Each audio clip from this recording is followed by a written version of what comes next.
will go on the record. Witnesses Counsel has something she would like to state before we get started today. Well, first of all, good morning and thank you. I just wanted to state for the record that we had requested that there be amplification so that the witness both could hear the different members who are here, and certainly you all as you all are asking questions, but also so that the witness herself could hear. In a construct where you all now have videotape, it seems as though being able to provide that amplification to ensure we're heard would be relevant and important. We recognize that there was concern, at least initially expressed to us, that the court reporters might not be able to conduct their duties efficiently. They indicated that they could do so that was not actually an issue. And I think in the end, what we wanted to ensure is that there's clear amplification not only of our own witness, but of all of the members who have traveled so far, to be able to ensure that everyone could be heard and that clear answers are given to questions. And I want to again state for the record, the microphones provided by the Clintons became an issue for the audio recording. So we want crystal clear audio and visuals of today's proceedings, so the microphones were removed. We'll take into account tomorrow, and I know many of us are hard hearing, so we want to make sure that everyone speaks loudly and all the questions are clearly understood. We'll do everything we can to accommodate that. Thank you so much. We appreciate that. Nothing further, we'll begin. Good morning. This is a deposition of former Secretary of State Hillary R. Clinton conducted by the House Committee on Oversight and Government Reform under the authority granted to it pursuant to House Rule 10. Accordingly, House Rule 10 grants the committee broad jurisdiction for the committee to conduct investigations of any matter at any time. On July 23, 2025, the Subcommittee on Federal Law Enforcement of the Committee on Oversight and Government Reform voted by voice to approve a motion directing the chairman to authorize and issue a subpoena to you for a deposition. On August 5th, 2025, Chairman Comer issued a subpoena for Secretary Clinton to appear today for a deposition in furtherance of the committee's investigation into the actions and investigations of Mr. Jeffrey Epstein and Ms. Ghislaine Maxwell. I will enter the original subpoena and corresponding cover letter from August 5, 2025, as well as the additional subpoena from December 15, 2025, determining a new date as Exhibit 1. Excuse me, counsel. For the record, I want to put in one sentence from the cover letter to the subpoena, and that's the chairman's own definition of the scope of this investigation. He wrote, and I quote, "It's to conduct oversight of the federal government's enforcement of sex trafficking laws generally, and specifically its handling of the investigation and prosecution of Mr. Epstein and Ms. Maxwell." Thank you. As stated in the email correspondence with counsel for Secretary Clinton in negotiations for the scope regarding today's deposition, the scope agreed upon by counsel for the committee and counsel for Secretary Clinton stated, and I quote, "As conveyed to you in a letter from the chairman yesterday morning that you agreed to, the committee could not accept your proposed limitation on the scope of President Clinton's testimony. Accordingly, pursuant to the committee's investigation into the alleged mismanagement of the federal government's investigation into Mr. Jeffrey Epstein and Ms. Ghislaine Maxwell, the circumstances and subsequent investigations of Mr. Epstein's death, the operation of sex trafficking rings and ways of the federal government to effectively combat them, ways in which Mr. Epstein and Ms. Maxwell sought to curry favor and exercise influence to protect their illegal activities, and potential violations of ethics rules related to elected officials, the committee will ask President Clinton and Secretary Clinton all of its questions regarding Jeffrey Epstein and Ghislaine Maxwell, including, but not limited to, the personal relationships between the Clintons and Mr. Epstein and Ms. Maxwell, and the ways in which Mr. Epstein and Ms. Maxwell sought to curry favor and exercise influence, as well as the operation of sex trafficking rings and the ways for the federal government to effectively combat them without the proposed limitations on scope sought in your January 31, 2026 letter." I will enter as Exhibit 2 the correspondence between Chairman Comer and counsel for President Clinton and Secretary Clinton.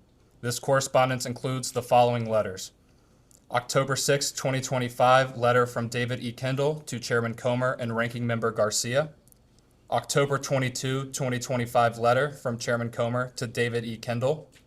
November 3, 2025, letter from David E. Kendall to Chairman Comer and Ranking Member Garcia. November 21, 2025, letter from Chairman Comer to David E. Kendall. December 10, 2025, letter from David E. Kendall to Chairman Comer and Ranking Member Garcia. December 15, 2025, letter from Chairman Comer to David E. Kendall. January 3, 2026, letter from David E. Kendall to Chairman Comer and Ranking Member Garcia. January 8, 2026, letter from Chairman Comer to David E. Kendall. January 12, 2026, letter from Ashley Callan and David E. Kendall to Chairman Comer. January 13, 2026, letter from President William J. Clinton and Secretary Hillary R. Clinton to Chairman Comer, encompassing attached declarations under the penalty of perjury of both President Clinton and Secretary Clinton. January 20, 2026, letter from Ashley Callan and David E. Kendall to Chairman Comer.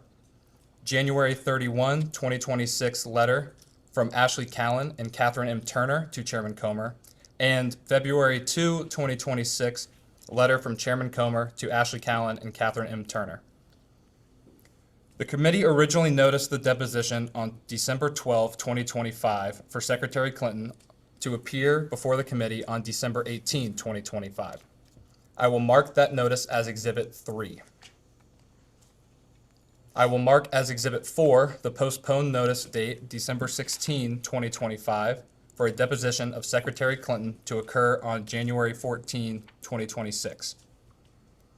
Secretary Clinton did not appear for her deposition on January 14, 2026. I will enter as Exhibit 5 the transcript for the deposition for which Secretary Clinton failed to appear. The committee noticed a committee business meeting on January 14, 2026 to consider the contempt report for Secretary Hillary R. Clinton to be held on January 21, 2026. I will mark that notice as Exhibit 6. I will mark as Exhibit 7 the contempt report for Secretary Hillary R. Clinton voted favorably out of the Committee on Oversight and Government Reform. I will mark as Exhibit 8 the final roll call vote sheet on favorably reporting the contempt report of Secretary Hillary R. Clinton out of the Committee on Oversight and Government Reform. The committee noticed today's deposition on February 19, 2026. I will enter the notice for this deposition as Exhibit 9. I will enter as Exhibit 10 an email thread between Committee on Oversight and Government Reform staff and counsel for President Clinton and Secretary Clinton. The email thread confirms the date, time, and location, among other terms, of today's deposition. Additionally, this email thread clearly states the agreed upon terms, including but not limited to video recording, no predetermined time limit, and scope. Can the witness please state her name for the record? Hillary Rodham Clinton. Thank you. My name is Billy Grant. I am the Deputy Chief Counsel for Investigations for Chairman James Comer. Under the Committee on Oversight and Government Reform's rules, you are allowed to have counsel present to advise you during this deposition. Do you have counsel representing you in a personal capacity present with you today? I do. Will all counsel please identify themselves for the record? David Kendall, Williams and Connolly, LLP. Catherine Turner, Williams and Connolly, LLP. Cheryl Mills, counsel to the Secretary. Thank you. For the record, starting with the majority staff, can the additional staff members please introduce themselves with their name, title, and affiliation? Jack Emmer, Chief Counsel for Investigations for Chairman Comer. Peter Spector, Deputy Director of Oversight for Chairman Comer. Daniel Ashworth, General Counsel for Chairman Comer. Ryan Giacchetti, Chief Counsel for Chairman Comer. Will Harness, Professional Staff Member for Chairman Comer. Emily Feierabend, Counsel for Chairman Comer. Melvin Soto, Digital Director for Chairman Comer. Allison Tolan, Counsel, Chairman Comer. Hannah Caffey, Professional Staff Member, Chairman Comer. Professional Staff Member, Chairman Comer. Thank you. Could you have used a microphone?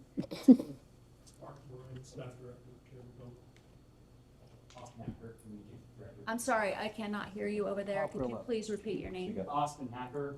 No, this gentleman here in the black. Mark Morin, Thank you. Staff Director, Chairman Comer. And the next one? Jasmine Collins, Communications Director for the Staff. Mallory Kovars, Chief Clerk and Director of Operations, Chairman Comer.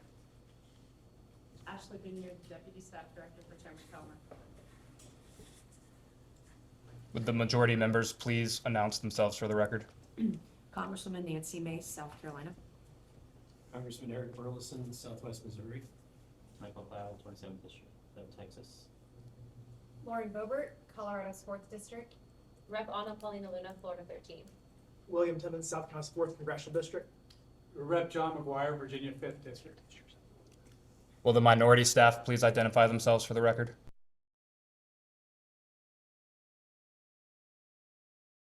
Would the minority members please announce themselves for the record?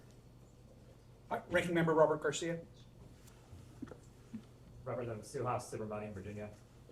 Representative James Walkinshaw, Virginia 11. Representative Yasemin Ansari, Arizona's 3rd District.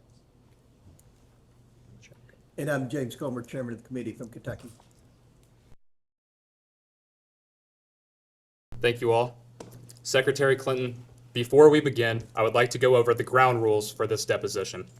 The questioning will proceed in rounds. The majority will ask questions for an hour, and then the minority will have an opportunity to ask questions for an hour if they choose. To the extent members have questions for the witness, they will be propounded during their side's respective rounds. The clock will stop if you need to confer with counsel, your counsel is speaking, and when members or staff are speaking during the opposing side's round of questions. We will alternate back and forth until there are no more questions. Do you understand? I do. There is a court reporter taking down everything I say and everything you say to make a written record of the deposition. For the record to be clear, please wait until the staffer questioning you finishes each question before you begin your answer, and the staffer will wait until you finish your response before proceeding to the next question. Further, to ensure the court reporter can properly record this deposition, please speak clearly, concisely, and slowly. Also, the court reporter cannot record nonverbal answers, such as nodding or shaking your head, so it is important that you answer each question with an audible verbal answer. Do you understand? I do. Exhibits may be entered into the record. Majority exhibits will be identified numerically. Minority exhibits will be identified alphabetically. Do you understand? I do. We want you to answer our questions in the most complete and truthful manner possible, so we'll take our time. If you have any questions or do not fully understand the question, please let us know. We will attempt to clarify, add context to, or rephrase our questions. If we ask about specific conversations or events in the past and you are unable to recall the exact words or details, you should testify to the substance of those conversations or events, to the best of your recollection. If you recall only a part of a conversation or event, you should give us your best recollection of those events or parts of conversations that you do recall. Do you understand? I do. You are required by law to answer questions from Congress truthfully. This also applies to questions posed by congressional staff in this deposition. Do you understand? I do. If at any time you knowingly make false statements, you could be subject to criminal prosecution, including but not limited to perjury. Do you understand? I do. This includes both knowingly providing false testimony, but also stating that you do not recall or remember something when in fact you do. Do you understand? I do. Furthermore, you cannot tell half-truths or exclude information necessary to make statements accurate. You are required to provide all information that would make your response truthful. A deliberate failure to disclose information can constitute a false statement. Do you understand? I do. Is there any reason you were unable to provide truthful testimony in today's interview? No. Please note that if you wish to assert a privilege over any statement today, that assertion must comply with the rules of the Committee on Oversight and Government Reform. Pursuant to that, Committee Rule 16C1 states, for the chair to consider assertions of privilege over testimony or statements, witnesses or entities must clearly state the specific privilege being asserted and the reason for the assertion on or before the scheduled date of testimony or appearance. For the purposes of the deposition, objections must be stated concisely and in a non-argumentative and non-suggestive manner. If the witness refuses to answer a question to preserve a privilege, the committee may seek a ruling from the chair. If the chair overrules any such objection, the witness shall be ordered to answer. If the witness continues to refuse to answer a question despite being ordered to do so, the witness may be subject to sanction. Do you understand? Insofar as I understand the rules of privilege, I don't have any specific knowledge of your committee's ideas of privilege. Understood. Ordinarily, we take a 5-minute break at the end of each hour of questioning, but if you need a longer break or a break before that, please let us know and we will be happy to accommodate. However, to the extent that there is a pending question, we would ask that you finish answering the question before we take a break. Do you understand? Yes. Finally, I will note for everyone here today that the contents of what we discuss in the deposition is confidential under the House deposition regulation. Under the rules, the chairman and ranking minority member shall consult before any release of testimony or transcripts, including portions thereof. This means it is a violation of House and committee rules to disclose content of the deposition prior to its official release. For this reason, the marked exhibits that we will use today will remain with the court reporter so that they can go into the official transcript, and any copies of those exhibits will be kept at the table or returned to us when we wrap up. Can the court reporter please swear in the witness? Please raise your right hand.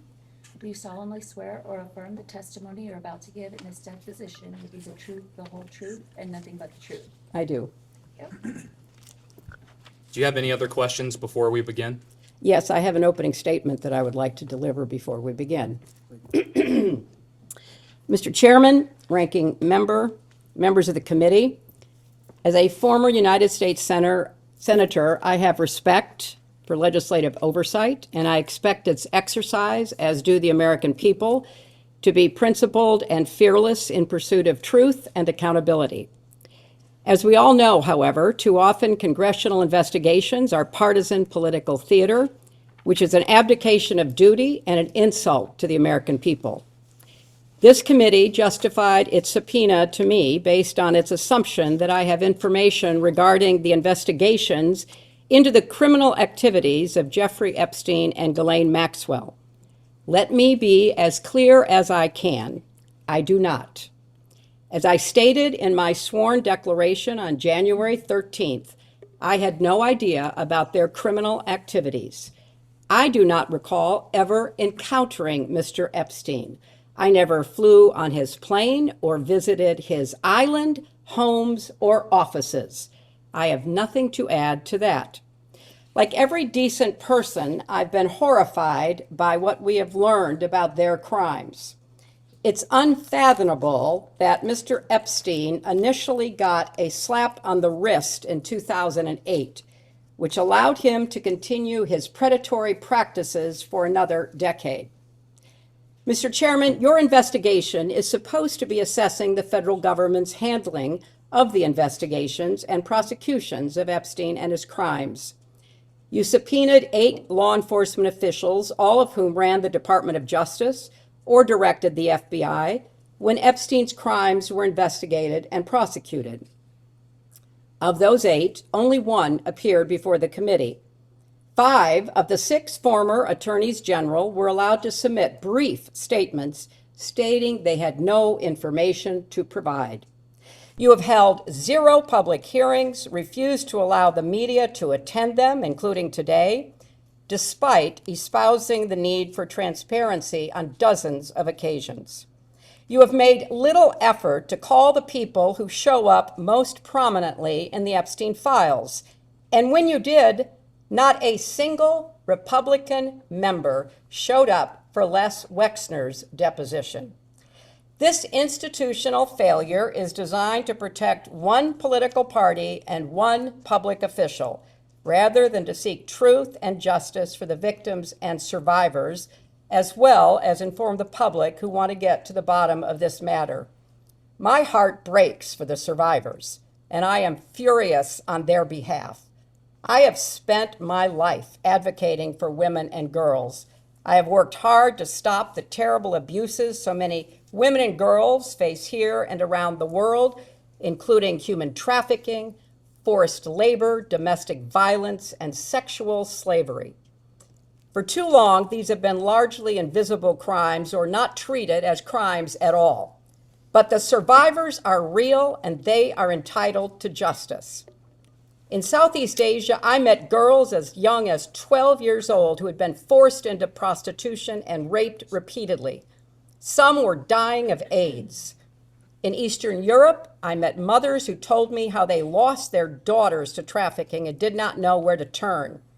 In settings around the world, I met survivors trying to rebuild their lives and help rescue others with little support from people in power who too often turned a blind eye and a cold shoulder. If you are new to this issue, let me tell you, Jeffrey Epstein was a heinous individual, but he's far from alone. This is not a one-off tabloid sensation or political scandal. It is a global scourge with an unimaginable human toll. My work combating sex trafficking goes back to my days as First Lady.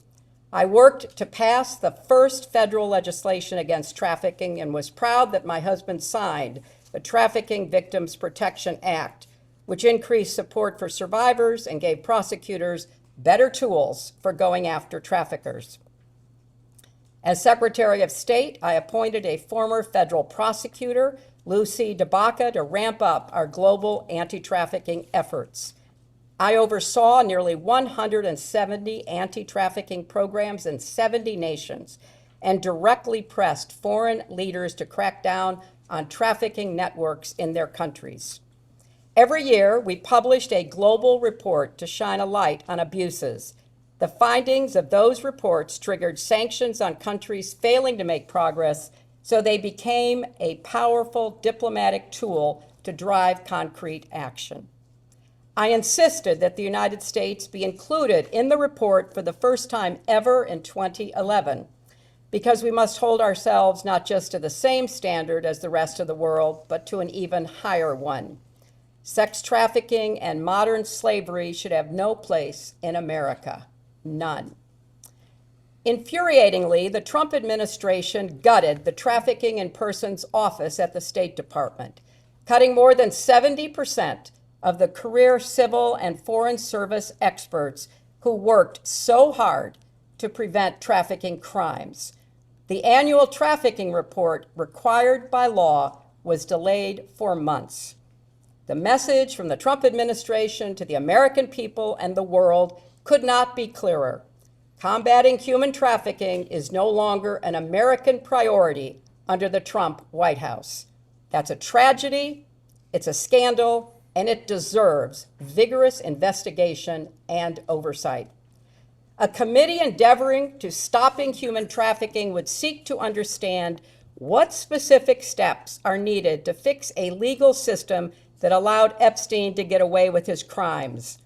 A committee run by elected officials with a commitment to transparency would ensure the full release of all the files.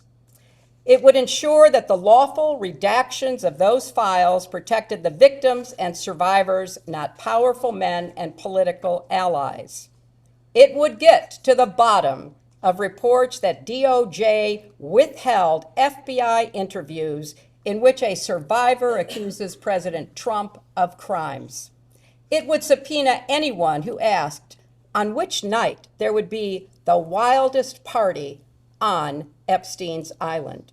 It would demand testimony from prosecutors from Florida, New York, and the Department of Justice about why they gave Epstein a sweetheart deal and chose not to pursue others who may have been implicated in his crimes. And it would demand that Secretary Rubio and Attorney General Bondi testify about why this administration is abandoning survivors and playing into the hands of traffickers.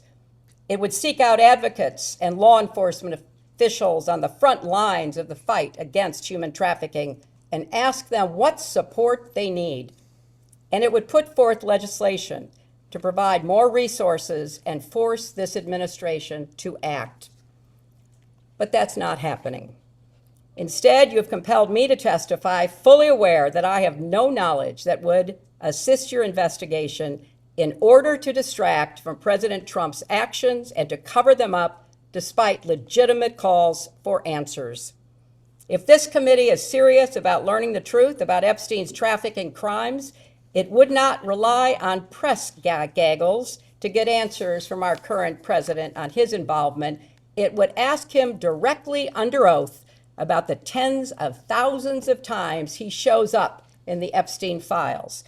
If the majority was serious, it would not waste time on fishing expeditions. There is too much to be done. What is being held back? Who is being protected? And why the cover-up?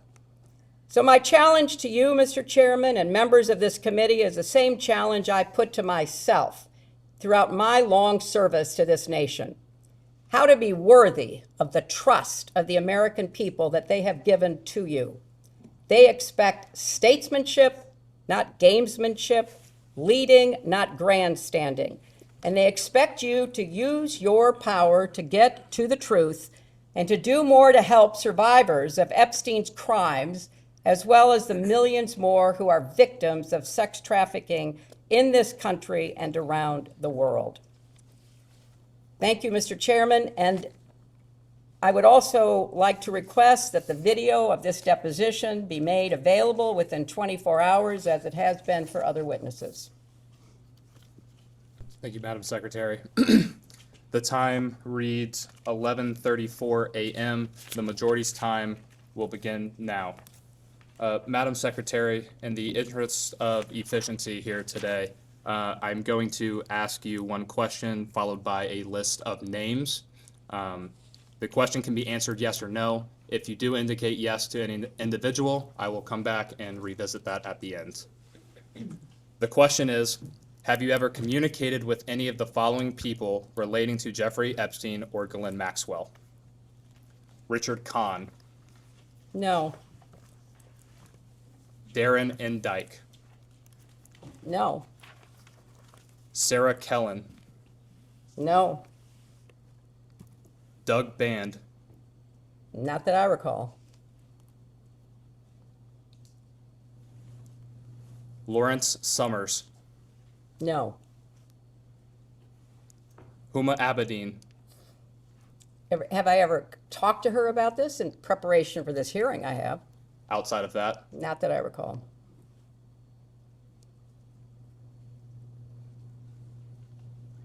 Noam Chomsky, No.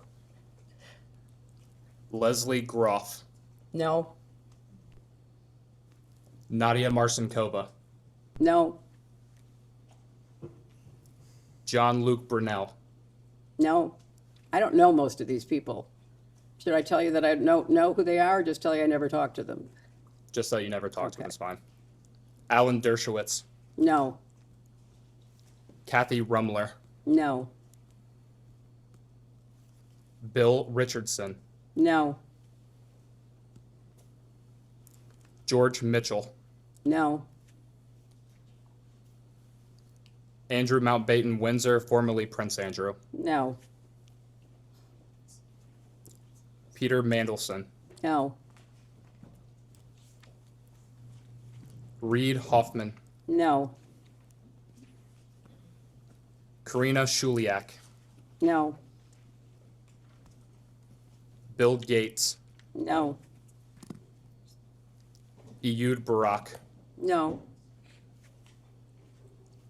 Woody Allen, No. Sandy Berger, No. Jess Staley, No. Paul Morris, No. Leon Black, No. Sultan Ahmed bin Sulayam, No. Leslie Wexner, No. Jack Kessler, No. Mark Middleton, No. Harvey Weinstein, No. Ellie de Rothschild, No. Ariane de Rothschild, No. Lynn Forrester de Rothschild, No. any other members of the de Rothschild family, No.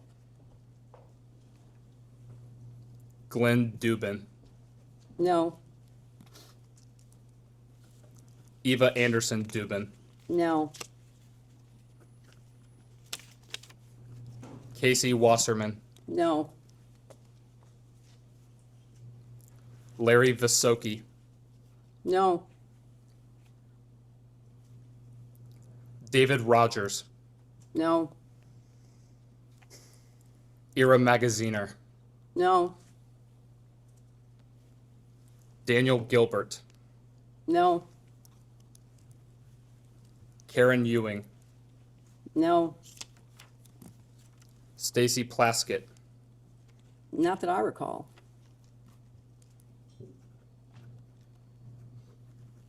Howard Lutnick, No, not that I recall. Steve Bannon, I don't know if I've ever met him. You all have to introduce me. I take that as a no. Just to be absolutely clear, you've asked if I've ever communicated about Jeffrey Epstein, a man I never met, with any of these people, most of whom I've never heard of and certainly not met. That's the premise of your question. Mr. Epstein or Mrs. Maxwell. You did not say that. I did say that in the beginning. I will repeat the question. No, that's okay, but I didn't talk about her with any of these people either. I Understood. barely knew her. David Gergen, No, Elon Musk, no, Abigail Johnson, no, Jeff Bezos, no, Larry Page, no, Sergey Brin, no, Louis Freeh, no.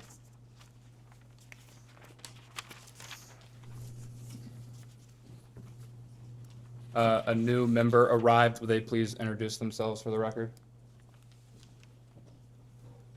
Wesley Bell, Congressional, Missouri 1st Congressional District. Thank you, sir. Can I understand, could you read back the initial premise of your question, because I too did not hear? Yes, ma'am. Have you ever communicated with any of the following people relating to Jeffrey Epstein or Ghislaine Maxwell? I didn't hear the Maxwell piece, did not but we could ask clerk. It doesn't matter. It's the same answer, but I did not hear the Maxwell name in there. Understood.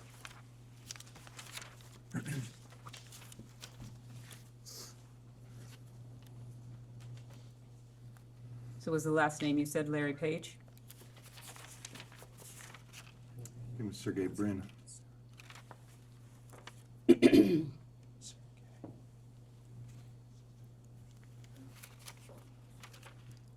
The last name I stated was Louis Freeh. You indicated no, is that correct? I think, Free. you need free? Free, yes, ma'am. Louis No. Free. No, And Sarah Kay. no. And these are all, to the best of my recollection, as I say, many of these people I've never heard of. Most of these people I've never had a relationship with, although I know their name. Some of them are deceased. But I was not communicating about Jeffrey Epstein and Ghislaine Maxwell, as I understand what you're asking me, contacting people about them. That did not happen. Is there anyone that you had a conversation with about Ghislaine Maxwell? Oh, I'm sure I've talked about Ghislaine Maxwell, and especially in preparation for this hearing. And outside of conversations with your counsel, what did you talk about Ms. Maxwell? I don't recall any conversations about Miss Maxwell, but I knew her casually, so I can't tell you that I never had a conversation that mentioned Ghislaine Maxwell's name, because I don't recall that. Understood. And you say that you knew Ms. Maxwell casually. What does that mean? Just what I said. I knew her primarily as someone who dated someone that I knew, And who was that individual? Ted Waite. And who is Ted Waite? Ted Waite was a successful, as I recall, software developer.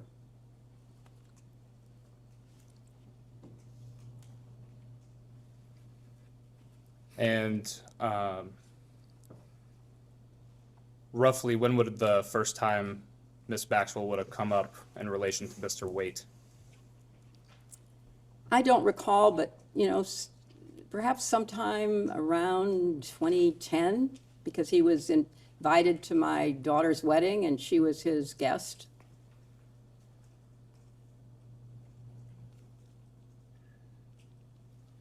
Have you ever spoken with Ms. Maxwell personally yourself? I'm sure I have, yes.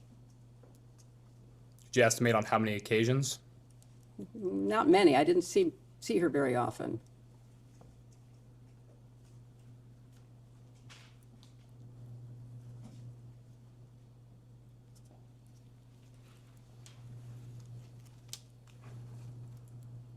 When would the first occasion have been? I have no recollection.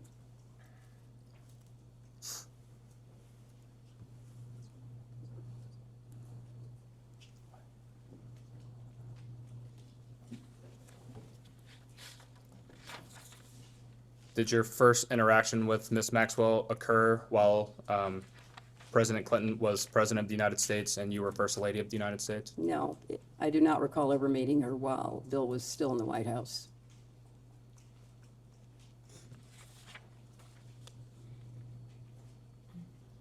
Did Mr. Waite ever inform you what Ms. Maxwell did for a living? Not that I recall.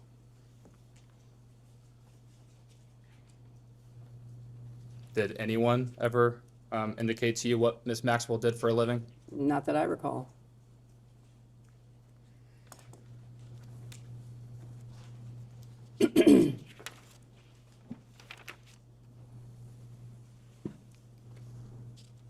When would the last time have been that you either communicated with Ms. Maxwell, even if not directly yourself, but been around Ms. Maxwell? The best of my recollection is at the wedding in 2010.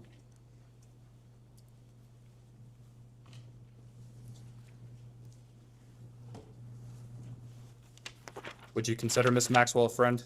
No, Would you consider her a friend of President Clinton?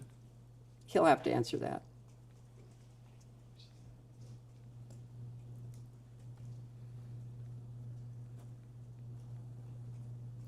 Would you consider Ms. Maxwell a friend of your daughter? She probably was friendlier with her than I was because I didn't see her very often.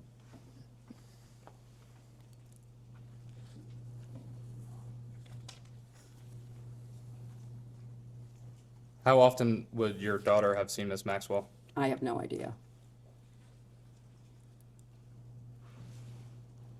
But again, it was in the context of her being in a relationship with Ted Waite.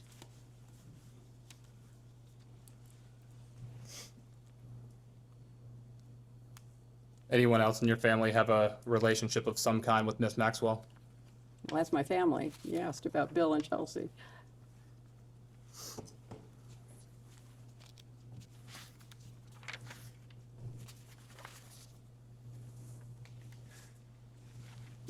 And just to make clear for the record, have you ever met Jeffrey Epstein?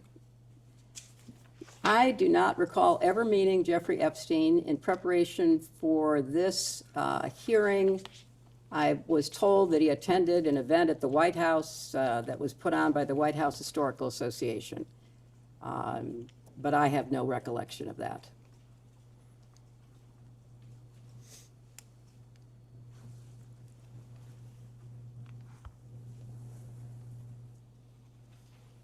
And only that one time at the White House Historical Association? That's the only time that I'm aware of that I might have possibly been in the same room with him. Did you have an initial impression of Mr. Epstein? I have no recollection of Mr. Epstein. I'm just told that he was in a room at a dinner that we were hosting for the White House Historical Association. What was your understanding of what Mr. Epstein did for work? I knew nothing about him. He was there as an invited guest by the White House Historical Association. That's my best recollection. And no one else informed you of what Mr. Epstein did for work? No, but we had hundreds and thousands of people who came to the White House. I was not informed of what people did or didn't do for work, especially someone that I never even had a conversation with. Do you know who invited Mr. Epstein to the White House? I can only tell you what I know, which is that he apparently was a guest invited by the White House Historical Association to attend a dinner to thank people who gave money to the White House Historical Association for the upkeep and maintenance of the White House. That's what I was informed of in preparation for coming here. Yes, ma'am. And understanding we focused the last few questions on your time in the White House with President Clinton. After that time period of President Clinton's administration, did anyone ever tell you what Mr. Epstein did for a living? I don't recall ever talking about Mr. Epstein was not on my radar. He was not somebody that I had any connection to.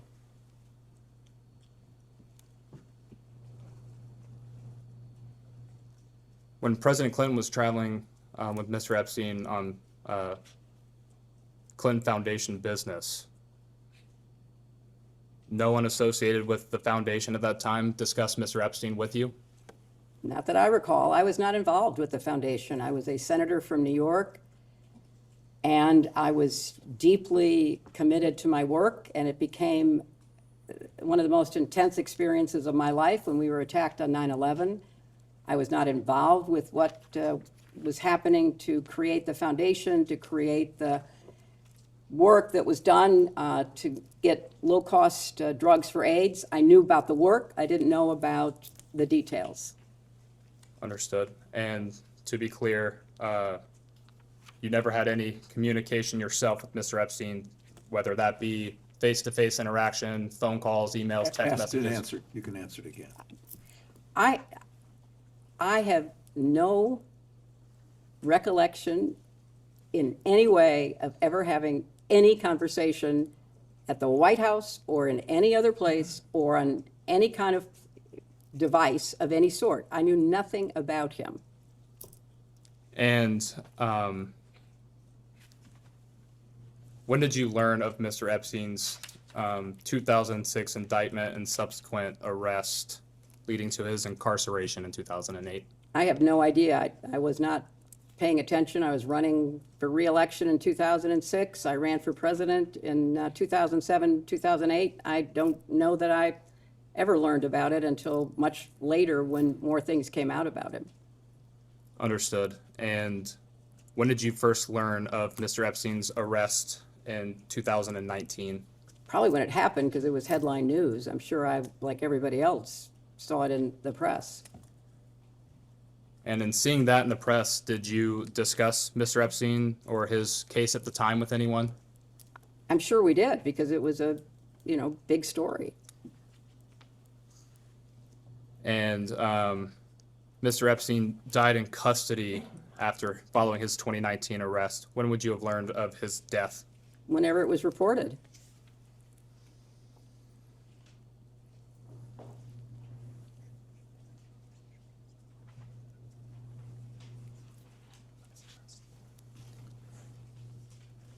Going back slightly a question, you said you likely would have talked to someone regarding his arrest in 2019. Who would you have discussed that with? Whoever was around. I mean, it was a big story, as you recall. It was a very big story. I don't have any specific recollections. It wasn't something that I was particularly focused on, but it was a big story.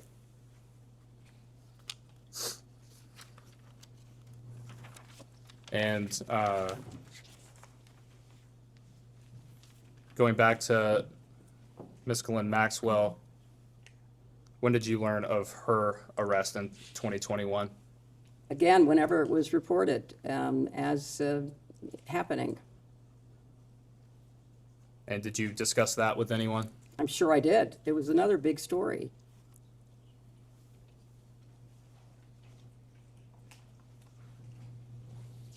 And who would those discussions have been with? I don't have any specific recollection.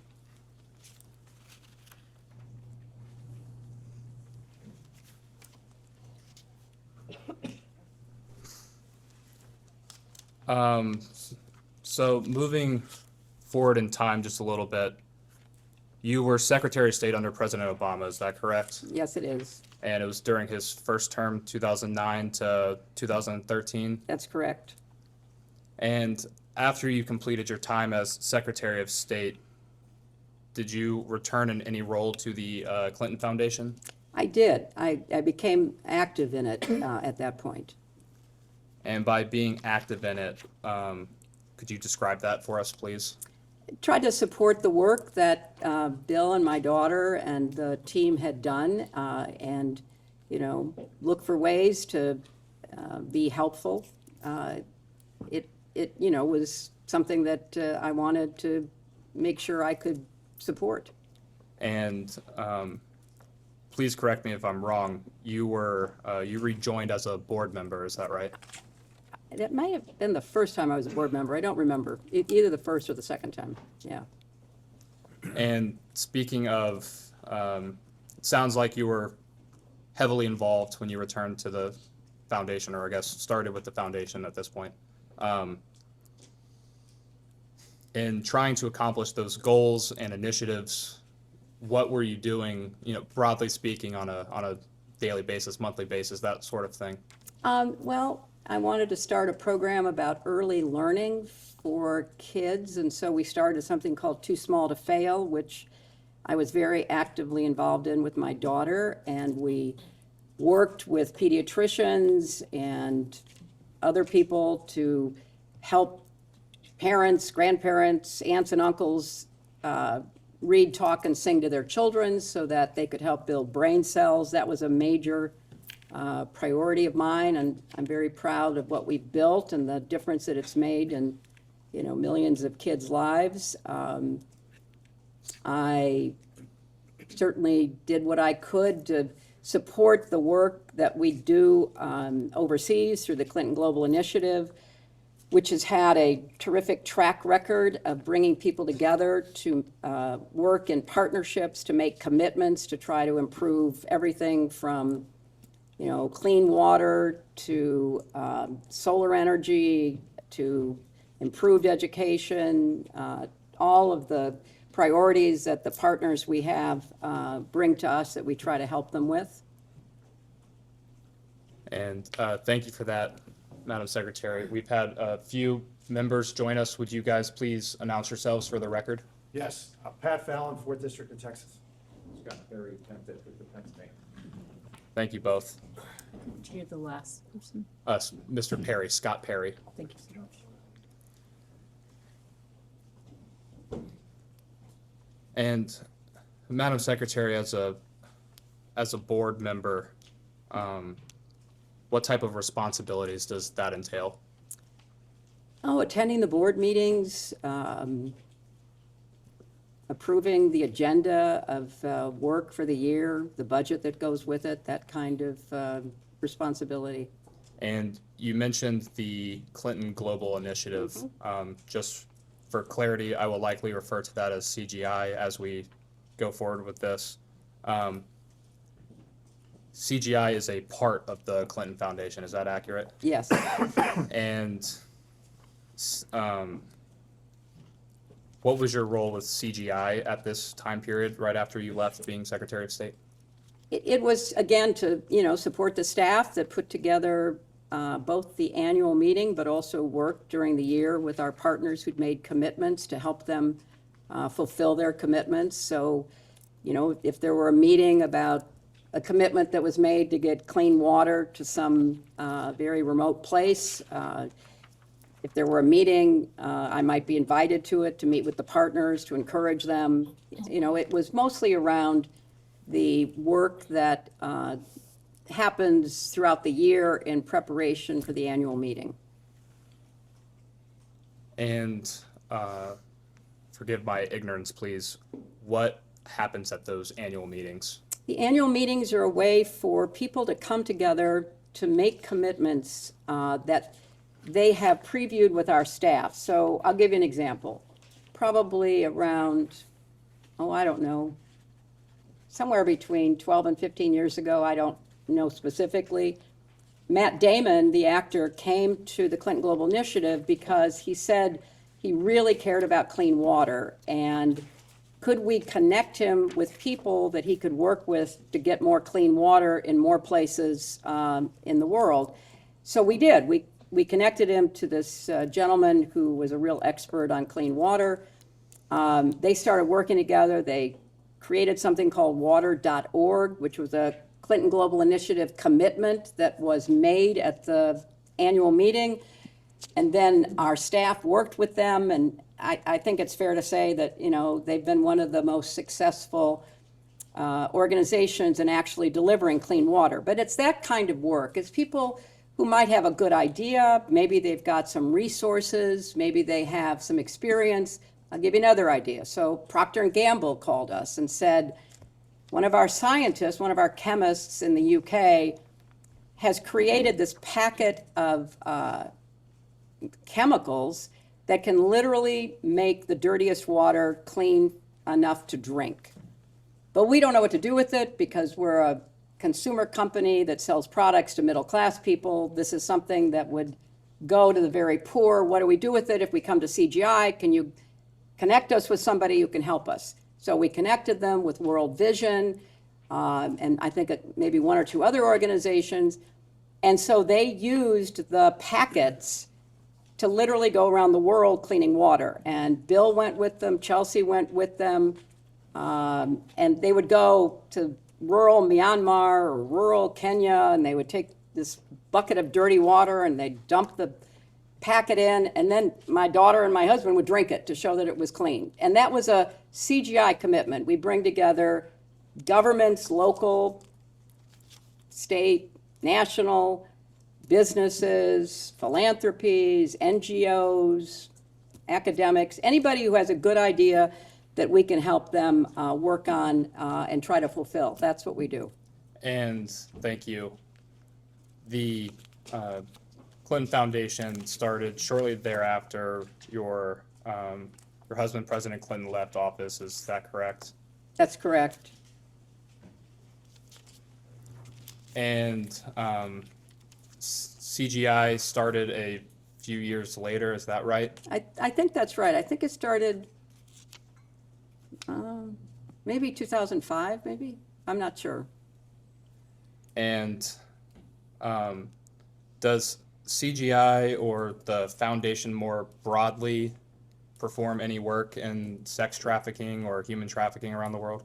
There may be partners who make commitments about that. We have thousands and thousands of commitments, so I can't answer yes or no, but it might be an area that some of our commitment makers would be focused on.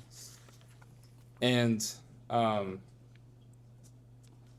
did the foundation, the Clinton Foundation, how did that idea come to fruition? Was that your idea, President Clinton's idea? Oh, no, the Clinton Foundation was all Bill's idea. He set it up as he was leaving the White House. It was the entity that raised the money to build the Clinton Presidential Center, and then to carry on the work that he wanted to do. You know, shortly after he got out of the White House, he and Nelson Mandela were asked to come to the annual AIDS conference to see whether the two of them could do something that needed to be done, which was to try to stem the epidemic of HIV/AIDS.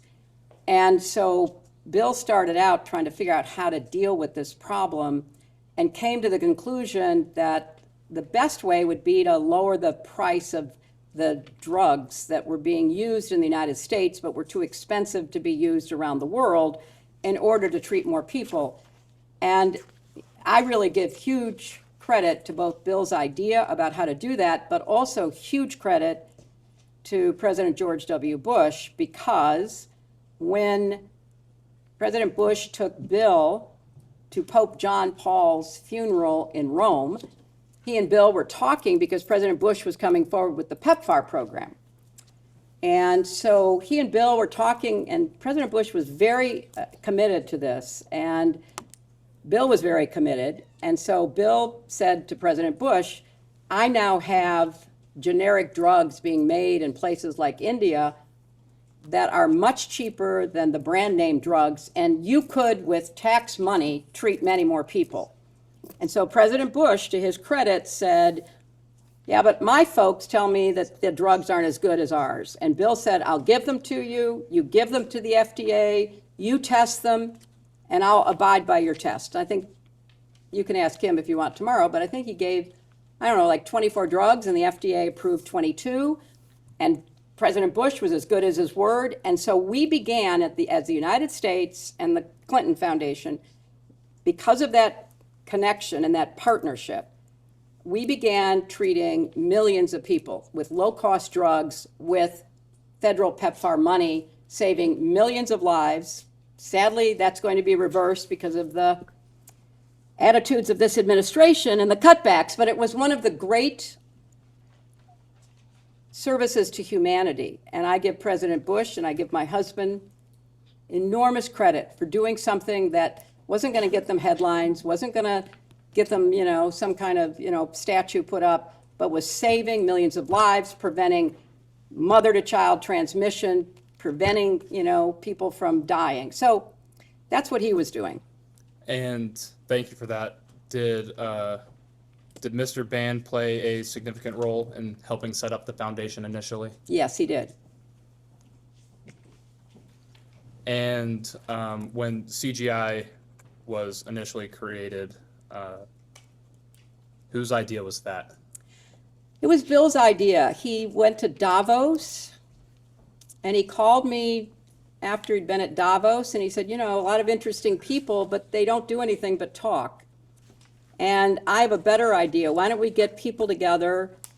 And yeah, they can talk, but they have to make commitments, and they have to follow through on the commitments. And we could have an annual meeting that would bring people who were willing to make commitments. And that was his idea, and I thought it was a really good idea, and I encouraged him to go out and see if he could put it together. Are you aware of Are you aware of anyone else helping formulate the idea for CGI? Oh, I think he talked to a lot of people. I couldn't tell you who, but he talked to a lot of people. Did Mr. Epstein have a role in shaping the formation of CGI? I have no idea. I don't know anything about it. Did Ghislaine Maxwell have any role in shaping CGI? I don't have any idea about that.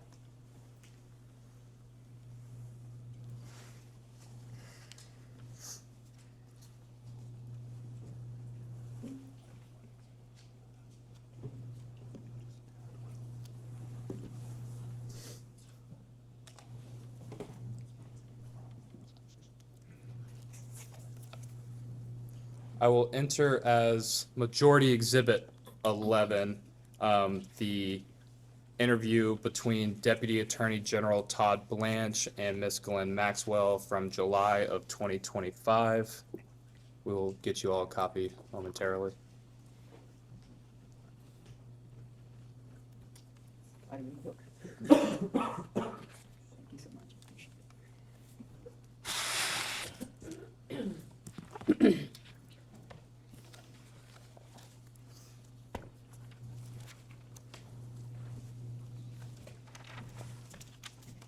And I'm sorry, what was this exhibit? This will be Majority 11.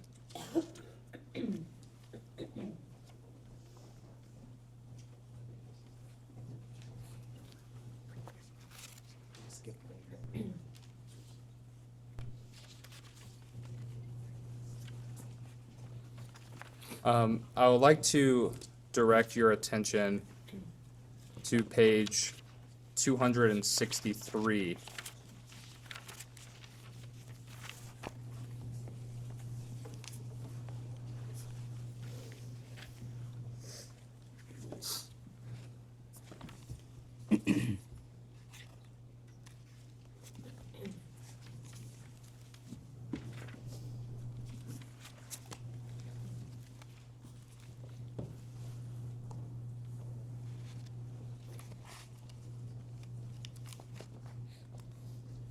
Okay.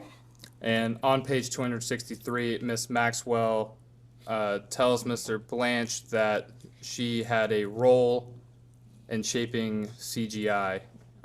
You said you were not aware of Ms. Maxwell having any role in shaping CGI. I was not involved in the creation of CGI. Again, I was in the United States Senate. I was not involved in the work that was done to set up CGI. No one discussed the formation of CGI with you? That it was going to be set up, but I don't have any specific recollection of having any specific knowledge of it, no.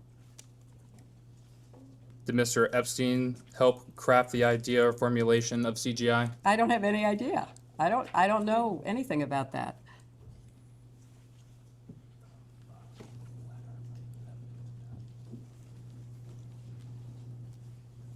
Is it possible that Ms. Maxwell had a role in creating CGI? I'm not going to speculate. I'm here to tell you what I know, and I don't know anything about that. Understood. And is it possible Mr. Epstein had a role in crafting CGI? I'm not going to speculate about that either because, I have no way of knowing that because I have no direct knowledge. I will enter now as Majority Exhibit 12. This will be a letter from Mr. Epstein's attorneys. I will give you a second for it to be passed out.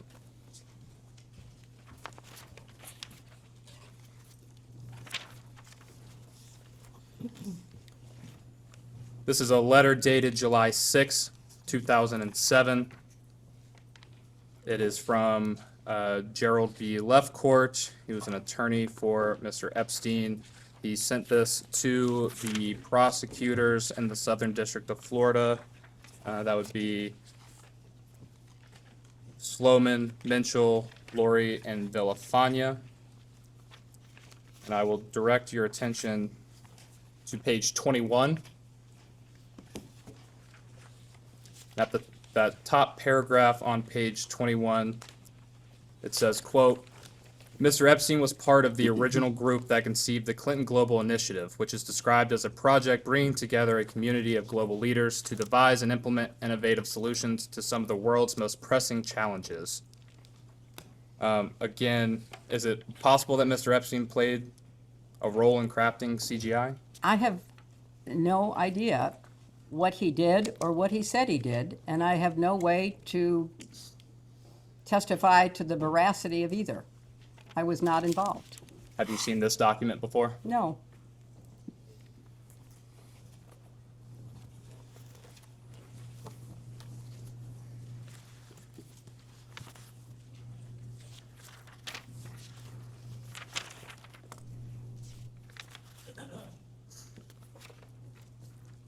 The Clinton Foundation accepts donations as part of carrying out its work. Is that accurate? Yes.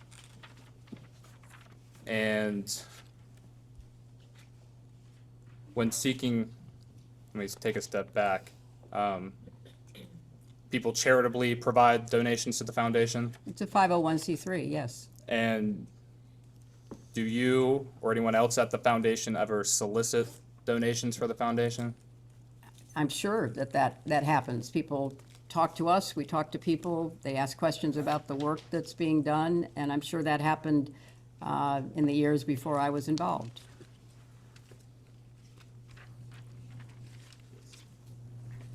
Did you solicit funds from Jeffrey Epstein for the foundation? I had no contact with Jeffrey Epstein. I did not solicit funds from Jeffrey Epstein.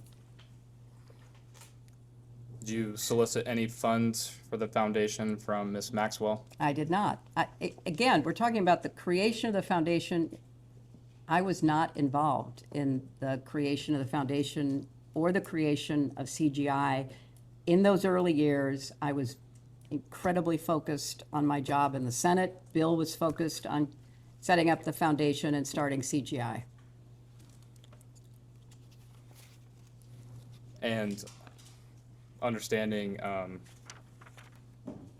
you were occupied with your career as a senator and then your presidential campaign leading up to 2008, but at this time, were you discussing starting the CGI with President Clinton? I'm going to object to any communications between the two of them. You can ask generally, but that's covered by the marital communications privilege. Understood. So generally speaking. I am sure that I talked to my husband about what he was doing to set up the foundation. It was more on the substance of the work. How many drugs was he getting made in India? What was the idea that was going to motivate CGI to be what he wanted it to be? It was not in the weeds. It was the concept. It was the excitement that he had about trying to establish the foundation and CGI. And similar question for Mr. Band. Did you discuss the creation of CGI with Mr. Band? I may have, because he was around. He worked for my husband. He was a personal aide to my husband, but I don't have any recollections of any specific conversations.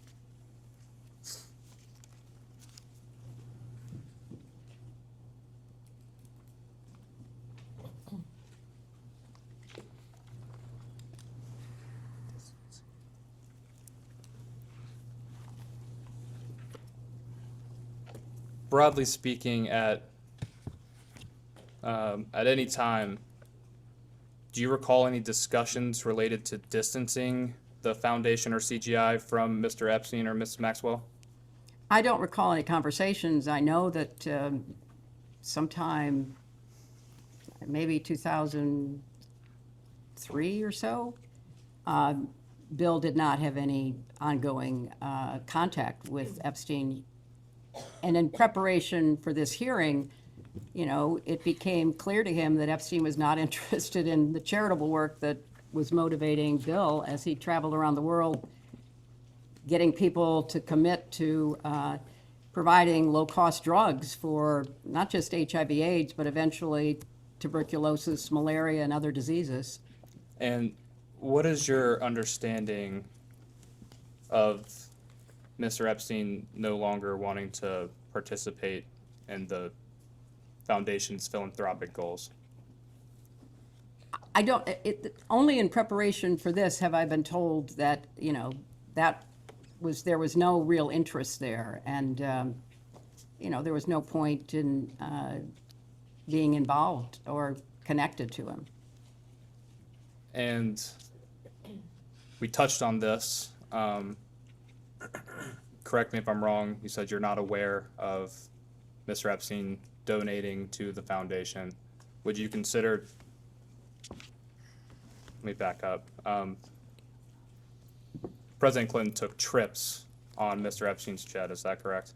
Yes. Would you consider offering a private jet as a donation in kind to the foundation?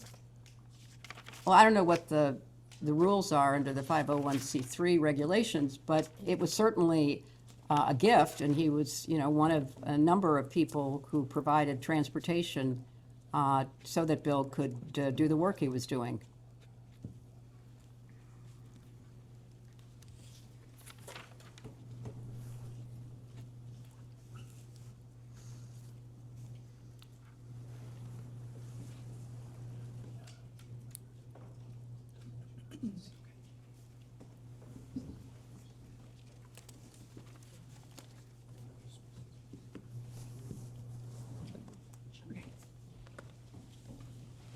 I think we touched on this. Did Mr. Epstein end up donating to the foundation or CGI? I have no personal knowledge of that. You're not aware of a $25,000 donation from Mr. Epstein's affiliated companies to the foundation? Only what I was told was alleged in preparation for this testimony. I did not know about that, and I don't know that it's true. Are you aware of the Clinton Foundation reviewing any records in regard to Mr. Epstein donating to the foundation? I will have to ask our lawyers, 'cause I did not. Have you had any conversations about the foundation reviewing those donations made by Mr. Epstein? I think I'll have to ask our lawyers. I don't know. I didn't review them. Understood. Ms. Mace, did you have some questions? I did. Thank you for being here this afternoon. In your opening remarks, you mentioned this is political theater and partisan. Do you believe the Epstein files are a vast right-wing conspiracy? I think if they are fully released as the Transparency Act requires, that would be fulfilling the responsibility of the Justice Department, but it appears that there have been many issues with the full release, so I'm not going to characterize it other than to say I think that's a well-known fact. Are you aware that both Republicans and Democrats voted to subpoena you and your husband? I am here. Okay. Are you aware both Republicans and Democrats voted to hold you in contempt when you didn't show up? I am here. Is that partisan when both parties vote to do something together? Is that partisan or nonpartisan? I think it's standing up for the institution, but there are many other aspects of the committee's work that strikes me as avoiding the main issues about who should be sitting here, who has actual information that might be useful to your investigation. As a survivor, I'm a survivor. I appreciated your opening statement and your prioritizing some of these issues. Have you always believed this way? Have you believed this way for some time? Have I what? Have you believed what you believed in your opening statement for some time? Yes, I have. How long have you had those beliefs or held those beliefs in your opening statement? Very long. In 1998, you had those same beliefs? Yes, 2005, yes, 2008, yes, 2012, sure. 2016, Mm-hmm, 2020, mm-hmm. 2024 to present day, you've held these beliefs the whole time? Yes, I have. Have you always believed that women abused by powerful men should be believed? I know where you're going with this, and I have Do you? nothing to say about anything in the past. I'm here to answer questions about this investigation. So do you believe that women who are abused by Epstein and in Epstein's circle of associates should be believed? I think that many of them have made very credible accusations. Have you always thought that, do you think that women abused by powerful men should get justice? I think that they should have their time to be evaluated, and where there is adequate evidence, they should certainly get justice, and perpetrators should be held to The account. question was, have you always thought that women abused by powerful men should get justice? Yes, absolutely. I agree. Are you aware that, you were aware, I think you said this earlier, that Jeffrey Epstein was convicted in 2008 for procuring a child for prostitution and soliciting a prostitute, correct? That's what the charges were, yes. And you were aware of that in 2008? I don't recall that I was aware then. And in 2008, you were a U.S. Senator still? I was. Would you say that Jeffrey Epstein is one of the world's most prolific sex traffickers? From what we know, he certainly engaged in his predatory activities for a long period of time. Would you say he's one of the world's most prolific sex traffickers? I don't know what to compare it to. There are terrible sex trafficking rings all over the world. And you said you were Secretary of State from 2009 to 2013? Mm-hmm. And you state your agency prioritized combating sex trafficking internationally, correct? That's correct. During your time as Secretary of State, did you or the state receive any intelligence cables or briefings mentioning Epstein's foreign travel, pedophile island, or his network of pedophiles and sex trafficking? Not that I am aware of, no. How did you miss it? If he's, I believe, one of the most prolific sex traffickers in the world, you were Secretary of State, how did you miss it? Well, that would have been a matter of the Justice Department, not the State Department. But in your opening statement, and your statements earlier, in your opening statement, you stated that Secretary Rubio should be called to testify. And you said that he has, and the administration has, quote, abandoned survivors using the same logic. You were Secretary of State during a time period after Jeffrey Epstein was convicted of being a pedophile and soliciting children for sex. Why then did you, quote, using your own logic, abandon survivors? What is the question, please? I followed her comment. First of all, we focused on whether there were laws that made sex trafficking, sexual slavery, domestic violence, other abuses of women on the books in countries. And then we tried to evaluate, were those laws being implemented? And were judges appropriately trained and briefed about how to implement those laws? Were governments taking them seriously? We looked at the broad institutional approach to these very serious abuses. Would you say the U.S. government at that time, during this time period, was appropriate with the way that it handled Epstein? I don't think that you could say that was true about any of the government's prosecutorial efforts, starting with the Southern District of Florida and Alex Acosta and all those who basically gave him a sweetheart deal. And then I think going up the chain, there was very little attention paid that should have been paid. But we had laws on the books. They were not being implemented. But that was not within my purview, because what we were looking at is what's the institutional structure, and can we do more to make sure countries take it seriously? Our country had laws on the books. So this man was not held to account. If it was not in your purview when you were Secretary of State, then why is it today in Secretary Rubio's purview? Because what's happened is that the office that was actually following what was going on around the world has been decimated. 70% of the staff is gone. It's impossible to carry out the functions of that office if you don't have a critical number of people. So my question would be to Secretary Rubio, is there more that can be done? I'm running out of time here. you were clothed with immense power as Secretary of State. You've stated on the record in your opening statement that child sex trafficking in general, human trafficking, trafficking of all kinds was a priority. You were clothed with immense power. Your husband was clothed with immense power. And until you got this subpoena, and until these files were out in the open, you did nothing to try to effectuate all of these things. You say that should have been done. Is that correct? No, it's totally incorrect. I mean, all of your assumptions are ones that I reject. When you saw photos of your husband in a hot tub laying on a beach and getting massaged by other women, and you knew that Jeffrey Epstein was involved in some of these trips and these things, did it concern you at all? I'm here not to offer my opinions. I'm here to answer specific questions to the best of my ability. When you saw your husband in these photos with young women being massaged, what went through your mind? I am not going to speculate. You didn't have any feelings about young women massaging your husband? I am not going to offer opinions or speculation about anything that I have no context for and was not there. After you learned that Jeffrey Epstein was convicted of sex crimes with kids, did any of these photos of your husband with women being massaged on the beach, did it concern you? I have no context for even answering that question. And I think, you know, obviously the innuendo, all the rest of it. I'm asking a black and white question. I'm not putting any leading statements into it or adjectives. Did you do anything to determine what was happening in those images or on those trips that once you saw these photos, once you realized Jeffrey Epstein was a convicted sex offender of children, did you do anything to determine what was happening on these trips with your husband? I don't find any of your questions to be relevant to the investigation. Well, it is relevant if a former president was traveling around with young women. Well, you'll have a alone chance. with them. You'll have a chance to talk to him tomorrow. You said this morning you did not solicit funds from Jeffrey Epstein, correct? That's absolutely correct. Did anyone solicit funds from Jeffrey Epstein on your behalf? Not that I'm aware of. Did you ever invite Jeffrey Epstein or Ghislaine Maxwell to any of your political fundraisers? I did not personally invite them to my political fundraisers. Did anyone personally invite them on your behalf?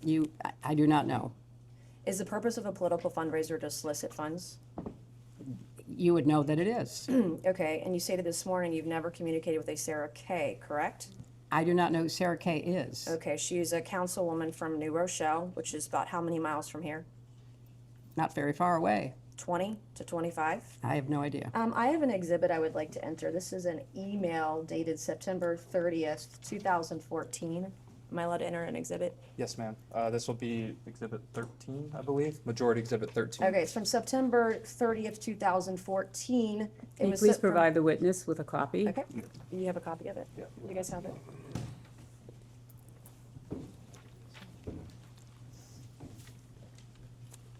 Thank you very much. I appreciate it. And can you read me the subject line of the email? Following up event with Hillary Clinton and Congresswoman Lowy. Do you know who Congresswoman Lowy is? She was our congresswoman here for many years. And who is the email from? Someone named Sarah Kay. Above that, you have that very top one. Okay. All right, from Sarah Kay, and it's redacted on who it was sent to. Can you read me the email? Okay, thank you very much for the prompt reply. Hi, Sarah. Thank you for the invitation, but unfortunately, Jeffrey will not be able to attend. Thanks so much for speaking with me just now. Attached, please find the invitation and response card for the event we spoke about with Hillary Clinton and Congresswoman Lowy at the Harvard Club. That was a fundraiser, I believe, for Congresswoman Lowy that I attended to support her, is my recollection. Okay. And this is an email, this is an invitation to the fundraiser where you were there. Do you have any idea if the Epstein referred to is the Jeffrey Epstein? There's a lot of people named Epstein in this area. This is in the DOJ files. I have no knowledge of it. It says Mr. and Mrs. Epstein. Yeah, I have no knowledge of this. Okay, so it could be a different Jeffrey Epstein. You're showing me an email from someone who I don't recall knowing about a fundraiser that wasn't for me but was for Congresswoman Lowy. I have no information. Okay. I went to the fundraiser to support my friend Nita Lowy. All right. Excuse me, can I interrupt? I have There another. are photos that are being released of the secretary as she is testifying from inside this room. Can you please advise me as to whether or not that's permissible and consistent with the rules, particularly given that we have asked for a public hearing? If there are photos that are being released of the secretary as she is testifying, can you please explain how that I'm can done occur? with this. If you guys are doing that, I am done. You can hold me in contempt from now until the cows come home. This is just typical behavior. We will go off the record. Oh, for heaven's So I would like sake. to understand how that's permissible. Before the hearing was, It doesn't Excuse matter. me. We all are abiding by the same rules. I will take that down. Yeah, So I well, would like to take a break at this moment. yeah, and I'd like to have a I'm done conversation. for now. Go off the record. Go off the record.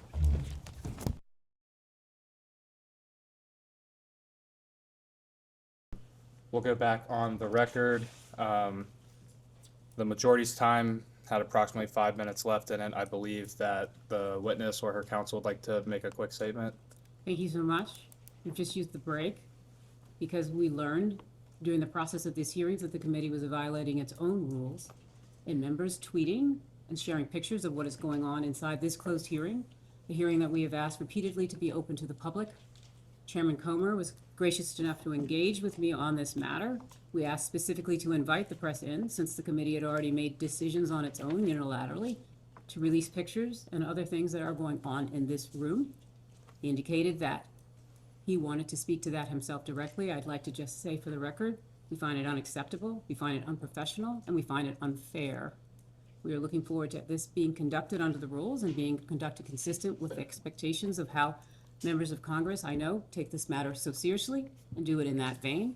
We would also like to just indicate as a practical reality that we are here in good faith. We are counting on the good faith of all the members. Thank you. Chairman Comer. Yeah, I'd like to state for the record, I've advised my members that no photos or videos during the deposition can be released. I understand the posted photo was taken before the deposition started. That will not happen again, and we will look forward to continuing with the deposition. I'd like to make just a clarification there, Mr. Chairman. It was taken in this room after the witness sat down. It is not a basis that because she had not started speaking, that it would be appropriate for there to have been a release of anything that was occurring in this room. And we have made clear that that's not allowed, and I will also say we were disappointed that the Secretary's opening statement was leaked to the press before she even gave her opening statement. So the Secretary's statement was not leaked to the press. It was provided, as with other witnesses, including Mr. Wexner, who provided his before giving. Hers was given simultaneous.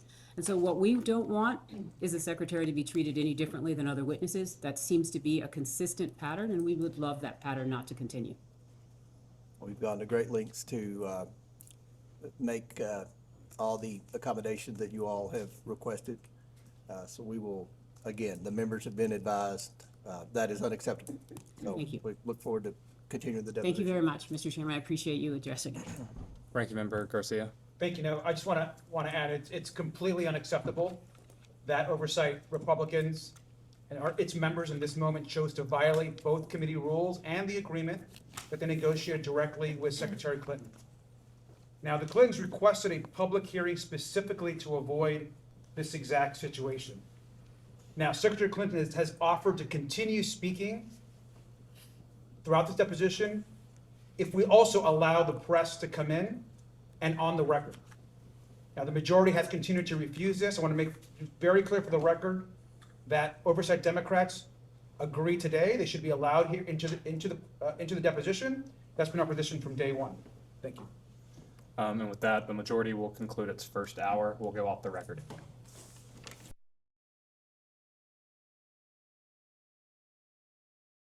We can go back on the record. I understand council has something that they would like to say before we get started. Yes, I would.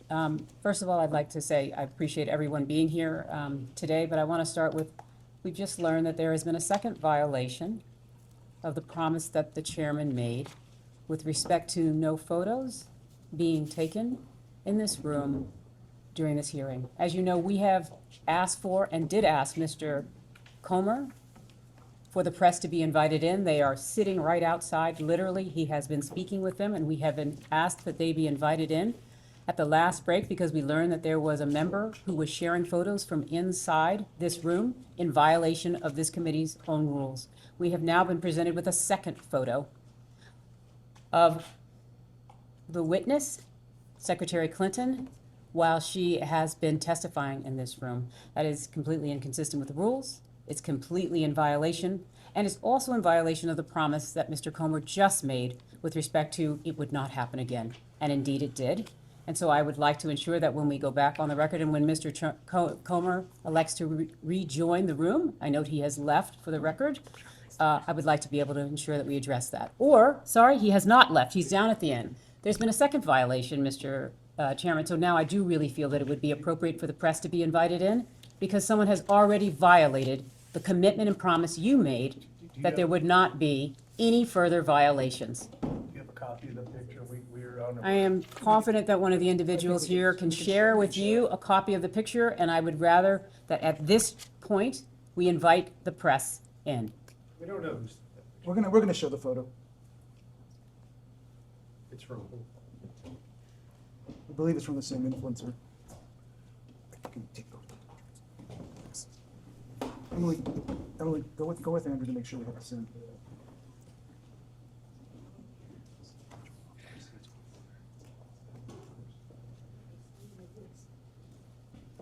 That's for you. That's her. We were saving you.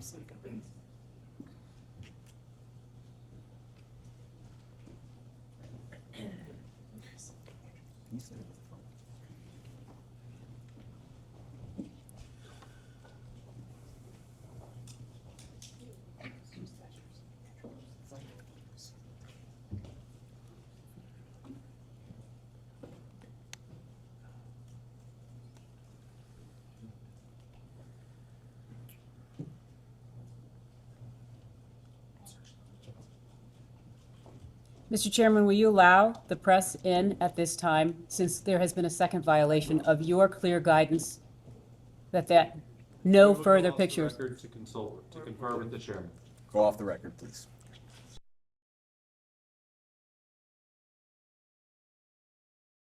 We can go back on the record.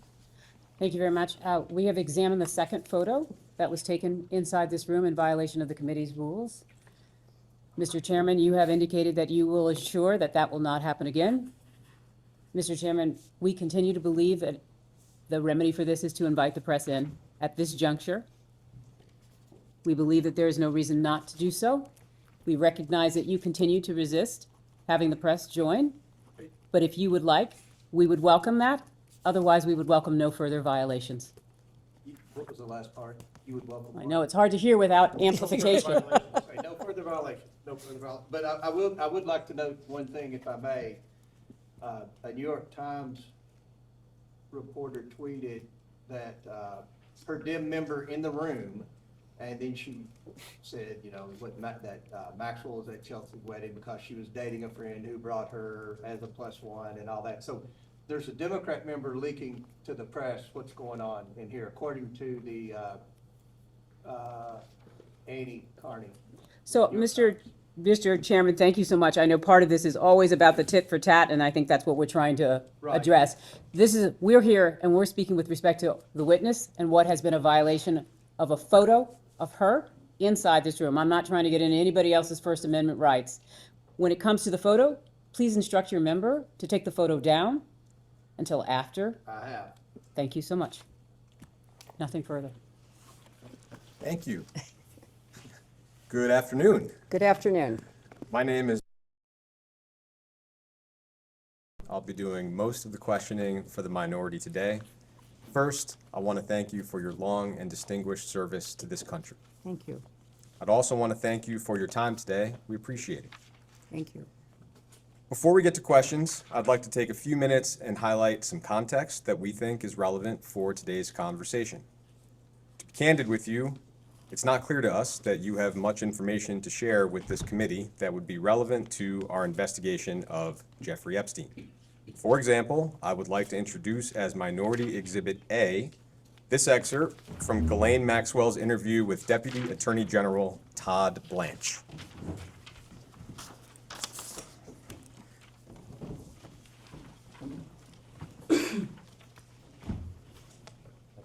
I'll read out loud the relevant excerpt for you.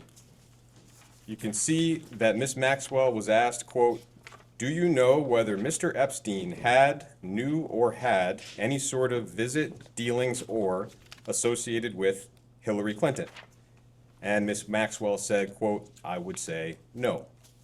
Ms. Maxwell was asked, quote, "Did you ever see them together?" Ms. Maxwell said, "No." So, there are some events we're aware of where you might have been in the same place as Mr. Epstein or Ms. Maxwell at the same time. We'll ask about those, but we are a little confused about why we're even here. I imagine you might have your own perspective on this. You shared a little bit of that earlier. Is there anything more you'd like to share from your point of view on today's conversation before we get started? Thank you very much, Counsel. I appreciate your recognition of the context. I do not think I am or could be a significant witness to anything that would affect the work of this committee with respect to the investigation. I understand that that was a decision made to subpoena me, and I thought it would have been more appropriate to treat me in the context in which you have just placed me. That's why I offered a sworn statement outlining my lack of knowledge with respect to either Epstein or Maxwell and the crimes that they committed. But the majority of the committee and then the entire committee determined that they wished to talk with me. And it is, still somewhat of a puzzle for me to be here and trying to answer your questions to the best of my ability, because I don't think it's a good use of the committee's time. The matters that are included within the broad scope of the investigation as described by the chairman are ones that I take very seriously, and I would personally like to see the committee pay attention to those who have information that could be responsive. Thank you. I appreciate it. I'd like to start our conversation with a few foundational questions so we can get a clear record from the very beginning. And you've covered some of this earlier, but I want to be really clear for the transcript. Before his crimes became public, did you have any knowledge of the sexual abuse that Jeffrey Epstein was committing against girls and young women? No. Before her crimes became public, did you have any knowledge of the sexual abuse that Ghislaine Maxwell was committing and facilitating against girls and young women? No. Our colleagues have suggested that they need to speak with you because Ghislaine Maxwell's nephew worked for your 2008 presidential campaign and then at the State Department when you were Secretary of State. That is somebody named Alexander DeRossi. Are you familiar with Alexander DeRossi? I am. Alex DeRossi volunteered for my 2008 presidential campaign. I did not know him. I don't know what motivated him to be a volunteer, but he proved to be a very effective contributor to the campaign. He earned a paid position on the campaign. All of my staff that interacted with him on the campaign had a very high regard for his intelligence and his skills. He's an extremely well-educated young man. And when I became Secretary of State, he was recommended for a job that he was well-suited for.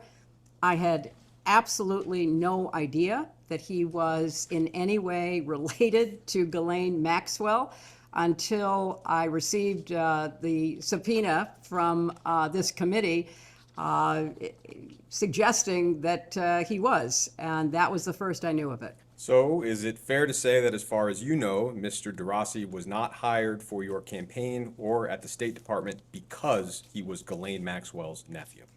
That is absolutely fair to say, and I can't speak for everyone in my campaign. Obviously, it's a huge enterprise, but I would be surprised if anyone knew that he was related to Ghislaine Maxwell, but I can absolutely testify to the fact that I did not.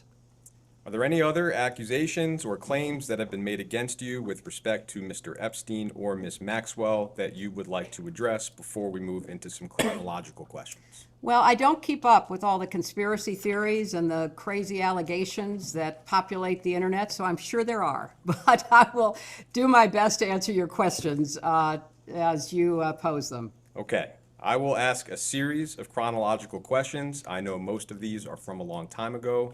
If you don't recall, just tell me you don't recall. As an initial matter, would you recall roughly how many events and receptions would you have attended at the White House during your time as First Lady? Well, I was privileged to be at the White House as First Lady for 8 years, and I have no way of giving you an accurate number, but they would be in the thousands. And they were, you know, one of the great privileges of being in the White House, hosting events, hosting meetings, meeting people, using the rooms of the White House, using the grounds of the White House. So many hundreds, maybe thousands of events, but many, many thousands of people. I was just going to ask if you could estimate how many people you might have met at those hundreds or thousands of events and receptions. Well, Counsel, I can't say I met every person who ever attended an event, and so I can't really give you an accurate number. But if the event was a small event, perhaps I would meet everyone. But for most of the large events that we hosted, it was hit or miss if I met somebody or didn't meet somebody. For the huge Christmas receptions, which were thousands of people that would come to enjoy the holiday decorations at the White House. So I can't really give you a totally clear answer other than I did my best to greet people and to be an appropriate hostess because I took seriously my responsibilities as First Lady. So Mr. Epstein visited the White House a fair amount during your husband's first term in office. One, and I think the only specific event that we're aware of where you may have been present was, as you mentioned earlier, a September 29th, 1993 reception for donors to a White House renovation project that was funded through the White House Historical Association. And our understanding is there was some kind of reception that night. Do you have any recollection of attending that event or that reception? I have no specific recollection, but I know that I was expected to, and I assume I did. But I can't, sitting here today, describe anything specific about that event. But I was very anxious to support fundraising that went to the White House Historical Association that in turn supported the upkeep and the maintenance of the White House. Because certainly, it was an old building with a lot of very valuable furniture and art, and it took a lot of wear and tear because I just finished explaining we had thousands of people who would come through. And I'm not even talking about the visitors who would come through, because that was many, many more thousands. So the house itself needed to be carefully cared for, and so I my husband and I hosted the event, and the White House Historical Association brought those who had contributed because it was ultimately beneficial for the White House. Would it be correct to say that sitting here, you have no specific memory or recollection of meeting Mr. Epstein or Ms. Maxwell at that event in 1993? That is an accurate statement. In fact, when I got the subpoena, I was incredulous because I never thought I was in the same room with Jeffrey Epstein. And it was brought to my attention that he was very likely to have attended the White House Historical Association, but I have no independent recollection of that. Okay. It has been publicly reported that Mr. Epstein visited the White House 16 other times during your husband's first term. He was signed in by different staff members and visited different parts of the White House. Broadly speaking, do you have any memory or knowledge of any other visits by Jeffrey Epstein to the White House other than the one we just discussed? Not that I recall, but I want to be clear, That doesn't mean that, I didn't pass somebody in the hallway, that somebody didn't pop in, but I have no recollection Great. of meeting with him, seeing him, conversing with him in the White House. I'm going to fast forward all the way to 1999. We believe that Mr. Epstein contributed $20,000 to your joint fundraising account with the Democratic Party. Would you have any specific memory, knowledge, or recollection of that particular contribution sitting here today? I do not. And again, this was something that I learned about in preparation for testifying. And as you point out, Counsel, the contribution went to the joint committee that was set up to support my Senate campaign. And my memory is that we couldn't coordinate between joint committees and campaigns. I mean, those were the rules back in the day as I recall them. So I don't have any recollection at all that I knew he'd contributed to my campaign. And he did not contribute, as far as I know, directly, but then this indirect contribution to the joint committee, I don't recall that I knew it at the time, and I was, surprised to learn it in preparation for testifying. So at this point, toward the end of your husband's presidency, how would you characterize your relationships at that point with Mr. Epstein and Ms. Maxwell? Non-existent. Thank you. Moving to the period after your husband's presidency, again, we don't really have much of a record to work off of. There is public reporting that sometime in 2007, Ms. Maxwell may have co-hosted a fundraiser for your presidential campaign in New York City.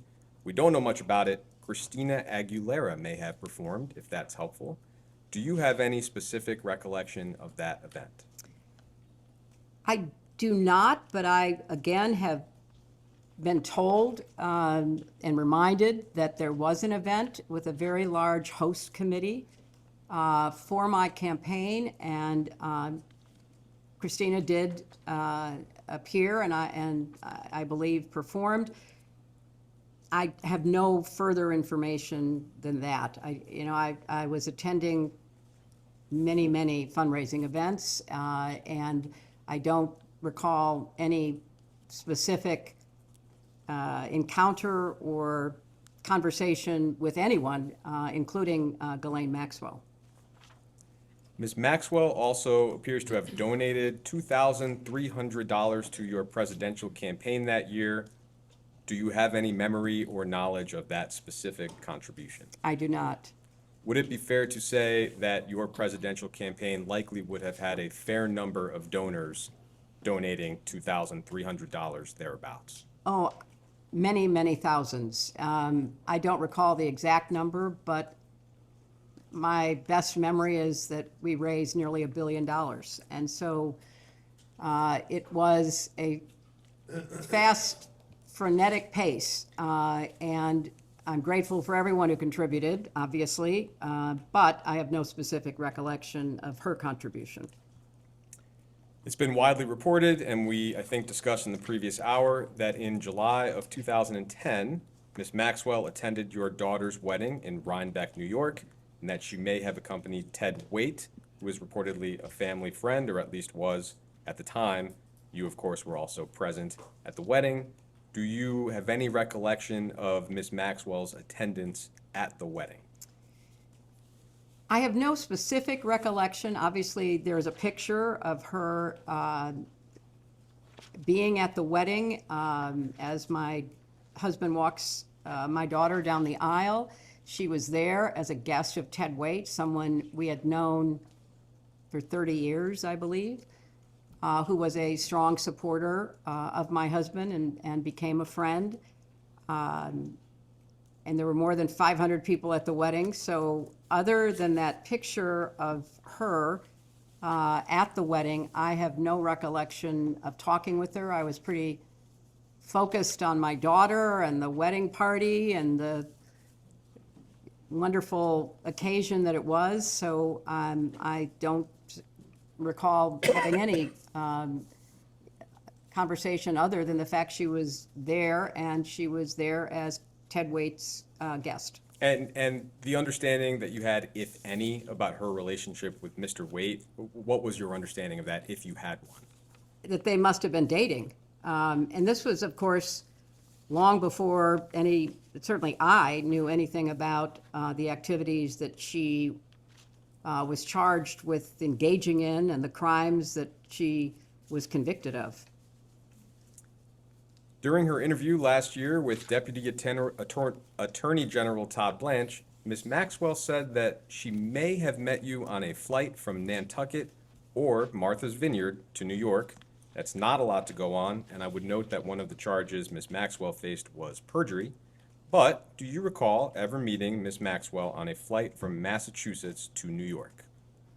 I don't recall it. I'm not going to say it didn't happen, but I don't recall it. And my memory too, counsel, and you would have to check this, but I believe I was told that in her long interview with Todd Blanche, it's Todd Blanche, right? Todd Blanche, the Deputy Attorney General, she herself said that she attended the wedding as Ted Waite's guest. In that same interview, Ms. Maxwell said that she visited your home in Chappaqua a few times and that she was invited. Do you have any memory or knowledge of Ms. Maxwell being invited to and visiting your home? I do not, and I was not present for any visit if one occurred. It's been reported that in September of 2013, at a Clinton Global Initiative conference in New York, Ms. Maxwell was recognized as a Commitment to Action partner for her work on behalf of the Terramar Project, which was an ocean conservation nonprofit that she founded in 2012. Do you have any recollection of whether you were at that event? So that's a Clinton Global Initiative conference in New York in September 2013. I believe I attended the conference, but during the conference, there are many different sessions going on. There are some main stage sessions with very high-profile people. We've had an extraordinary collection of world leaders, including Pope Francis and others. But then there are many of what are called breakout sessions that are smaller sessions where people gather usually around the issue they're interested in. So in this case, if it had been the oceans, there might have been a breakout session about that. And I do not recall seeing her there. I do not recall any knowledge of her being there. But if she were there and she were making a commitment, it would have been in one of these smaller sessions. And I have to add, in 2013, Ms. Maxwell spoke at the United Nations. She gave a TED Talk. She was featured for her work about oceans in a long profile on CNN. So she had a public persona that the UN, the TED Talk people, CNN and the press all recognized because nobody at that time knew what was later discovered. And is it right to say, and it sounds like you would not have had any direct role in organizing whatever her role was at that particular event? Not that I recall.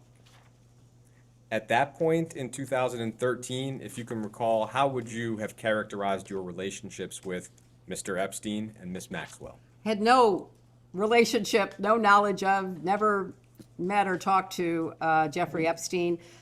I viewed Ghislaine Maxwell as an acquaintance, someone that I might see, but had no real relationship with. Thank you. Thank you, Madam Secretary. I know that a couple of the minority members have just a couple questions as part of this hour as well, and so I have a few, and then I'll turn it over to a couple of the minority members as well. You can hear me okay from here? Yes, I can. Okay. But it would help if the minority Yeah. members would move to where across. We are. I'm actually, they're going to sit right here as soon as Okay, I'm. yeah. perfect, Yeah. perfect. Thank you. Great, thank you. I want to just begin by just asking a few questions, which I believe you've already clarified in your opening statement, but just to be very clear on the record one more time. As best as you can recall, you've never met Jeffrey Epstein. That's true. That's correct. As best as you can recall, and I know that, and you've said this, you've never went to the island. Never went to the island. You never flew with him on a plane. Never flew with him on a plane. and you were never aware of his horrific crimes prior to those becoming public knowledge. Is that correct? That is correct. Okay, thank you. I also wanted just to note, one of the questions that we've been receiving a lot has been speculation amongst the public that Jeffrey Epstein was somehow affiliated with foreign intelligence agencies or other intelligence services. And I know that we have received numerous questions of that type. Now, obviously, you served as Secretary of State. I'm grateful thank you for your service. In your role as Secretary of State, were you ever made aware of Jeffrey Epstein having any types of relationships with foreign intelligence agencies, obviously, of course, of a foreign country? I was not. And Ranking Member Garcia, I am aware of the speculation around this that comes from the files being released and questions being raised. And I do think that is a fruitful area for the committee to investigate. No, I appreciate that, because I'll say of the types of questions that we're receiving, the kind of conversation around whether Jeffrey Epstein had any ties to foreign intelligence or was working with foreign governments continues to come up. And so obviously, as Secretary of State, that would be something I would imagine you may or may not have information for. So I appreciate that response.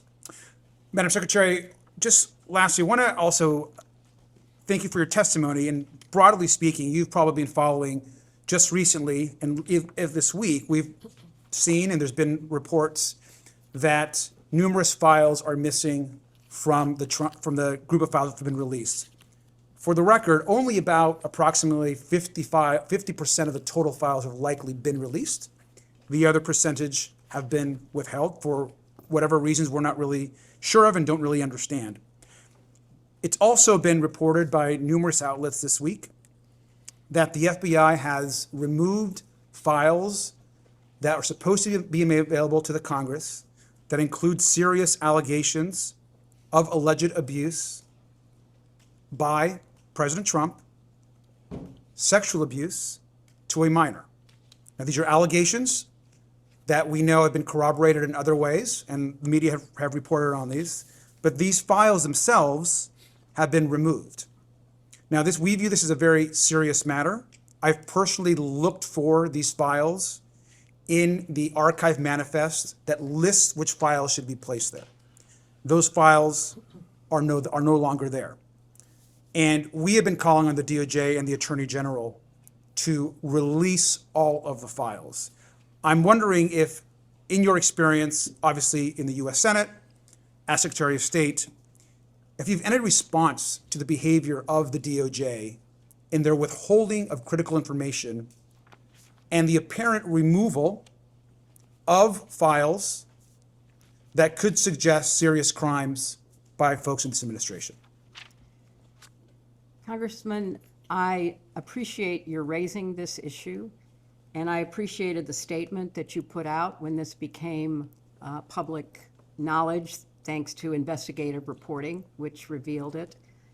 And I think that this behavior by the Justice Department deserves the most thorough investigation that the Congress could carry out.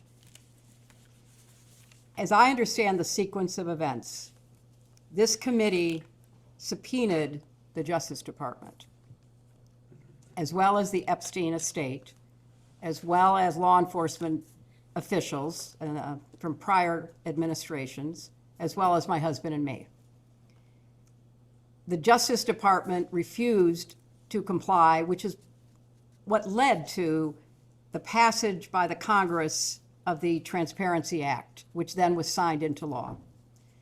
And I think from the very beginning, the behavior of the Attorney General and her staff has demonstrated either a gross incompetence, which is bothersome because they are the keepers of information that should be evaluated for law enforcement purposes, or a clear cover-up because they are protecting the president and others. Either one of those should be the focus of this committee to try to get to the bottom. If they are incompetent and they are incapable of complying with the law that the Congress passed, we need to know that. Because they are falling down on the job. They have an FBI director who's more interested in drinking beer in a hockey dressing room after our team won the Olympics, rather than being responsive and complying with the law as it has been promulgated. So I don't think it's unfair to say that given the sequencing of the events, starting with the way that President Trump made the release of the files a key element of his 2024 campaign, the promise that he and then his attorney general made that the files would be released, then a walking back of that as they began to look at the files, an ignoring of what they had promised, including that they had a client list on the desk of the attorney general, reasonable people would have to assume they are engaged in a massive cover-up, which is infuriating. As an American, as a citizen, all of us should be, regardless of party, wondering what are they hiding?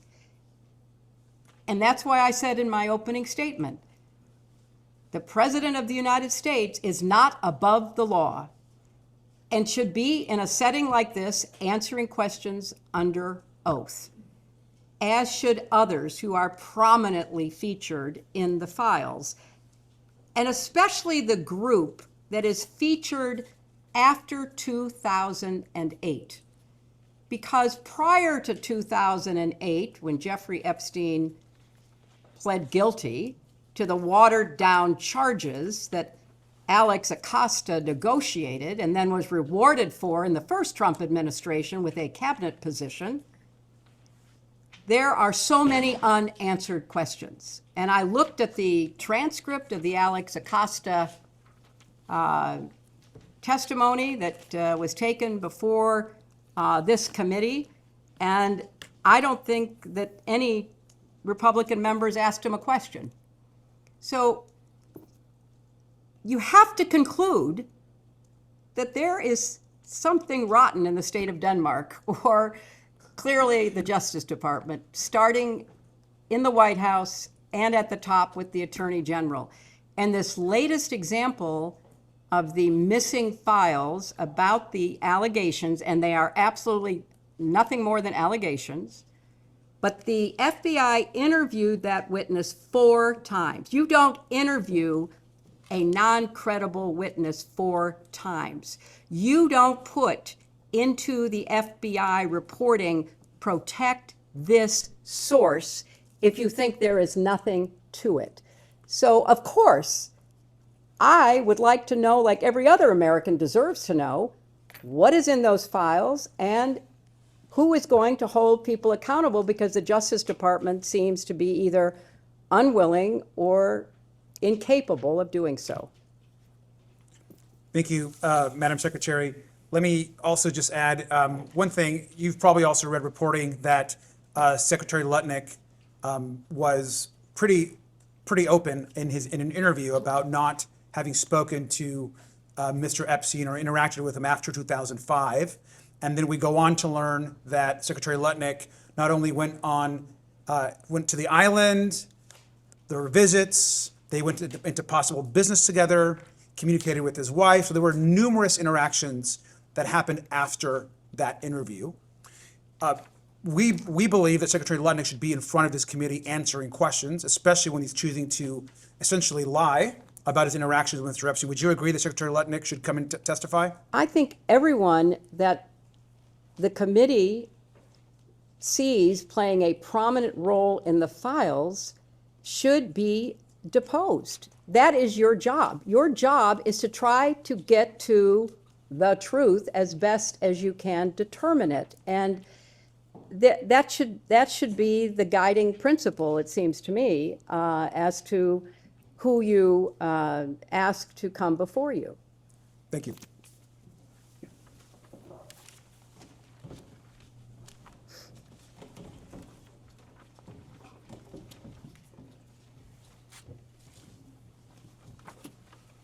Hello, Congressman. Hello. Thank you, Secretary, for being here today. I'm going to ask you a few questions that might be a little redundant. That's but okay. Just to get on the record. Am I correct that you did not know at any point before Jeffrey Epstein's crimes became public that Epstein committed or facilitated sexual abuse of minors and young women? That is correct. And prior to Epstein's crimes becoming public, were you ever warned not to associate with him? Not that I recall. And you did not know at any point before Maxwell's crimes became public that she committed or facilitated sexual abuse of minors or young women? That is correct. And did anyone ever raise concerns to you about Miss Maxwell or warn you not to associate with her at any point? Not that I recall. Thank you. And you served as First Lady and U.S. Senator and Secretary of State. And so you met a lot of other heads of state, foreign dignitaries. And so at any point, did Jeffrey Epstein or Ghislaine Maxwell's names come up? Not that I recall. And you mentioned you did a lot of work on human trafficking. Could you talk a little bit more about that? And then also, I would love to know if Jeffrey Epstein or Ghislaine Maxwell's names ever came up. No, I can tell you that those names never came up, as I said, prior to their crimes becoming public. I don't think people knew. Or if they did know, they were not sharing that. Or if they did share it with the FBI or the Justice Department, the investigations never went anywhere. So I don't know that anybody would have ever raised those names, and I don't know that anybody knew to even look into it. You know, as I said, the whole question of human trafficking, sexual slavery, forced labor, domestic violence, for the longest time were not even considered crimes. And it took a lot of effort on the part of many, many courageous people around the world to raise the visibility of these crimes and to actually change criminal law in many countries. You know, when I spoke in 1995 at the UN World Conference on Women in Beijing, that was one of the issues everyone was struggling with. Domestic violence was considered cultural, not criminal. Sexual slavery was just something that happened. You know, young women were forced into prostitution. All of this was certainly known and was something that had gone on for, you know, centuries, thousands of years. But there became finally enough outrage and organizational impetus to begin to try to change that. And that's what I worked on when I was First Lady, because I really became aware as I traveled to Asia and Africa, even Eastern Europe, particularly after the fall of the Soviet Union, what a big criminal network was operating around the world to traffic people. And obviously we're here focusing on what happened to, you know, girls and women with being sexually abused, but it's also true that people were forced into labor in mines and fishing boats. I mean, this was a phenomenon that finally was getting attention. And we worked very hard to raise visibility. I mentioned the law that was finally passed in our country in 2000. There was also something called the Palermo Protocol, where nations came together to pledge themselves to change laws, to implement enforcement against trafficking. So it's been a long struggle, but we've tried to focus on preventing it, prosecuting it, and protecting the survivors, and we've made progress. But obviously, we're here today talking about crimes that still are happening even in our own country. I know the public wants names to be named, and I know this is a difficult question for you given your lack of a relationship with Epstein or Maxwell, but are there any names that you think we should be talking to at this point that haven't been out there already? I don't know any more than you do as to what's being exposed in the files. I saw where Congressman Massey stood on the floor the other day and said that he named 3 people, as I recall, that should be investigated. But there's a long list of people who may, even if they did not do something themselves wrong, because of their association with Epstein, might have credible information for your committee. And final question, you've expressed a desire for this hearing to be public. I just love to hear sort of Yeah. an explanation for why. Look, I think sunlight is the best disinfectant. I think as much as we can do in public, we should do. And I've testified before Congress many times, before you were there, and it was always in public. I mean, that's what we did. I testified, and I was on the other side of the table asking questions in public, except for something that was classified that couldn't be in public.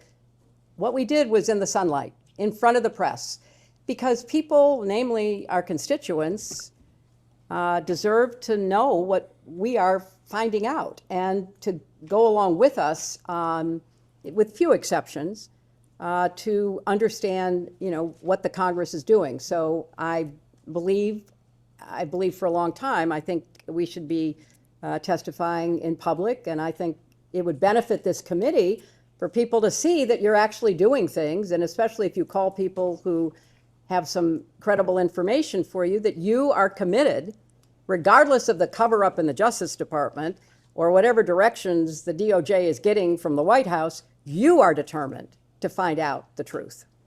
Thank you.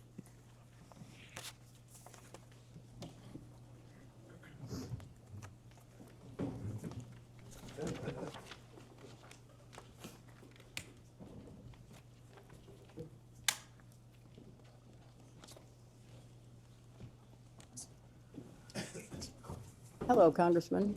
Secretary, how are you? I'm okay. First and foremost, thank you for being here. Thank you. Secondly, as an attorney, I know sometimes things are done differently in DC, but when an agreement is made and our word is given, it should be kept. I agree with that. And first and foremost, to get into the line of questioning that I had, on November 12th of last year, Oversight Committee Democrats released emails that were obtained from the estate of Jeffrey Epstein. In one email from 2011, Epstein said to Ghislaine Maxwell that President Trump was, quote, that dog that hasn't barked, end of quote, and that an unnamed victim, quote, spent hours at my house with him, end of quote. In another email from 2019, Epstein wrote that, quote, of course he, referring to President Trump, knew about the girls as he asked Ghislaine to stop. 2 days later, President Trump directed Attorney General Pam Bondi to investigate President Clinton and other prominent Democrats in order to distract from his own close ties to Jeffrey Epstein. I'll mark as Minority Exhibit B a True Social post from Donald Trump dated November 14th, 2025. And I think you have that now. As you can see, President Trump's post refers to Jeffrey Epstein's crimes against young girls and women as the Epstein hoax, end of quote. His post also completely ignores several other high-profile individuals, including Republicans and allies of President Trump, who are known to have had relationships with Epstein. In fact, the Epstein files contain numerous officials in the current and previous Trump administrations who have connections to Jeffrey Epstein, including, but I'm not sure limited to, Howard Lutnick, RFK Jr., Steve Bannon, Elon Musk, Tom Barrack, Kevin Warsh, and Mehmet Oz, to name a few. Secretary Clinton, to your knowledge, has the Trump administration done anything at all to investigate these other individuals with ties to Epstein? Congressman, I know of nothing, just reading the press. I obviously have no inside information that there has been any effort whatsoever to investigate the names that you just mentioned or any others who might have credible information about Jeffrey Epstein's crimes. And I think that's where this committee comes in. You are not beholden to the Justice Department. You have an independent Article I jurisdiction. You are the co-equal branch of government, and you have the responsibility to pursue what the Justice Department apparently is failing to pursue. The other point I would make is, having observed President Trump up close and personal for a number of years now since I ran against him. He has a tell. He has a behavioral tell. Whenever he is worried about being found out himself, he accuses somebody else of doing what he actually has done. And it's just a pattern with him. So it's no surprise to me that all of a sudden, what he promised in his campaign to reveal, everything about the files, and then when his people began looking in the files and realized how potentially incriminating they were of him, all of a sudden, that was no longer the focus. It was blaming Democrats, talking about a hoax, saying move on, there's nothing to see here. That is a typical pattern of President Trump's behavior, which speaks louder than all the words that he speaks and all of the Truth Social posts that he makes. He clearly knows what he did. He knows what others did, because remember, one of the emails that has come out recently is he called the police chief of Palm Beach at the time Epstein was arrested, according to reporting, to say, I'm so glad you got him. I'm so glad you're stopping him. Well, how would he know that? How would he know that?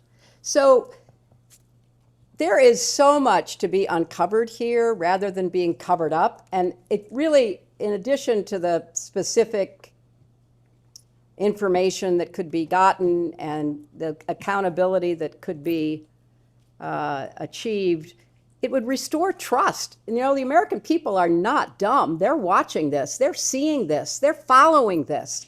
And it's just one more example of, you know, us not doing the kind of work that would build trust in finding out, you know, the truth, not just for the victims and survivors, but for the American public.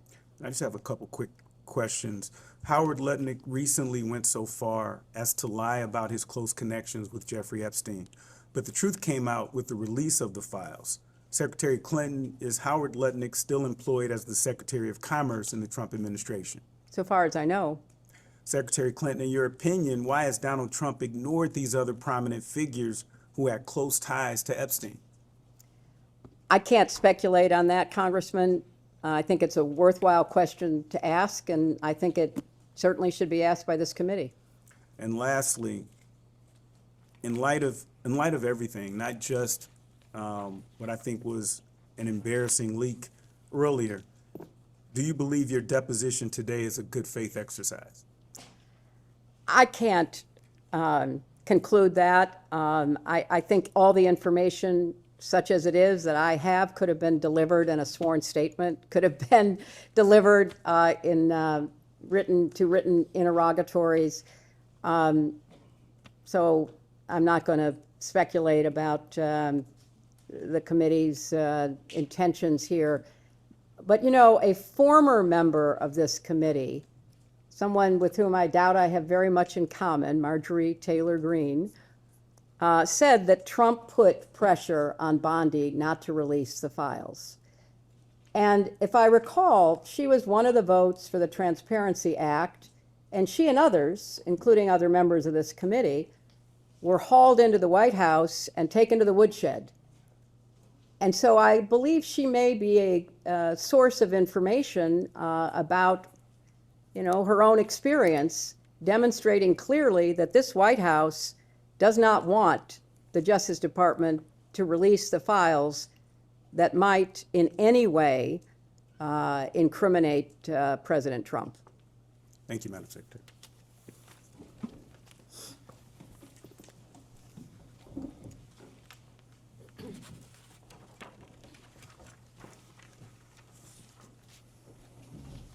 Thank you so much for being here, Madam Secretary. Some of this was briefly touched upon, but as you know, there is wide speculation among the public that Jeffrey Epstein may have been affiliated with domestic intelligence agencies and services. Alex Acosta, for example, Secretary of Labor in the first Trump administration, allegedly said that Epstein, quote, belonged to intelligence, end quote.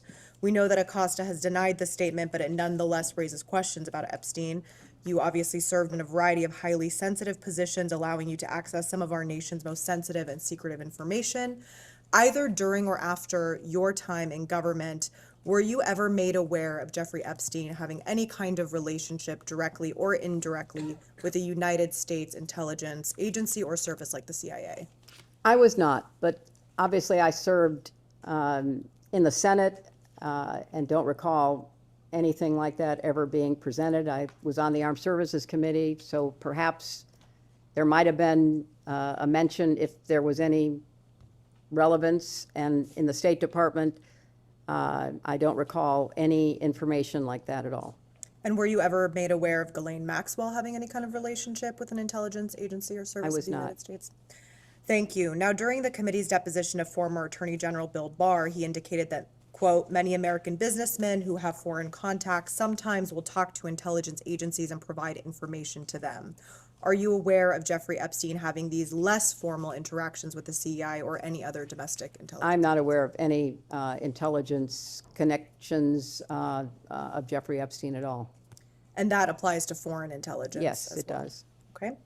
I want to move to... But I do think, Congresswoman, as I said earlier, your questions are well taken. There are so many threads of this investigation that need to be followed. You are talking about the intelligence. We have talked about the sexual abuses. And we also should be following the money. One of my former colleagues, Senator Wyden, is trying to get out of the Treasury Department records about Jeffrey Epstein's financial transactions. The Congress should, and this committee certainly should, subpoena the Treasury Secretary for the information that Senator Wyden has compiled. In my experience in the Senate, Senator Wyden is a thoughtful, careful investigator. If he says there's something there, I would take it to the bank. And so follow the money. Follow these foreign involvement intelligence potential. Whether they're true or not, I don't know. And of course, follow whatever leads you can get out of the emails and other information that are being put forth by either DOJ or the Epstein estate or anybody else on, the crimes that he committed. Thank you. That brings us to the issue of transparency, which is related to what you just said. You and President Clinton have been very clear about your desire to testify publicly before this committee. In fact, on February 5th, 2026, you posted on social media, quote, if you want this fight at Rep. James Comer, let's have it in public. You love to talk about transparency. There is nothing more transparent than a public hearing, cameras on. Secretary Clinton, why is it important for you to testify before this committee in a public setting? Well, first of all, I believe in public testimony. I believe that the public has a right to know what its elected members of Congress are investigating and legislating. Having served for 8 years, I think it is useful as a member to do a hearing in public because you're going to learn things by the coverage of it, by the response that you get from people. This hearing, if it were in public, maybe your question about intelligence, maybe somebody watching it would have said, oh my gosh, I just remembered having a conversation with Foreign Minister X or Prime Minister Y, and that person mentioned Jeffrey Epstein. Most people are not going to look at the video, they're not going to read the transcript, but they will follow a live public hearing. So I think it actually enhances the work that those of us who've been privileged to serve are doing and can do. So to me, it is just an absolute prerequisite for doing the kind of legislative and investigative work as effectively as possible by doing it in public. And did you know that you would be photographed today? No. And is that at all part of what you had understood about the terms of the agreement for today's deposition? Well, I will confess that I had some concerns about whether the majority on the committee would treat me fairly and would, fairly convey what I say and what I did and how I looked and how I responded. So yes, I did have a concern, and when we learned about the photos being taken not by a staff member, but by a member, it was shocking and very disappointing. So if it were in public, we wouldn't have that debate. You know, everybody could see the same thing that the congresswoman saw. I'm sitting here, sometimes I'm smiling, sometimes I'm frowning, sometimes I look good, sometimes I don't. That's all in public. Everybody can have the same view rather than, you know, an angled photo and all the rest of it. So it was disappointing, and I regret that it happened and it violated your rules, but that's not the real concern I have. The real concern is get busy. Focus on the people that have something to tell you, that can tell you about intelligence, money, and crimes, and get them before you, and whenever possible, do it in public. And finally, do you think that Donald Trump should be deposed by this committee? Absolutely. You know, I was a lawyer, and as a lawyer, you would look for pattern and practice. If you were deposing a witness in a case that you were trying, if you were in court, what did you know about this person? What you knew could influence how you questioned that person, how you tried the case. Donald Trump has been held civilly liable for sexual assault by a jury of his peers. 9 members of a jury found him liable in the sexual assault of E. Jean Carroll. That is behavior. That fits a pattern if one were looking for a pattern. He has also been convicted on 34 felony counts for attempting to hide his relationship with an escort and then to commit business fraud to prevent it from becoming public in the 2016 campaign, which was ultimately election interference. So if I were running the committee or I were involved in this investigation, I would be looking for people who maybe had some prior conduct that might be relevant to either money or crimes. And yes, I think that it would be in keeping with the scope of the investigation of this committee to set up a deposition with President Trump. I know he's been deposed many, many, many times. He's taken the Fifth Amendment many, many hundreds of times, so I'm not saying you're going to get a lot of information. But given what's in the files and given past and prior conduct, he would be on my witness list. Thank you. We can go off the record.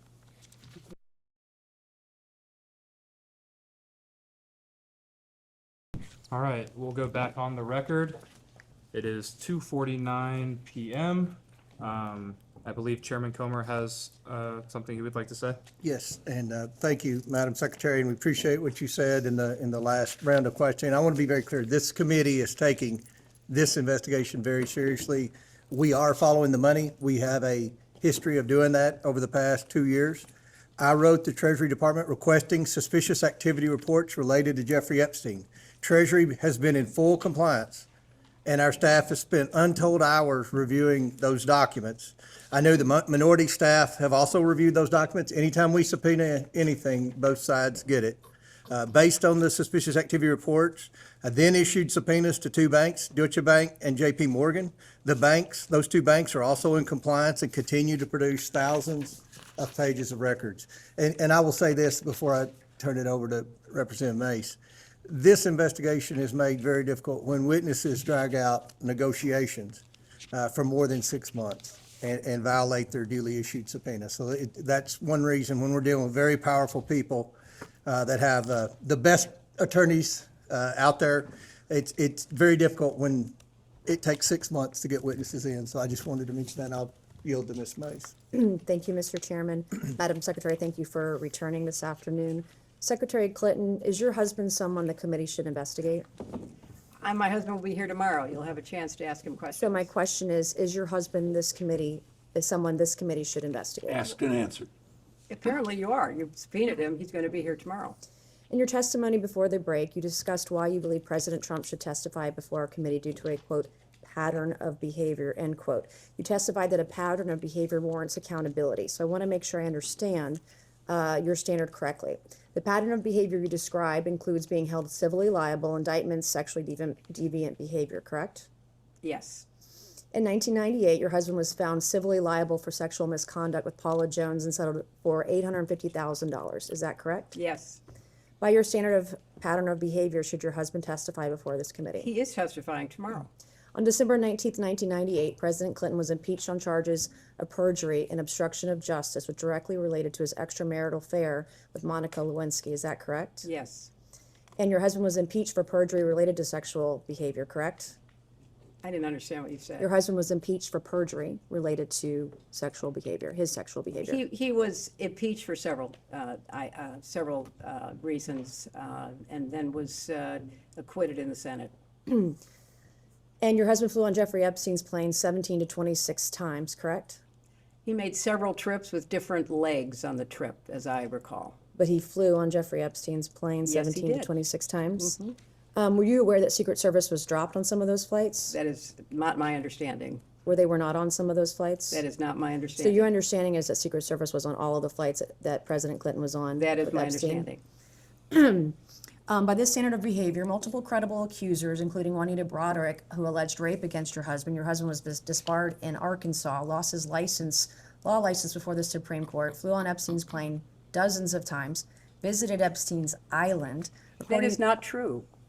That is absolutely untrue. Well, there's documentation in the DOJ files. I'm not sure you're aware, your attorneys have told you, but Jeffrey Epstein told one of the victims to lie to investigators, to lie that Bill Clinton was ever on Epstein Island. I can provide that document to you. We would like that document, please. Yeah, Okay, counsel, I can do because that. actually the files say just the opposite. Epstein himself denied he was. These are FBI notes from an interview with a victim, and I can get you the victim number and the case number and the files. These are notes from a 302 If interview. you'd like those, are you going to provide those now? That's not my line of questioning. She brought it up, but I have a I'm document I sorry, can get to you're you. making a representation Yeah. as to the facts. I didn't enter anything as an exhibit. But it's factually inaccurate. No, I can give it to you later. I can go find the document, make copies of it, and give it to you this afternoon. Thank you so much. Okay. By your standard of pattern of behavior, according to documents released by the Department of Justice, your husband appears in photos in swimming pools, hot tubs, aboard Jeffrey Epstein's private plane with unidentified young women. We came here today and you told this committee that a pattern of behavior demands accountability, correct? I said that I believe the committee should call anyone who had a substantial pattern and practice of contact with Jeffrey Epstein and his crimes before they came to light. Does that include your husband? And after they came to light. You're going to have a chance to question him tomorrow. So I'll ask you again, by the standard you just set, in your own words just now, does this standard apply equally to your husband or only President Trump? I have said that my husband has been subpoenaed. He will appear. He will answer your questions to the best of his ability. But there is no evidence whatsoever of any connection with Jeffrey Epstein's crimes. And I think that that will be obviously apparent in the questioning. What makes you so sure of that then? I mean, he's photographed with... Objection No, is to speculate on something that's not Yeah, evidence. it is so speculative. I mean, swimming in a pool, sitting in a hot tub, there are millions of people who do that without any improper behavior or certainly committing any crimes. So I Do you think think most of the men are like your husband that did anything wrong by were they being surrounded by young women, giving them massages on Jeffrey's private estate or private plane? Are they all innocent then? You know, you are making assumptions in your questions that have not been proven and I don't believe are provable. Okay, why did you wait 6 months to have this hearing today or have this testimony? You know, I've answered that. I thought that given the way that other witnesses who were subpoenaed at the same time were being treated, that there was an unfair treatment of both my husband and myself. And I thought that, especially from my perspective, I had very little, if any, information to provide you, and that I could have done it in a sworn statement, and you could have moved on to depose somebody else who might have more information that would be beneficial to your I have two more investigation. questions, then we're going to pass it to Congresswoman Luna. After Jeffrey Epstein was convicted, did it concern you at all that you had taken a substantial amount of money from Jeffrey Epstein? That's an inappropriate assumption. I did not take a substantial amount of money from Jeffrey Epstein. So far as I know, Jeffrey Epstein contributed to the joint committee that was supporting my Senate race. Which was how much? I believe I was told $20,000. And you don't consider $20,000 substantial? I do not consider it relevant to me because I have no recollection that I ever knew that he gave any money to So the you joint didn't talk committee. to your donors that gave $20,000 to your campaign? My understanding of the rules back then is that there was no coordination between the committee and the campaign. So, no, I have no recollection But that doesn't of mean knowing you that. can't speak to your donors. That doesn't prohibit, the law does Donor- not prohibit you speaking to But donors. I didn't know he was a donor. As far as I knew, he was not a donor until I learned this in Did it preparation concern you for at the all that Ghislaine testimony. Maxwell was heavily involved with people you knew and were close to? I knew people that I knew her. Yes, that's true. And you just shrugged, you didn't want to look into it or You know, have any nobody, question you know, about it? until her crimes were revealed and she was indicted and tried and convicted, I don't think people knew very much about at all And what then she how do was you know doing. Howard Lutnick? I know Howard Lutnick because when I was senator on 9/11, the firm he headed, Cantor Fitzgerald, suffered the greatest loss of life. As I recall, something like 650 of his employees were murdered by terrorists that day. Howard Lutnick missed being a victim because he was delayed dropping know his that. I child asked how off you- to no. kindergarten. You asked the question. I'm going to answer your question. Now you're gonna yell This at was me? what I spent You're my going to yell at time me. doing. I'm a I survivor spent trying to look out for other Well, survivors, trying to and get to the I bottom was of it. taking care You of waited the 6 people months who to lost get here today. 3,000 6 months, lives and now you're being at World defiant Trade and Center. indignant today. You asked me I have about met Howard with Epstein Lutnick. survivors. I'm a survivor myself. You have emails. You've denied that Jeffrey Epstein, that you tried to get Jeffrey Epstein to give money to you. I did but not. Howard Lutnick was If used you to have an get email money. with me asking Jeffrey I Epstein have for an money, email from Howard Lutnick sending it to what's Jeffrey the question? Epstein and his What's the- people to I raise don't- money for I don't you know about- for an event, an intimate event for you at his offices Well, at Cantor Fitzgerald. You're look, going to sit if here you- today if you would and, let me and, finish. and obfuscate and say to this committee, you didn't try to get money from Jeffrey I didn't. Epstein when I there was didn't. an intimate event in an email that Howard Lutnick emailed to Epstein's people and Epstein to get him to come to your intimate event at Cantor Fitzgerald, a very small event. And so I'm not going to public. You want to yell at me, that's fine, but I'll yell right back. Well, okay? I am looking out for it's survivors. very- I'm doing look. the job that you would not do and refuse to do as Secretary of State. Thank you, and I yield back to no, Congresswoman. I'm going to finish answering the question, which I have a right to do. I am very sympathetic to your personal situation. I have read about it. I have seen you testify or speak on the floor about it. And I very much sympathize with not only what you went through, but appreciate your effort to stand up for survivors. I was a senator representing the people who were murdered on 9/11. Nobody lost more people than Howard Lutnick. You can say whatever you want. You can call him and have him appear before the committee. But I knew him as the man who lost the employees that he knew intimately, including his brother. And he was a So go-between I between worked. you and Let Jeffrey her finish Epstein her raising answer, money please. for you. Let her finish her answer. You know what?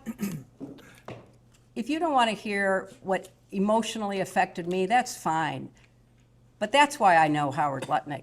I went to the memorial service every 9/11 after the formal service was held. I see what you're with doing here, all- and you're with obfuscating all from of the his questions. He was the people, the go-between families. between you and Jeffrey Epstein raising money for your Well, campaign. you know, Howard Lutnick and I did work Thank you. I will together now yield because to we had a Congresswoman lot of Luna. victims Thank you. to take care of, and we worked together to rebuild downtown Manhattan. That is how I know Howard Lutnick. Why don't you get over here? Fine, I'll do the heavy lifting. Or you get like it later. Yeah, I got it. move on. Yeah.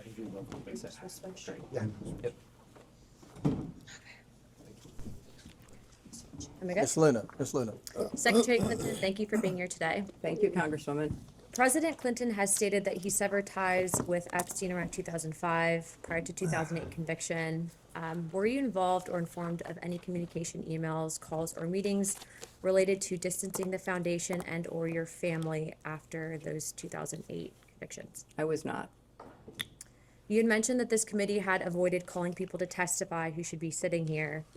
I would like to show you some emails. If the staff could please pass out to the members and the secretary EFTA 00878421 and EFTA 007058660, please, so she can see it.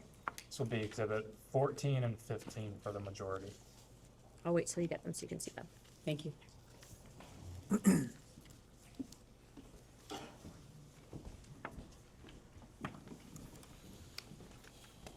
you very much. Thank you very much. Okay. Yes, we want. There's two, are there two separate? Yes. Thank you. And I'm going to pass them down because I have more from my colleague. And one more here. Thank you so much. I appreciate that. They're the same. There's two different documents. There's that are two, here. yeah, there are two emails, both different EFTAs. Secretary Clinton, would you please read EFTA 007058660? Just, you don't have to read from, it's to Jeffrey Epstein, but can you read the context of the email? Sorry, could you state the number again? Is the number at the bottom? Yes, it's at the bottom. It's EFTA 007058660. This is majority 14. 14, yes, sir. Thank you for a fun night. Your littlest girl was a little naughty. How does that make you feel? Makes me sick. If you can also read the EFTA 008788421. This is also another email. Can you just please provide the context? It's an email to Jeffrey Epstein. If you could just read the context of what it is. Of course, the Ohio Jesus, I'm coming trick. And just the main body of the context of the email. Said that she felt God's presence next to her when she was in bed. She knows that Jesus watches over her and he helped save her life. Whoops. How does that make you feel? It's bizarre. I don't know what it means. The reason I asked you to read both of these is because these emails were both sent by co-conspirators that were then given the plea deals and now have been given victim status. Both of these women were also named an FBI document, and they're on a number of other emails. Do you believe that the Department of Justice should reevaluate the plea deals for some of these women, given that, as you can see, they have clearly done some things probably that they shouldn't have? I don't know the status of whether that would be legally possible, so I have no opinion. I think outside of the statute of limitations, they might be able to reinvestigate under the civil rights violations. Would you be in favor of that, or looking into any of the co-conspirators that were given plea deals down to victim status if there's credible evidence that they were trafficking young girls? I think it should be pursued. Hold on. I'd like to also show you another EFTA, if the staff can also pass this to the secretary. It's EFTA 016566217. This will be exhibit 16 for the majority.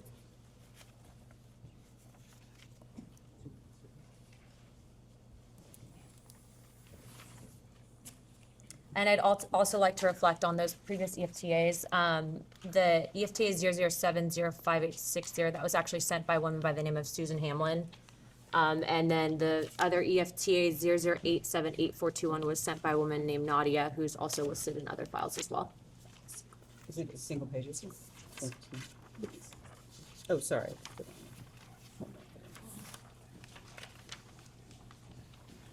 Secretary Clinton, this was actually out of an FBI briefing document when Epstein was in his New York trial. If you can look at the top left, the individual photo, who is that individual? I can't tell. It's such a small, blurry picture. Okay. For those that want to pull up the file, the photos of Jeffrey Epstein, this is actually a passport that was given. The individual's name is Marcus Robert Fortinelli. Do you think that this is a sign or a telltale sign of intelligence operations and pseudonyms? I can't speculate, I don't know. Okay. Victims have stated to this committee, both Democrats and Republicans, that during Epstein's time, during his day camp jail is what I'll call it, that he was also in active communication with Bush's CIA director. They also had stated that he had active ties to Russia, Israel, and Iran. Given your status, not just as the First Lady, but also in your secretary position, have you ever been targeted by any of these countries as a means of a foreign intelligence gathering operation? Are you aware of potential vulnerabilities? Yeah, I was targeted by Russia in the 2016 campaign. I mean, I think that's pretty well known. What And about Israel or Iran? I don't know about either Israel or Iran. Okay, do you believe that Epstein was running potentially a honeypot operation with intelligence gathering operations to collect information on high-profile individuals, both Democrat and Republican, in the United States, in an effort to sway our foreign policies? Is it possible? I have no direct knowledge, but I think it's one of the areas your committee should investigate. Do you think it's possible? Well, it's certainly possible. It's a tried and true technique of certain intelligence agencies. Do you believe that he was using honeypots in an effort to? I can't speculate. I don't know.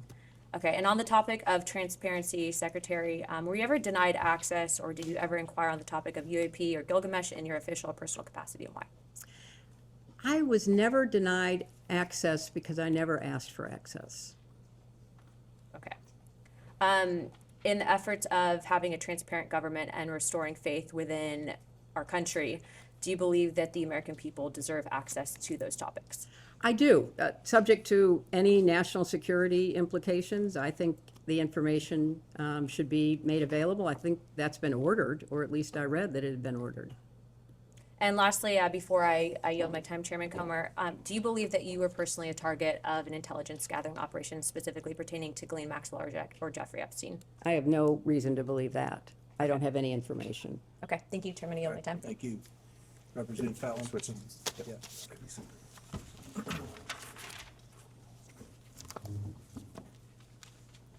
Can you get in front of me now? I'll just- Okay, all right, good.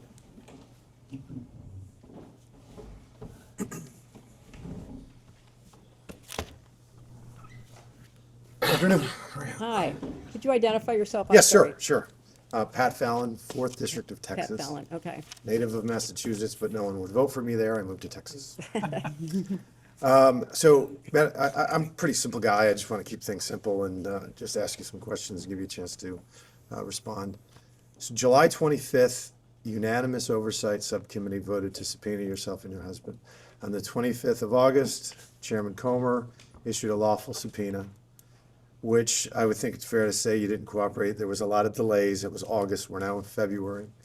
The deposition was set in December, then it was delayed and moved to January, and now here we are in February. We all get accused of things. The higher you go up in the ladder, the more people are accusing things. If I don't have anything to hide, I'm eager to come in and testify. I just find that interesting. Why the delay for 6 months? Well, I think, as I've said,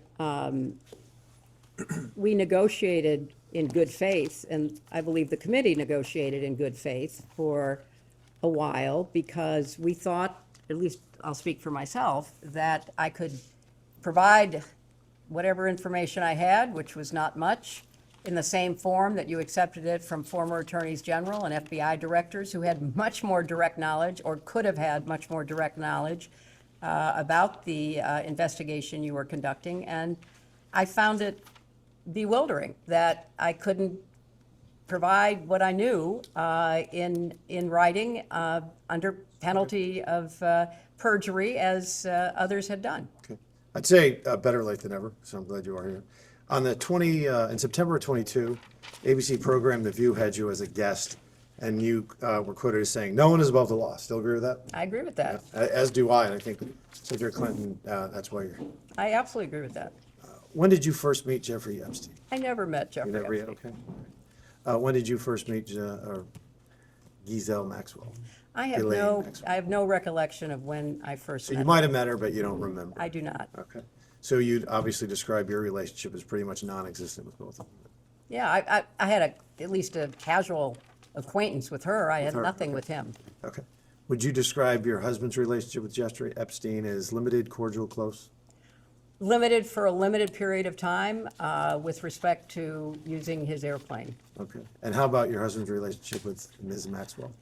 I think that they knew each other for a longer period of time. Okay. So just for the record, in 1992, Epstein donated $1,000 to your husband's presidential campaign. In 93, $10,000 to the White House Historical Association while you were in the White House and your husband were.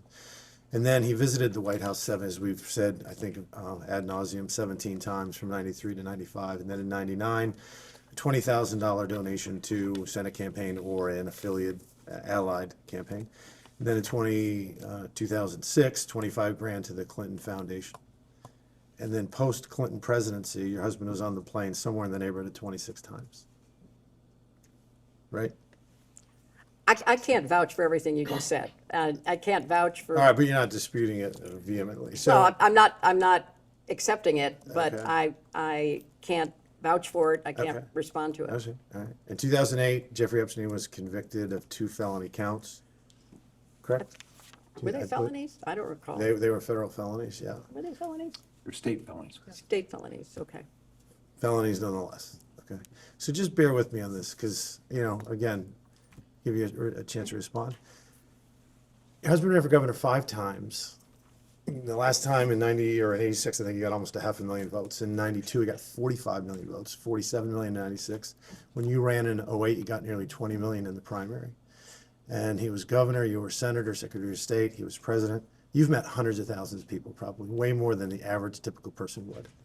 And my point here is all these millions of people that supported you and your husband, hundreds of thousands that you met. In 2010, one of the most significant events of your life is going to be your only daughter's wedding. You have 500 wedding guests from all reports. That means, and there's a groom involved, so you're distilling down to 250. Only 250 people can attend. And it's your testimony that, how did Ms. Maxwell end up at the wedding? She was the guest of Ted Waite, who was a longtime friend of our family. So it was just an odd coincidence that she was at one of the most, no, I mean, that's fine. If Yeah, that's your testimony, that's your testimony. I was not telling my dates who their guests could, or my guests who their dates could be. It's just an odd coincidence. Okay. See, would you describe your husband as a smart guy? Excuse me, are you asking her to testify about her husband? I'm not. Instead of, because His- he's going to be here tomorrow, so you can you ask think questions he's- to the witness Ma'am. that is for her, but it seems to me that you are asking questions that Counselor. are requiring opinion. Can you ask a question that is? How long have you with been respect to married? fact? Can I ask that? Oh, do I have to answer that?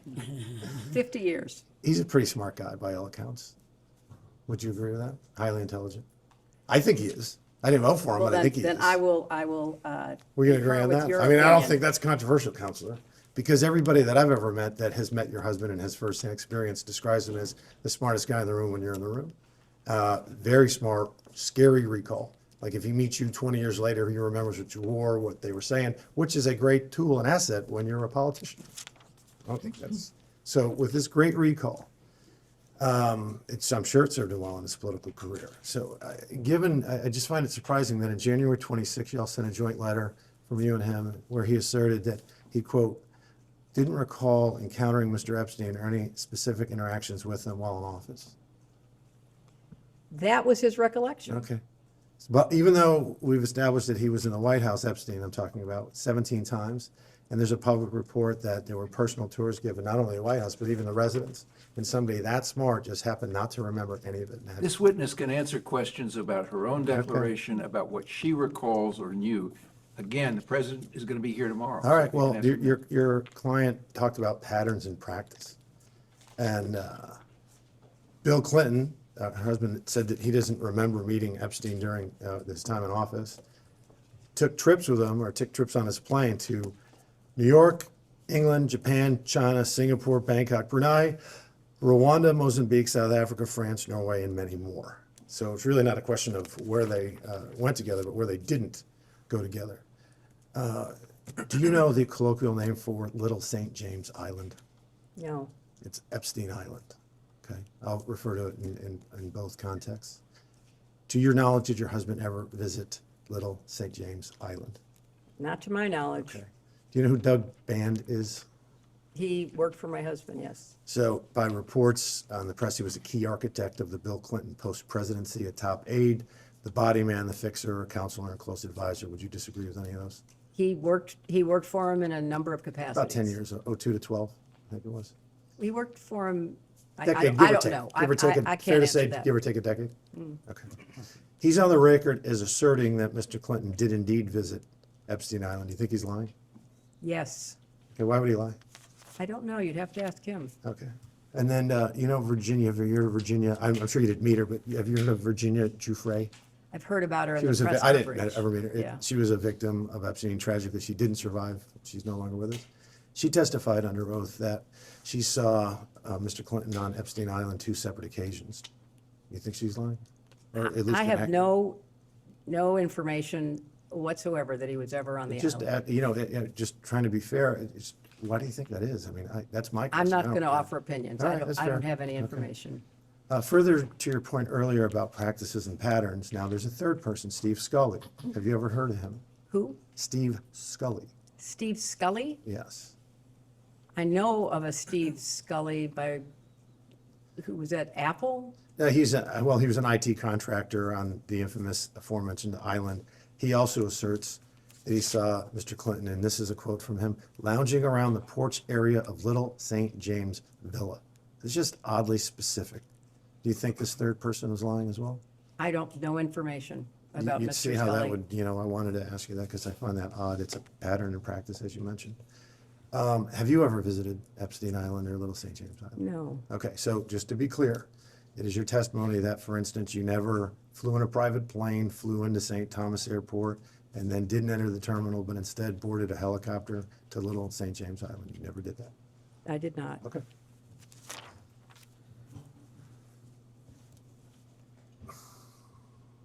So Virginia Giuffre, who we just talked about, who we all found highly credible, I think, bipartisan, in a bipartisan manner, stated that Mr. Clinton walked in a Vanity Fair and threatened them and that they better not write an expose detailing the crimes of, quote, his good friend, Jeffrey Epstein. Do you find that troubling at all? I find it not believable. Okay. Let's turn to the current administration and president, because you said some pretty choice words of the administration and President Trump, aggressive and even some coupled with incendiary claims about President Trump and his DOJ.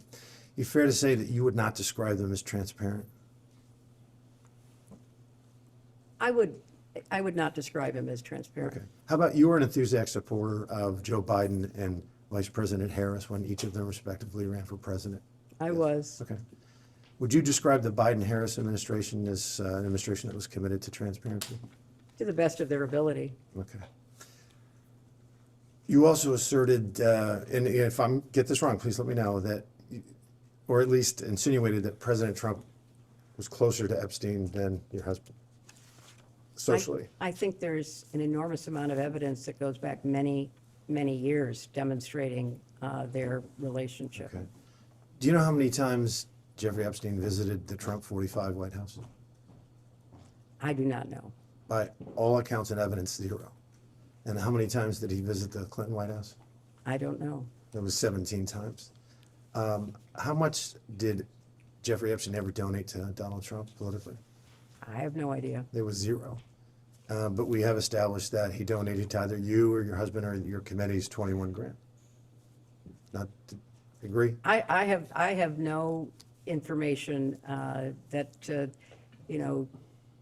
is personally based about their relationship. Jeffrey Epstein donated $35,000 to foundations. One was a $10,000 donation to the White House Historical Society in '93 when the Clintons, your family, was in the White House. He donated, and then there was that 2006 donation for 25, or 2006 donation to the Clinton Foundation. He's donated, similarly to the Trump White House, never, no foundations either.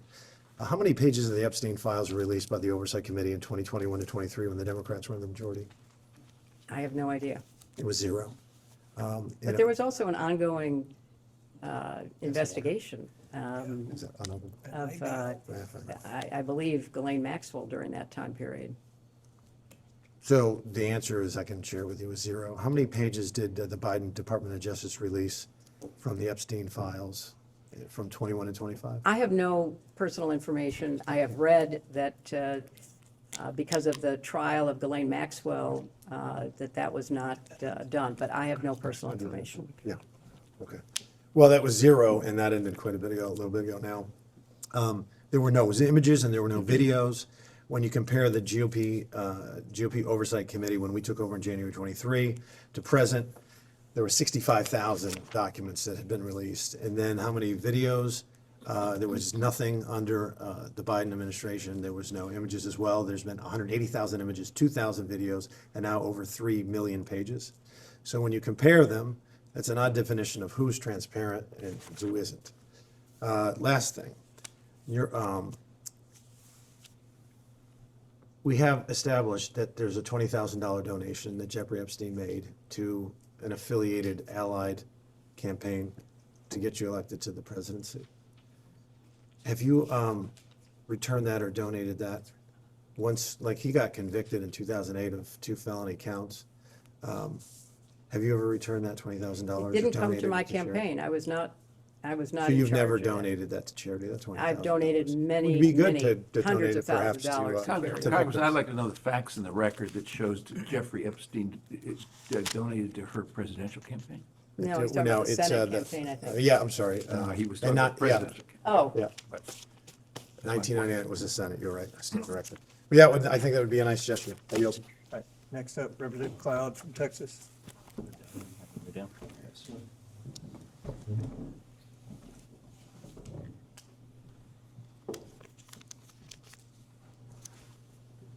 Hi, could you identify yourself? Michael Cloud, Texas, 27th. Michael? Cloud, C-L-A-D. Okay. And thank you for being here, Madam Secretary. You were asked if Jeffrey Epstein played a role in shaping the Clinton Global Initiative. Is it correct to say that you have mentioned that you do not know whether this was the case or not? I have no information. We have a letter, of course, from Epstein's lawyer stating that he was, and I quote, was part of the original group that conceived the Clinton Global Initiative. If you do not know, who would know? I don't know because I was not involved. You don't know who was involved in the Well, my beginning? husband obviously was involved. So your husband would know at least? Well, you certainly can ask him. Okay. Similarly, you've mentioned that you do not know how funds were recruited at the Clinton Global Initiative. Is that an accurate understanding of your testimony today? No, donations were made. Lots of donations. Many individuals, groups, businesses, philanthropies have donated to the Clinton Global Initiative. Sure, yeah. What was the process of recruiting those donations, I guess, or what's your understanding of it or your involvement in it? Some of it was spontaneous. Some of it was through the team that helps to raise money. It's a combination of supporting charitable work. Do you know if Jeffrey Epstein was involved in helping I have find no donors, reason to recruit believe donors? that. I don't know. You don't know if he was involved in donor relations in any way? I have no, as I say, reason to believe it, but I don't know. Do you know who would know? The people who were involved in raising the money, but I was not involved with CGI in those early years.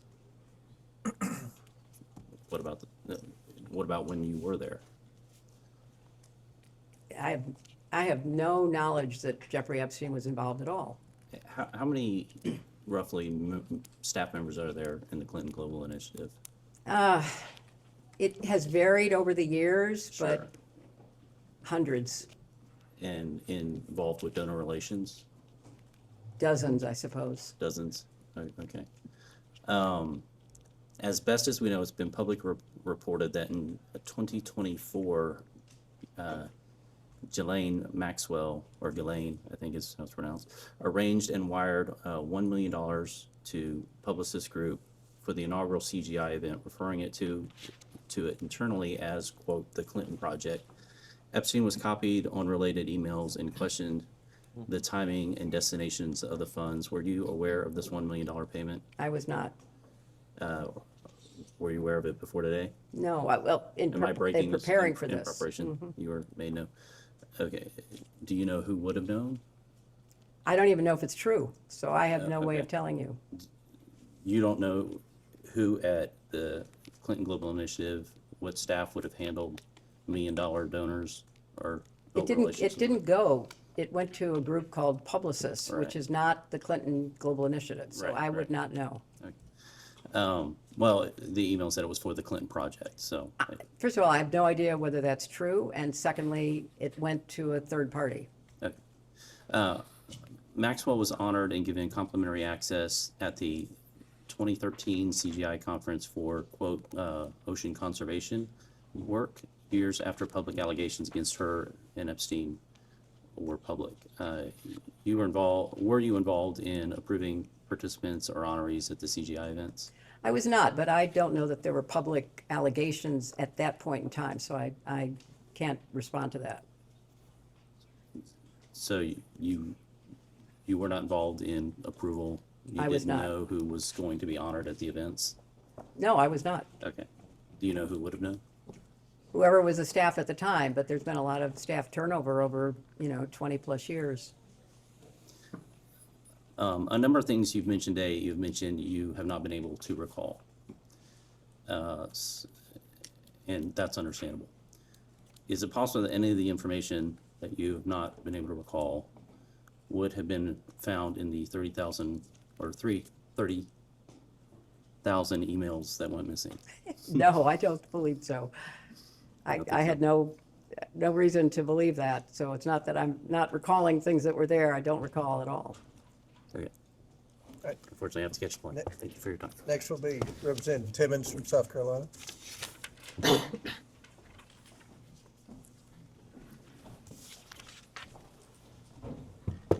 Madam Secretary, William Hello. Timmons from South Carolina. Thanks for being here today.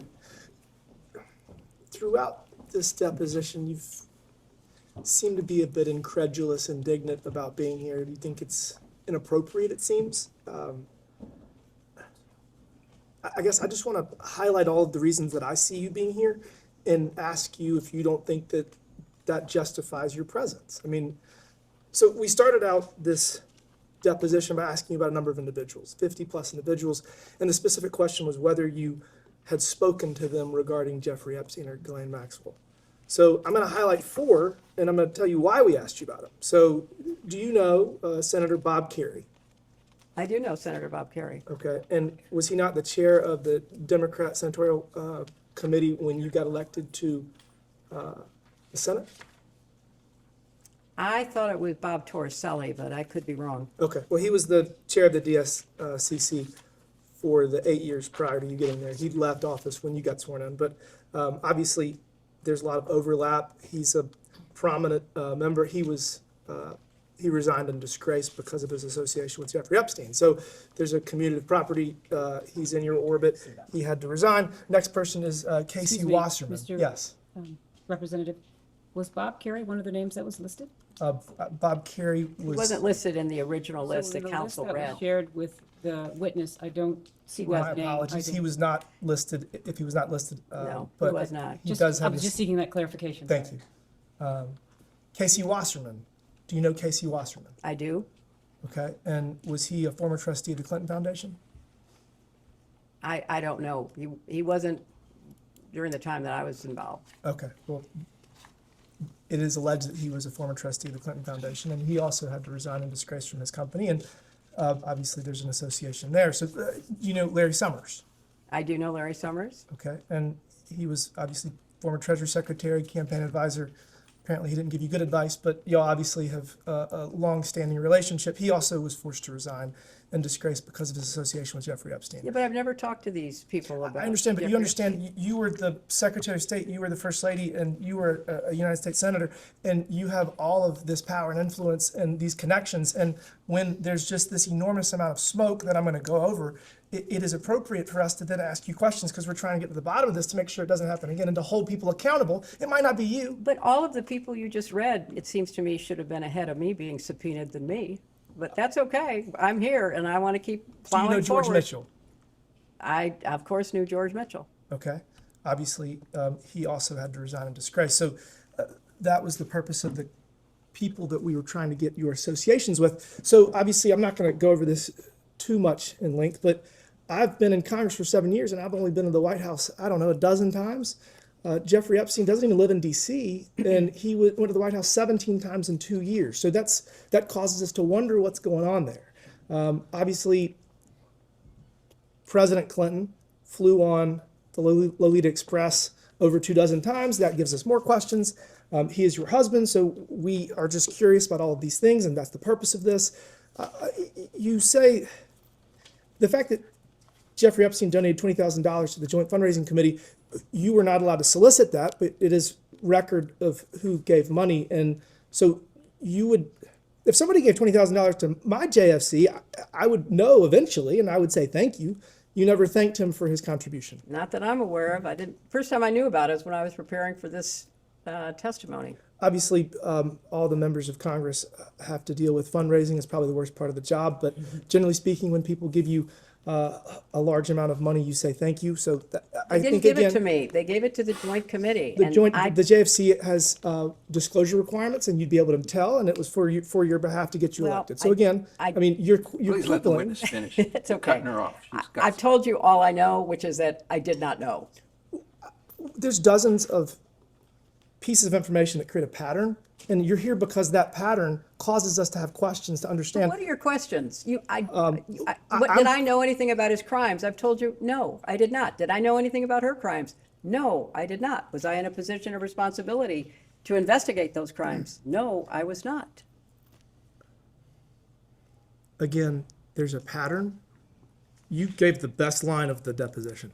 Patterns. Lawyers look at patterns to try to assess veracity and classify information to understand truth. And so we are here trying to seek truth, and we appreciate you being here, but it is appropriate for us to ask you questions about all these things. Jeffrey Epstein And you used the have been Clinton. all day, and I will try to the best of my And we're ability about to done. keep answering them. Trust me, your husband's gonna have a much worse day tomorrow. The Clinton Global Initiative was used in the plea. Jeffrey Epstein's lawyers used Epstein's role in facilitating the Clinton Global Initiative to justify his plea deal. That was entered into evidence earlier.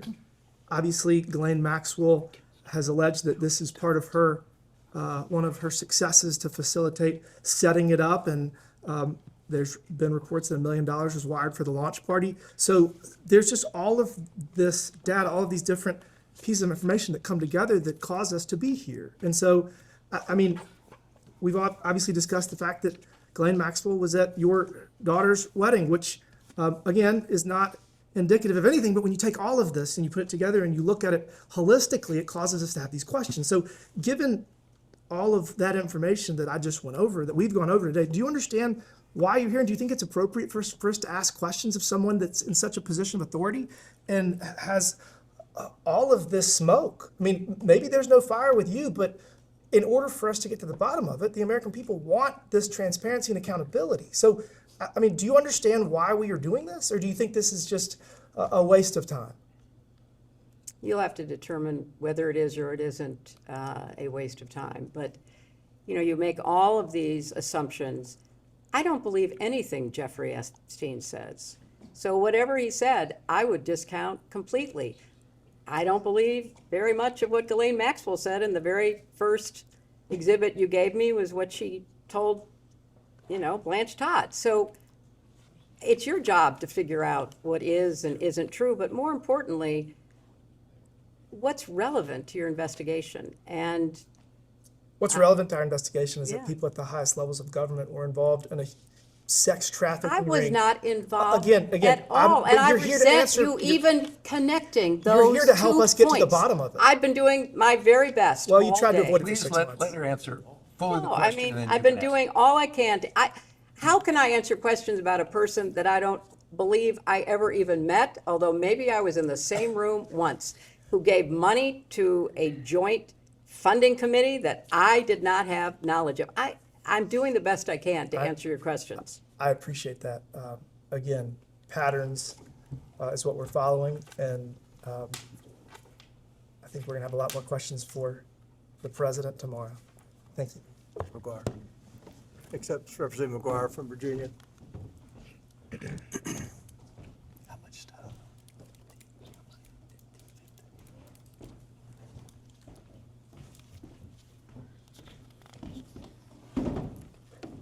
Mr. Chairman. Can I just have a time check so I know where we are? We have approximately 15 minutes left. Madam Secretary, thank you for being here today. You know, I think the American people, I represent Virginia's 5th District, the Commonwealth of Virginia, and the whole United States. We all want transparent accountability, and I would imagine you want the same thing. Is that right? Human trafficking, rape, torture, these things are unspeakable evil. Would you agree with that? I would. You know, I was a Navy SEAL veteran during the time your husband was in the presidency, and we did a lot of missions to go against the cartels and go after human traffickers and people who did all these unspeakable things. Question for you, have you read the released Epstein files? I've read excerpts as they've come to my attention. Would you agree that there are unspeakable acts of violence against women, minors, and other people in there? I'm told there are. And just curious what your knowledge is, how many files, how many Epstein file documents were released during the 4 years of the Biden administration? I don't have any information about that. So what I'm being told is 0.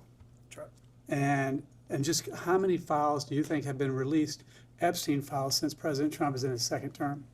Many, I've been told. I've been told over 3 million.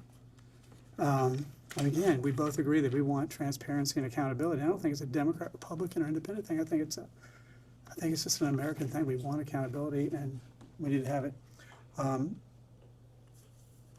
So, would you agree that no one is above the law? I certainly would. Yeah. So, since taking office, President Trump has done a lot to fight human trafficking. His admin secured the border in just a matter of weeks, and human trafficking numbers and the rape and all these unspeakable acts still exist in the world and even in our country, but they've gone down significantly. And of course, we've been going after cartels and human traffickers extremely aggressively ever since he took office in his 2nd term. Congress and President Trump, we signed into law on January 2nd the Trafficking Survivors Relief Act. Have you heard about this? So we're definitely making progress. So I heard you earlier say that we weren't doing anything. I was talking about the State Department. Well, we work together, but I'm with you. Also, it's just twice I heard you say that you didn't know about the donation from Maxwell. And according to FEC and our research, you can, as a candidate, even back in the 90s, coordinate with JFC, Joint Funding. Excuse me, could you correct your statement? You said that she didn't know about Maxwell. Do you mean? No, I'm just saying, she said that twice she couldn't. You're talking about Epstein. No, right, that's right. Thank Twice she said you couldn't communicate with the JFC. Well, that's what I was told. Maybe And my. according to FEC and the report that we did in the last couple hours, Yeah. you could do that. Not a big deal, just letting you know that. All right, some questions. Madam Secretary, since you claim you never met or communicated with Mr. Epstein, how is that possible, seeing that Mr. Epstein visited the White House several times? I may be repeating some of the other questions. Several times during your husband's presidency. I object because that's speculative, Congressman. I'm not advising her not to answer, but it's speculating. She doesn't know. Madam Secretary? I don't know. It's okay. I don't know how many times he visited. I've been told, but I don't know for my own information or personal experience. Yeah, apparently he was there 17 times, but at least it's more than a dozen. All right, Secretary Clinton, did you ever ask Ms. Maxwell about the validity of the Epstein crimes when he was first accused? I don't recall any conversation with her about that. And how well did you know her? Not very well.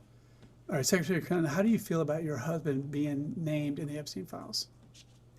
Well, I think it's something that is unfortunate, and I'm sure that he will tell you that he wished he had not flown on Epstein's plane. So that's it's unfortunate in my opinion. Secretary Clinton, did Ms. Maxwell's nephew, Mr. Alexander Gerazi, I may be saying that wrong, work for your 2008 campaign? As I said earlier, he volunteered for my campaign. He did a good job. My campaign staff hired him. He was an excellent employee, and then he had a very relevant educational background and went to work in the State Department. And Secretary Clinton, was Ms. Maxwell nephew, Mr. Alexander Gerazi, hired by the State Department shortly after you became Secretary of State? Yes, he was. And Secretary Clinton, by all accounts at this time of his hiring, Mr. Alexander Gerazi had limited foreign policy experience. Was he hired as a favor for Mrs. Maxwell? Not at all. I had no idea that he was related to her, and I have absolutely no recollection or reason to believe that she was at all involved. Well, the people that I represent, and I think our country cares about most out of this whole thing, is that what can we learn so we can prevent people committing human trafficking in our country and the world. I think that's what we all care about. We care about that. And then how did someone with such egregious behavior penetrate the highest level of government? Are world leaders compromised? Are American politicians compromised? As you read the Epstein files and read the reports, overwhelmingly Epstein donated more to Democrats by far than he did Republicans. You served as Secretary of State from 2009 to 2013, is that correct? That's correct. The State Department leads the United States' efforts to globally combat human and sex trafficking. Is that a fair characterization? It is the responsibility of the State Department to try to hold countries accountable through our annual report and to work with countries to try to encourage them to improve their laws and their enforcement. In fact, Secretary of State is responsible for submitting an annual trafficking in persons or TIP report. Is that correct? That is correct. And Secretary Clinton, can you please explain what this report is? What is the purpose of the report? What was your role in the creation of this report? And did you have a final approval of the contents of this report, the TIP report? This report, I believe it's legislatively mandated, is put together by the experts in the State Department and people who are responsible for following developments in trafficking through our embassies around the world.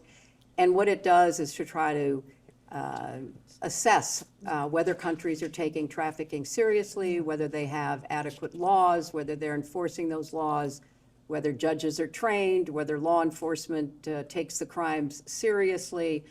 And then every year, the office responsible for the TIP report evaluates and describes what a country was doing. And in egregious cases where countries are ignoring it, where the problem is getting worse, there can be sanctions employed. But usually the effort to stay out of the report in a negative way helps us diplomatically to persuade countries to take more action.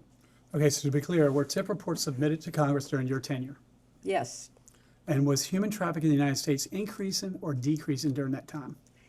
In the United States, I'm not as familiar with the year-to-year numbers, but human trafficking has been a very big problem in the United States and elsewhere. And as you pointed out, all kinds of criminal organizations, gangs, cartels find it profitable to traffic human beings. So it kind of goes up and down depending upon how effectively we're enforcing our laws or other nations are enforcing theirs. So during the Biden administration, open border policies, we don't know the number. We think 15 to 20 million illegal criminal aliens, the cartels. You probably saw in Colorado where Agua took over an apartment complex at gunpoint, and one guy called the police. They cut his fingers off and said, if you call the police again, we're going to cut off your hands. So would you agree that having a secure border is very important to prevent these cartels and these human traffickers from coming into our country and victimizing the American people? I have been in favor of secure borders and effective, humane immigration policy for as long as I've thought about it. And when I ran for the Senate, when I ran for president, I advocated for security at our borders, but also additional resources so that we could process the people who came to our borders in a more efficient and timely way. I voted for comprehensive immigration reform on a bipartisan basis when I was in the Senate. So yes, I absolutely agree that we need secure borders. Yeah, so what are the tools, because we want to get to the bottom of whatever, this unspeakable evil, whoever's at fault, we need to stop it from happening again. So I'm just wondering, what other tools does the State Department have to foster international cooperation and addressing international sex trafficking? How can we utilize these tools? Now, obviously, we've been very effective in the first year of President Trump's second term, but going back into what you learned when you were there, what could we do? I think, the efforts that we attempted to deploy in terms of sanctions, in terms of pressure, coercive diplomacy to try to make countries either have the laws or comply with the laws, were the tools that we use diplomatically. Law enforcement uses other tools. We are not a law enforcement agency in the State Department, but we did our part to try to work jointly with law enforcement, not only the Department of Justice, but law enforcement in other countries. And I think that that's why it was, hard to understand why one of the decisions made in the State Department was to, gut that office, because I do think it plays a role. I mean, it's not the, law enforcement role, but it is an important informational, educational, diplomatic effort that can pay off. And now we don't have the resources that we need there, in my opinion. Do you think that world leaders or maybe American politicians are compromised with people in the Epstein network to allow them to have this evil go on in our country, New Mexico, Epstein's Island, and all that? I have no information about any of that. If I take you at your word, or we take you at your word, you let Epstein and his close associates, close to your family, close to the Clinton Foundation, do you feel like you made a mistake? I never met him, so I have no way of, judging. I never met him, and I wish he'd been stopped in 2008 instead of given a slap on the wrist like he was. Thank you. And with that, we will end this majority's hour now. Got the record.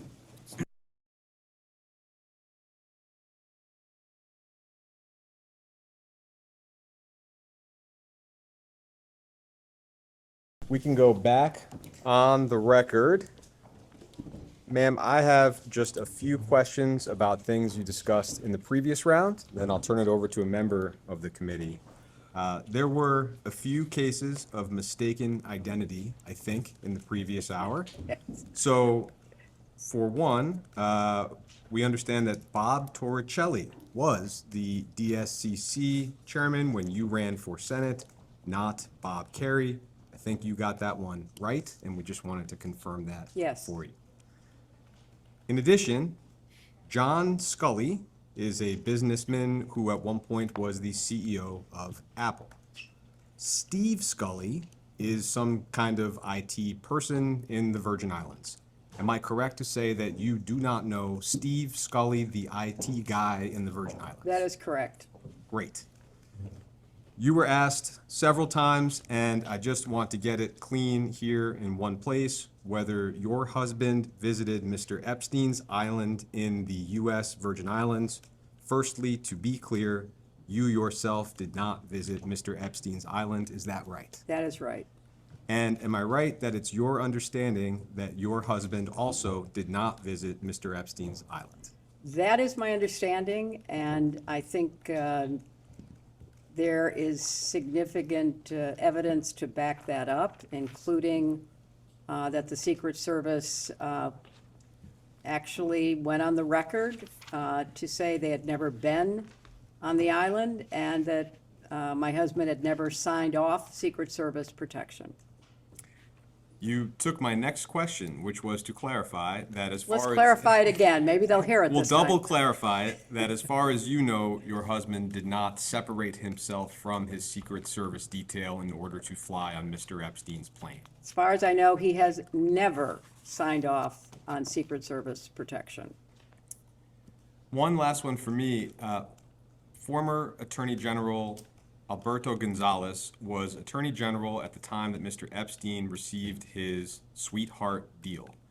As far as you know, was former Attorney General Gonzales required to physically come in for his deposition as you are today? As far as I know, former Attorney General Gonzales was not required to come in. He gave a statement, a very short statement, saying he didn't know anything and was excused from appearing. But I think it would be useful for the committee to probe the information that was available between Alex Acosta and the Department of Justice during that period of time when Jeffrey Epstein was charged with crimes. Lastly, I will just read the names of some other individuals who were subpoenaed by this committee in connection with this investigation, and I'll just ask you if it's your understanding that those individuals were required to physically come in for a deposition. Former Attorney General Jeff Sessions, It is my understanding he was not required. former FBI Director Robert Mueller, He was not required. former Attorney General Loretta Lynch. She was not required. How about former Attorney General Eric Holder He was not required. and former Attorney General Merrick Garland He was not required. and former FBI Director James Comey? He was not required. Thank you. Madam Secretary, good Hello, afternoon. Congressman. Thank you for your patience today. As we've discussed today, you served in a variety of official roles from 1993 to 2013, First Lady, Senator from New York, Secretary of State. During your time in any of these positions, did you have responsibility for the investigation or the prosecution of Jeffrey Epstein? I did not. During your time in these positions, were you ever involved in any investigation or prosecution of Jeffrey Epstein? I was not. Which agency, just given your experience and knowledge, what are some of the agencies or agencies that would have been involved or were involved in those kind of investigation and prosecutions? I don't know personally, but just looking at the responsibilities of various agencies, it would be local, state, and federal law enforcement, and at the federal level, obviously the Department of Justice. It might well have been Border Control and other FAA or TSA, other agencies that had anything to do with transportation. But in your experience, not first ladies, senators, or secretaries of state? In my experience, none of the above. In any of your roles, did you ever seek to influence the government's, any level of government's activities, investigations, prosecutions related to Jeffrey Epstein? I did not. Similarly, during your tenure in these positions, did you have responsibility for the investigation or prosecution of Ghislaine Maxwell? I did not. Were you involved in the investigation or prosecution of Ghislaine Maxwell? I was not. Thank you. During your tenure, did you ever seek to influence any level of government's investigation or prosecution of Ghislaine Maxwell? I did not. Okay. One of the things that was discussed earlier was the conversation between Ghislaine Maxwell and Deputy Attorney General Todd Blanche, after which Ghislaine Maxwell was transferred to a lower security, more comfortable prison situation. Are you familiar with that sequence of events? I have read about that, yes. And when we, this committee, deposed Ghislaine Maxwell, her attorney requested a pardon on her behalf, or rather stated that if she were pardoned, she would be at liberty to share more information with this committee and others. Are you familiar with that? Have you read about that? I read about that. And the media has asked President Trump if he's considering a pardon Excuse me. of Ghislaine Maxwell, and he, to date, has not ruled out a pardon or clemency for Ghislaine Maxwell.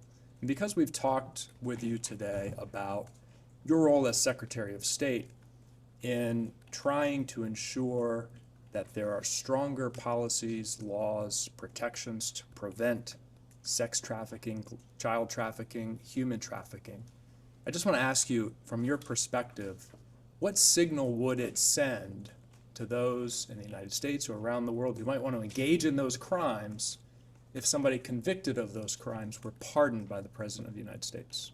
I think it would send absolutely the wrong signal.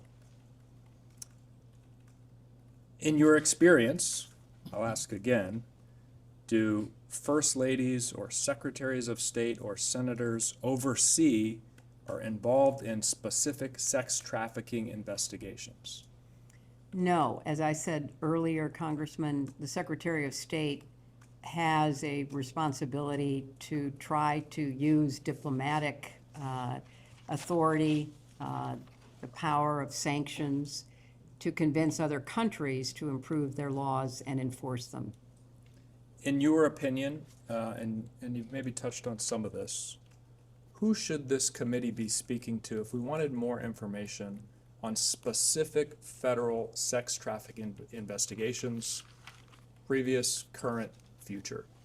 I think the Department of Justice, which is the primary law enforcement agency of our government, and perhaps some of the individual U.S. attorneys and attorneys general that might have units devoted to trying to prevent and prosecute human trafficking. Thank you. That's all I have. And we can go off the record.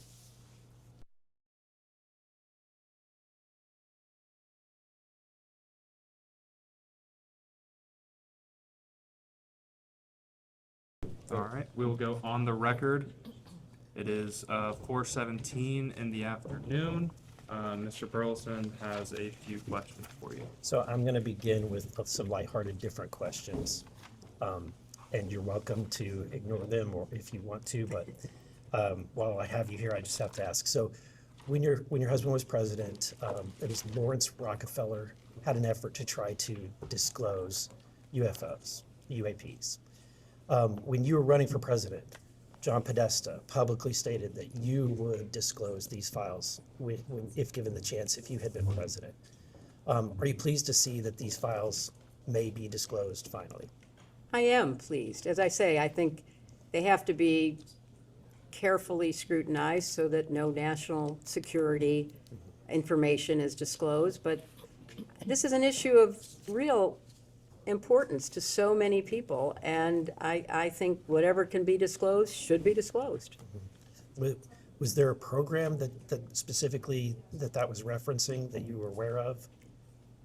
I was not. As you mentioned, John Podesta, who was one of my advisors, was deeply interested in the issue, and if I had been elected, I certainly would have listened to his advice. Well, thank you for your indulgence on that. As you know, Alexander Acosta, who gave Epstein the 2009 plea deal, he said, whenever he was asked, that he belonged to intelligence and to leave it alone. Were you, I think you've answered this before, but if you could answer more directly, were you or anyone in the Obama administration, through your role in the State Department, or even afterwards in the Clinton Foundation, ever briefed on Epstein having any U.S. intelligence ties? I was not. Were you ever briefed of him having any foreign intelligence ties? I was not. Okay. Epstein filed a FOIA request in 2011 seeking any CIA records about himself. That would have been during your time as Secretary of State. So through your role, were you made aware of that FOIA request? I was not. Okay. Was it ever responded to? That's a good question. I know nothing about it. They haven't responded to us on our FOIA requests. So. In 2014, Epstein met with William Burns, who was then a senior State Department official and later a CIA director. Excuse me, could you say what year that was again? In 2014. In 2014, he met with William Burns? Mm-hmm. Epstein met with William Burns. As the Secretary of State at that time, were you aware of that meeting? I wasn't Secretary of State in 2014. Okay. Were you aware of the meeting I was with not. Mr. Burns? Okay.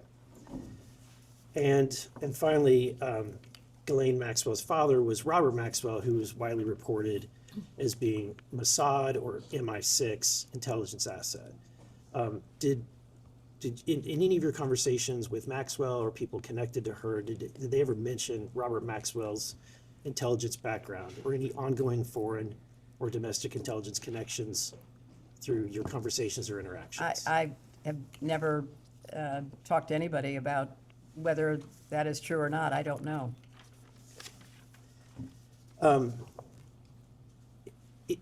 Were you aware that when Maxwell attended your wedding, she was skipping a court-ordered deposition in the Epstein victim's civil lawsuit?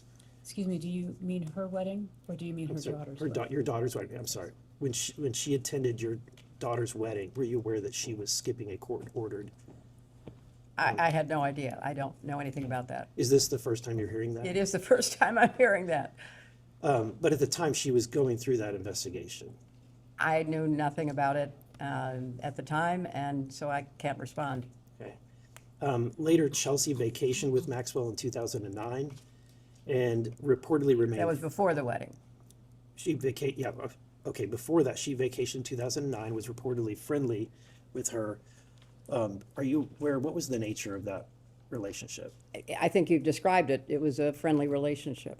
Is it safe to say that she was closer to Ghislaine Maxwell than you were? I had very little contact with Ghislaine Maxwell, so I can't speak to anybody else's relationship, only my own.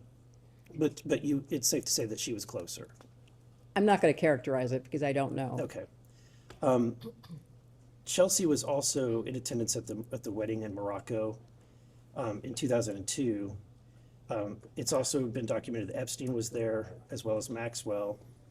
At that time, she would have been 21, maybe 22 years old. Do you have any concerns, or have you asked your daughter about any maybe potential inappropriate all activity? these questions about concerns that predate the charges and pleas of Epstein are very hard to answer because people did not know At the time. at the time. And, all the questions about, the contribution to the joint committee, people didn't know. I mean, Right. and so in retrospect, nobody would have Right. had any,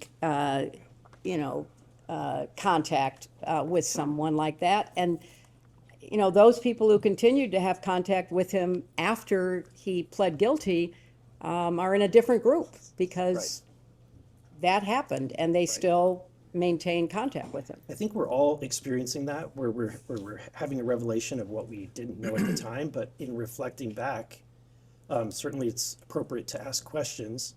And so my question is, knowing what happened at that time, have you had a conversation with her? Was there any inappropriate activity during that time? At the time, nothing was known and nothing untoward occurred. And then there was no further contact with him. So I can't really speculate about that further. We can all agree, I think, that Jeffrey Epstein was a monster, that he was empowered or enabled by Ghislaine Maxwell. I think we can all agree with that, correct? I can't characterize their relationship. I think you can agree that he committed crimes. He was not fully held accountable for them, which could have stopped his predatory practices, perhaps, that continued for quite some time afterwards. And then he was finally indicted for serious crimes, and he was in prison, and then he mysteriously died. And with her, she was, finally indicted, tried, and convicted. And I think you have to look at it in the chronological way in which it unfolded. Yeah, I think that there's varying degrees of culpability. She was certainly going beyond just being silent in her knowledge about the horrible acts that he was doing, but she was actually enabling him. That's what she was convicted of. That's right. But if she had not been enabling, if she had not been taking those steps, if she had just been silent. Are you asking me to speculate? I'm asking, would you agree that she would be culpable as well? Just in her silence? I have no information about that, so I'm not going to speculate. Okay. All right, with that, I'm done. Okay. Thank you. Thank you. Thank you. Next is Representative. This is sort of like off subject, but didn't you all require in the latest defense authorization that the UFO information has to be? What? They ripped it out. They killed it. Oh, I thought that had gone through. That was my amendment, and it got ripped out. Oh, okay, well, you've just, I didn't know that, so thank you for enlightening me, okay. Yeah, they've been killing it. I didn't know that. Next up's Representative Perry from Pennsylvania.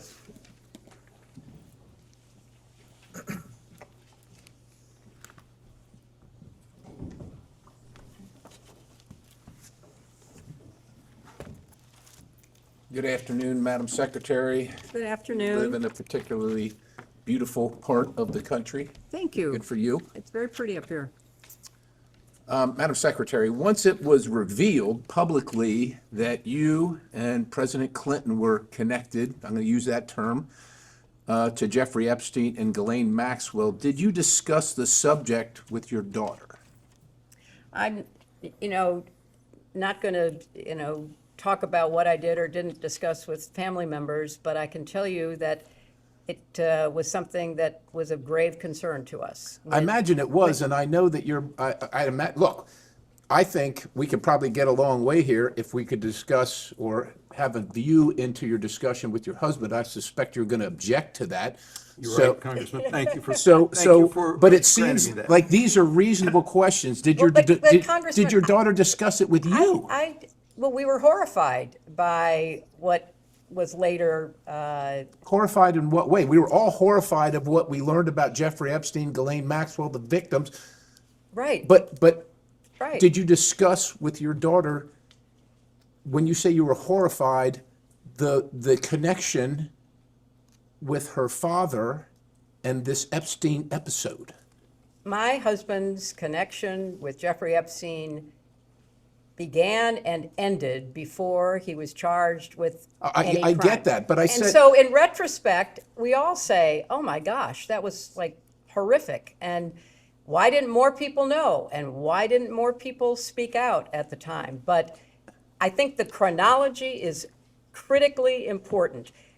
If we were talking about post-crime, that there was a continuing connection with him, that would be unacceptable. Right. But it ended before he was charged. I understand that, which is why I particularly said, once it was revealed publicly, I get that continuing to be involved with someone like that after it was knowledgeable to everyone would be almost an unforgivable sin. However, I'm married too, not as long as you, ma'am, but there would be questions in my family, even if it went back.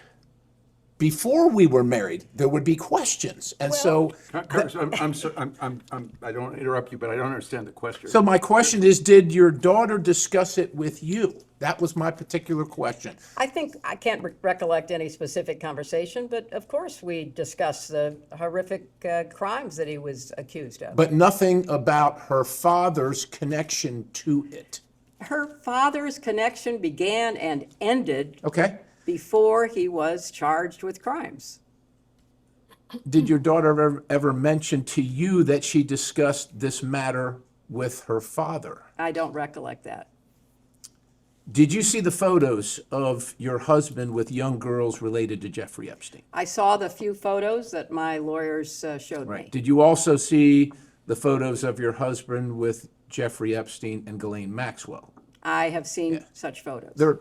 They're out there, right? Yes. I imagine you're familiar, but I just want to make sure. Since seeing these photos, have any questions about the content, locations, general circumstances come to your mind? No, that it was unfortunate that he ever, did anything with Jeffrey Epstein. There was no curiosity. Excuse me, are you asking for an opinion?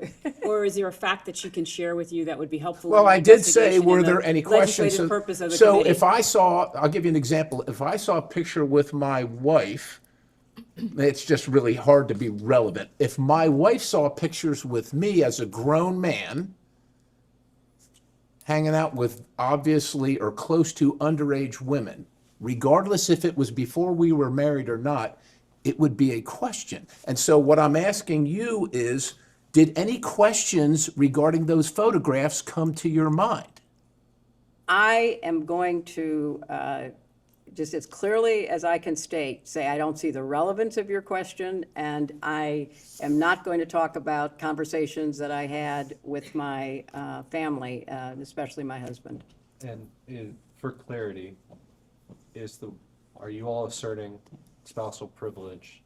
For clarity, we're looking for the relevance of her conversations with her husband and what she might have thought about her conversations with her husband. How does that help further the legislative purpose of this committee as they investigate the prosecution and investigations of Jeffrey Epstein? I think Mr. Perry's questions directly relate To her daughter? To what, To her my state of husband? mind? Her What- state of what- mind? What possible relevance does my state of mind have to your investigation?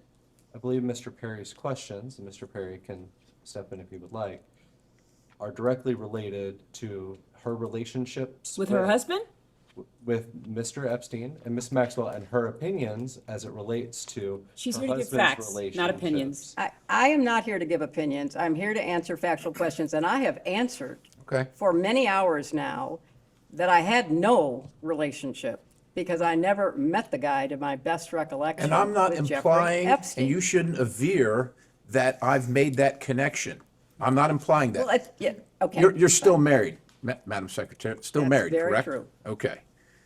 Can you identify the man in these photos?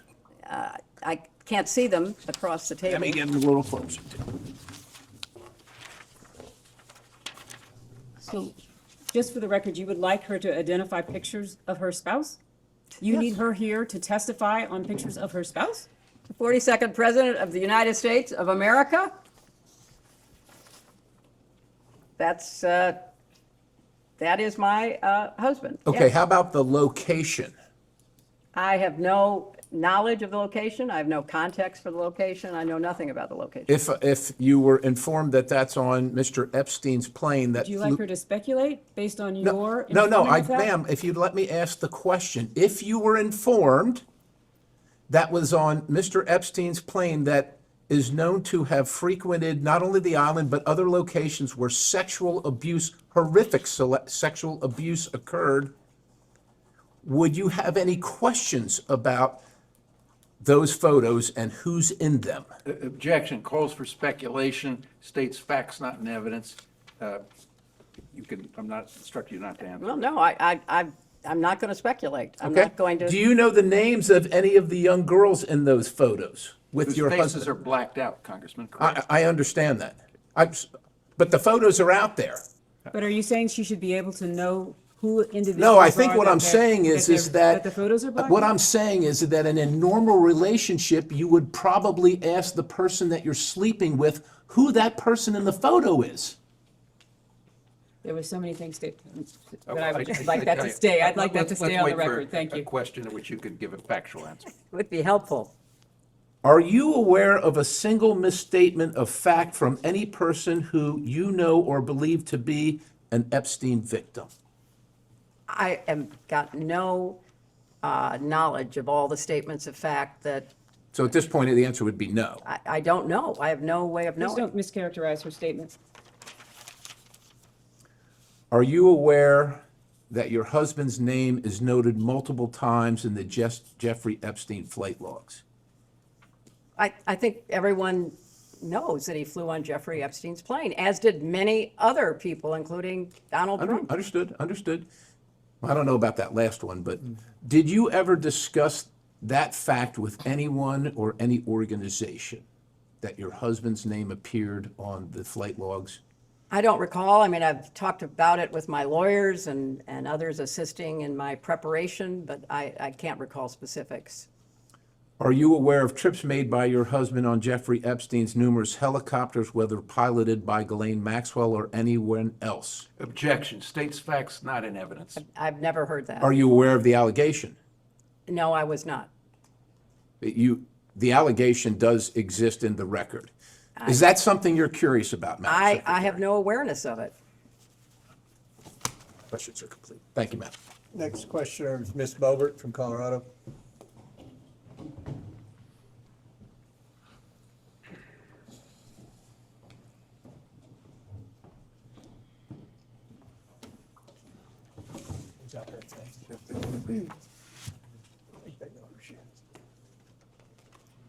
Ms. Clinton, Madam Secretary, while we sit on the record today, are you under oath?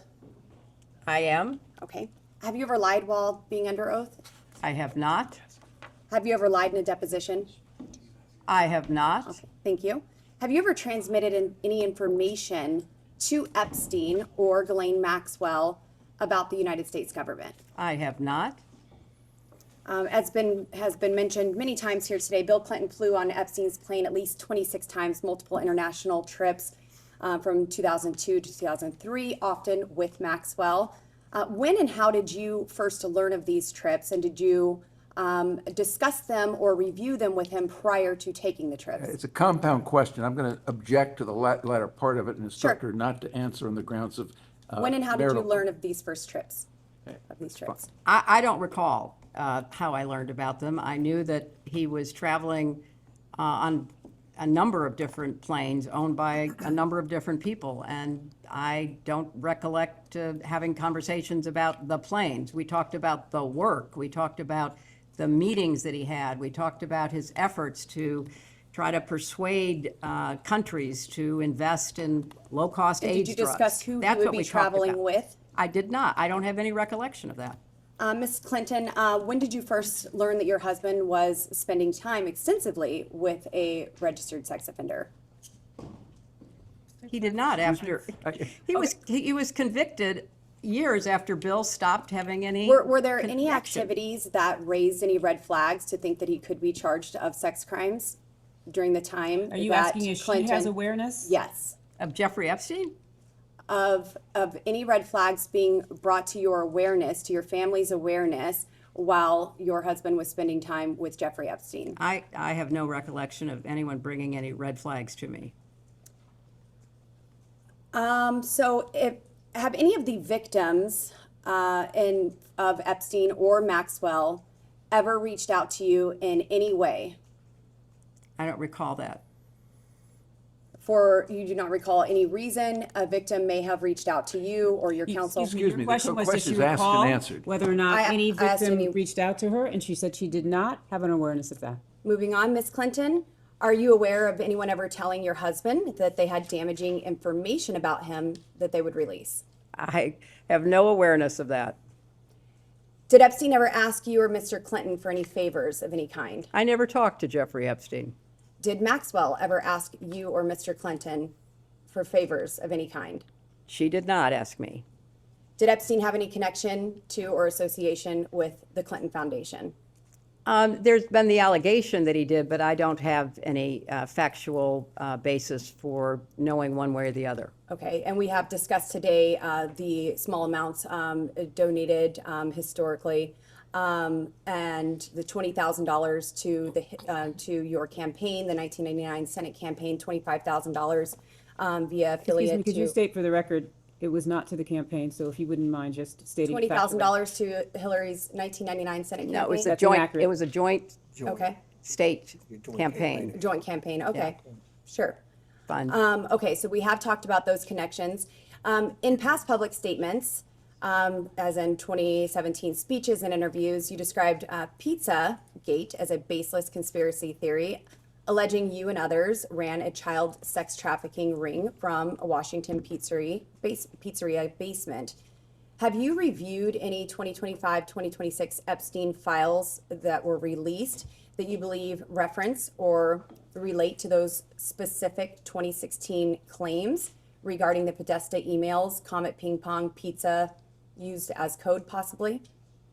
I'm sorry, does You're this asking relate? her about whether Excuse me. she's reviewed emails in In the the Epstein Epstein files. files, which relate to the wacky Pizzagate You scandal. could characterize it however you want. I just would like to know if she's familiar with any of them. So She's excuse me, commenting. your question is about whether or not she has reviewed any emails in the Epstein release files about Pizzagate.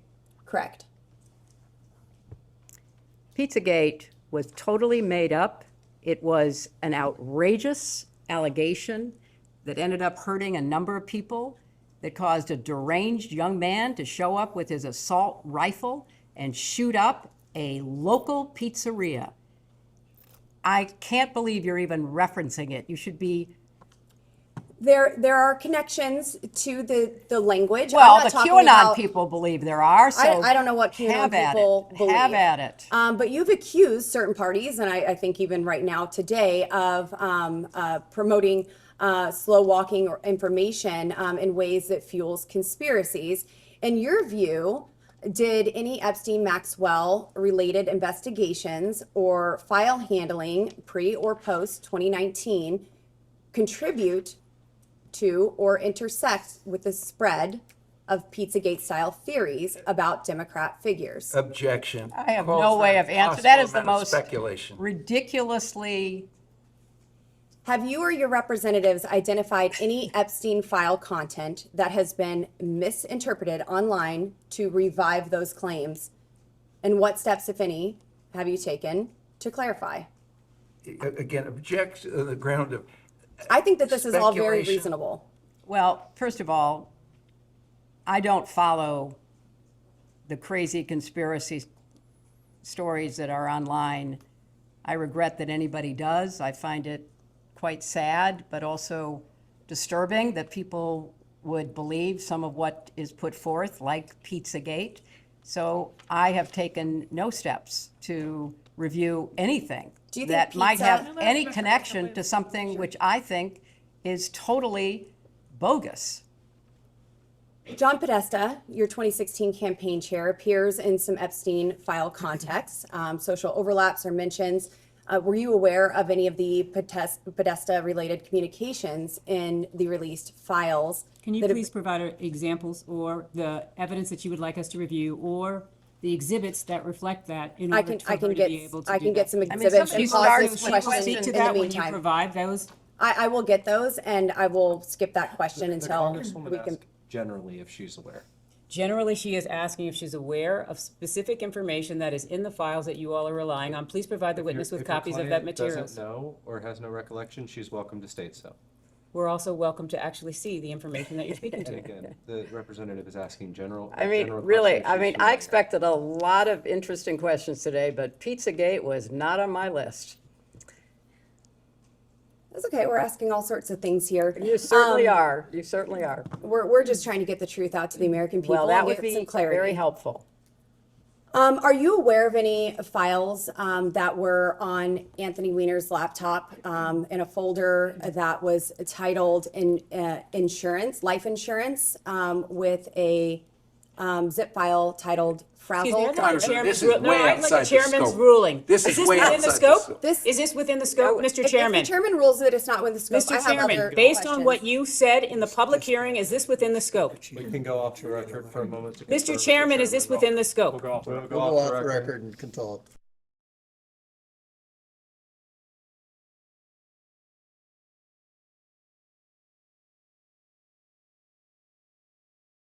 We'll go back on the record. Madam Clinton, you have stated that you do not recall meeting Jeffrey Epstein and have no links to him. Have you reviewed any photos, emails, or records from the released Epstein files that might refresh your recollection of any encounter, event, or introduction involving him? Excuse me, before, you are stating that with respect to her, an interview, or with respect to what she has stated here today? I'm asking in general, has anything that you have viewed since the release of the Epstein files brought any sort of recollection of an encounter with Epstein? Not that I recall. You acknowledged meeting Ghislaine Maxwell on a few occasions in connection with the Clinton Global Initiative. Please describe each meeting in detail. I did not. I said that, actually, in response to a question, which posited that she had come to the Clinton Global Initiative in 2013, I stated I did not have any involvement in that, and I did not recall seeing her there, but I have seen photos that she has been there, and in 2013, she was very active promoting this ocean work that she was doing, and apparently everybody from the UN to CNN to the TED Talk people thought it was worth giving her a platform. Madam Clinton, one of the jobs you did for the CGI was helping and maybe even directing the planning of the annual meetings. Is that correct? No, the staff plans the annual meeting and they make a report and we offer suggestions. In 2013, Maxwell was recognized ASA Committed to Action Leader. She made a commitment in 2013 along with hundreds, maybe thousands of other people. So I find it notable that in 2011, Doug Band says that he directed the Clinton Foundation staff to bar Maxwell from receiving an invite to CGI or the Clinton Foundation events. I would like to know who overruled Doug Band's suggestion to bar Objection. Maxwell. Based on hearsay, states facts not in evidence. You can ask the witness if she knows anything about that. I know nothing about that. One moment, Ms. Bovert. The federal rules of evidence don't apply in depositions with. That's fine. I don't know universal anything about it. Okay.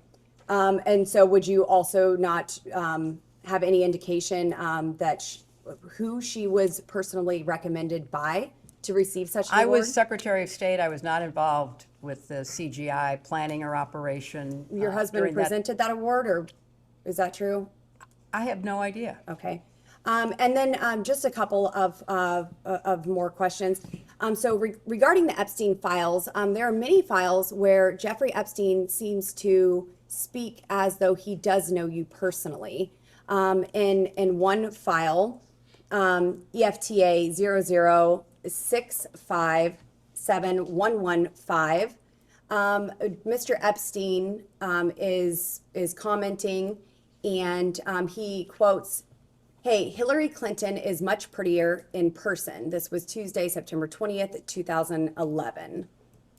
And then another, Congressman. I'm not going to object to that. Congresswoman, can we see the documents, because we don't think the we will get that document says printed. it. We don't Okay. think the document Okay. says it. Not that you're not pretty. It does say that. Jeffrey Epstein has I'll take it if I can also get it. commented that meetings with Hillary are not easily discreet. Has he ever connected someone to meet with you? Not that I'm aware of. Okay, I'm going to let my colleagues ask some questions, and maybe I'll be back. Thank you. Thank you. And I'm going to let staff. Secretary Clinton, just to circle back on a few things. You mentioned that your daughter Chelsea had a friendly relationship, is that correct, with Miss Maxwell? I believe so. And did Chelsea tell you what made the relationship friendly?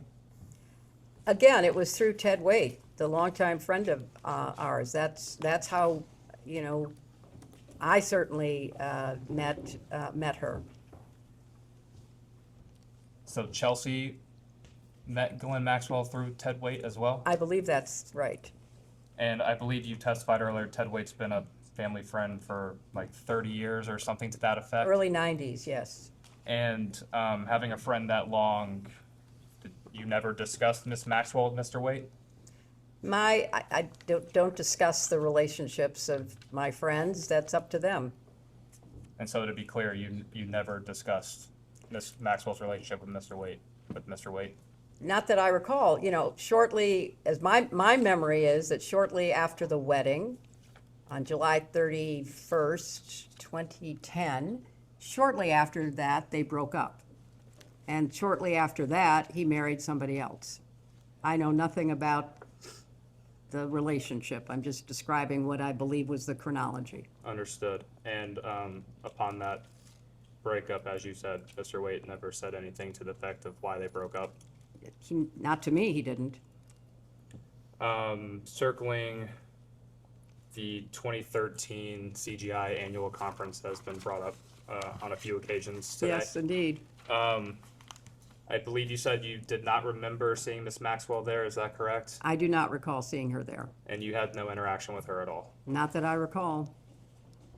After this 2013 annual conference of CGI, did anyone raise any concerns to you about Miss Maxwell being there? Not that I recall.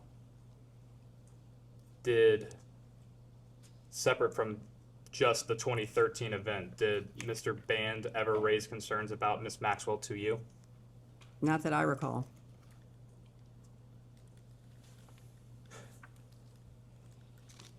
And again, just to clarify, did Mr. Band ever attempt to blacklist Miss Maxwell from any Clinton Foundation or CGI events? Not that I know of, but I can't say that I would have known. When did Mr. Band leave the foundation? I don't know. I don't know. Does 2012 sound possible? Not, She I'm doesn't not gonna know, hold so you. she would- if she's answered, the witness answered the question. It was if it was during my time as Secretary of State, I wouldn't have any reason to know.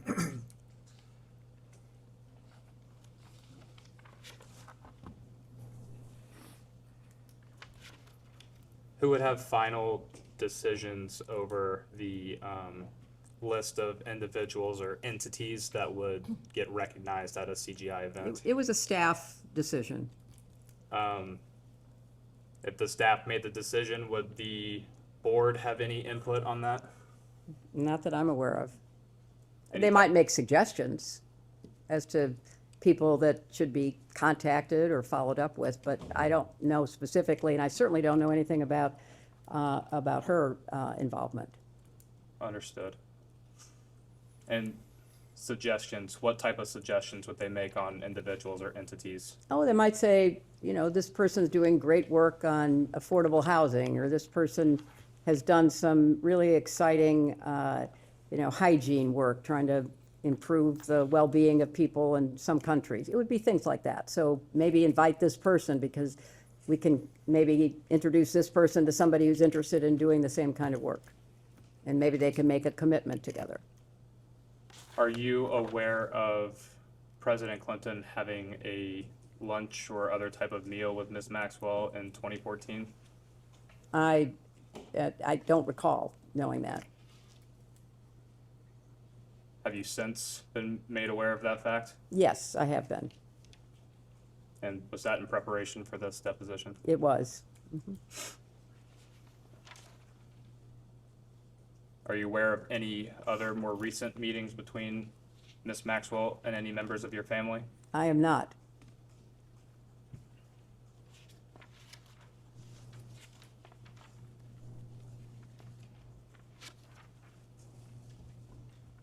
Does the Clinton Foundation often use jets of other individuals for foundation business? Yes. And that is still a common practice today? I don't know how common it is, but it has been in the past. And were there any other type of aircrafts that you are aware of President Clinton traveling on with Mr. Epstein? I am not aware of any other.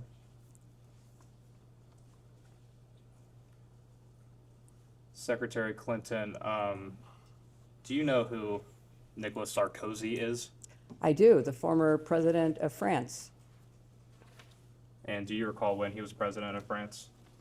He was president while I was Secretary of State, but I don't know, his actual years of term.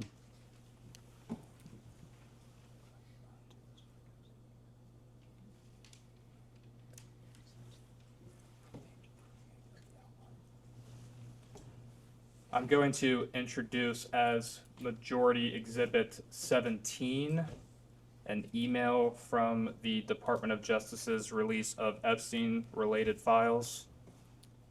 Give us 1 second, we will provide that to you all. Thank you. I appreciate that. Also, while we have a break, I think that Congressman Perry, you wound up with at least 3 of your pages here. 2 of your Yeah, that's pages. true. Here. So I want to give them back to you because they may have notes or something. Sure.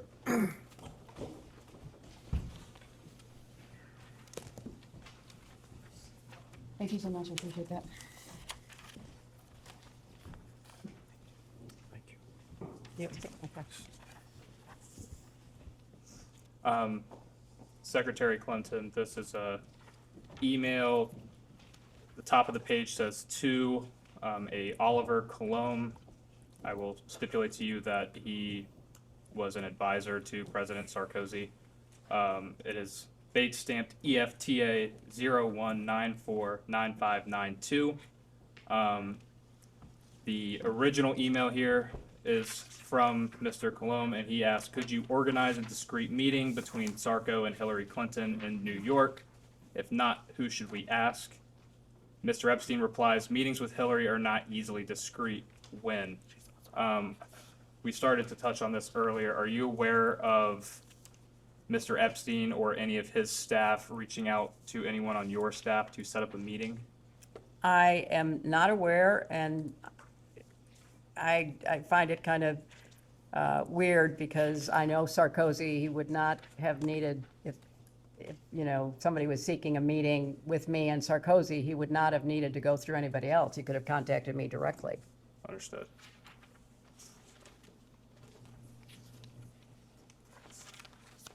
And just to be clear, have you seen this email exchange previously? Yes. And that was in preparation for today's deposition? Yes.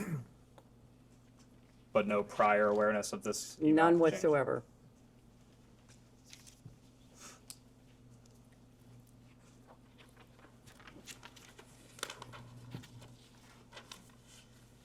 Did Mr. Epstein or any of his agents attempt to set up any other meetings with you? Not that I know of, but I have no idea what they thought they were trying to do.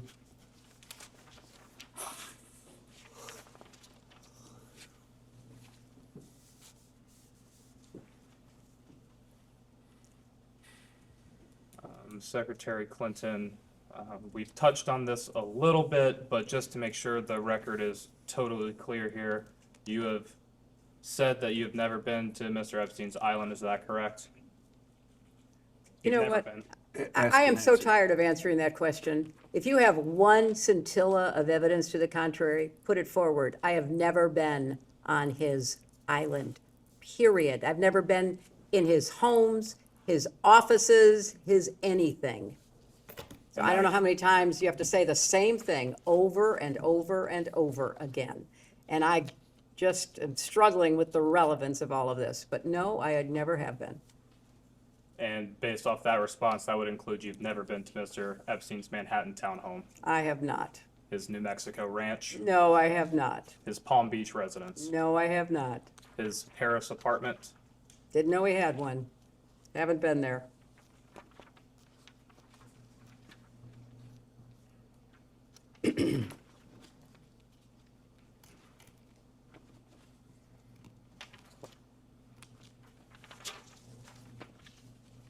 You know, I also find it very interesting because I went back and looked at the transcripts of all of your other depositions, and none of the Republicans asked a single question to any witness about Jeffrey Epstein, or any question that would help provide answers for his victims to any of the people you deposed. In fact, the only questions that were asked by the chairman to Attorney General Barr. And what were they about? They weren't about Jeffrey Epstein. They weren't about Ghislaine Maxwell. They weren't about victims and survivors.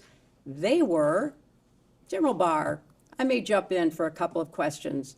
Were you aware of the involvement of Hillary Clinton and the Clinton campaign in the Russian collusion investigation involving President A Trump? deposition of Ms. Clinton.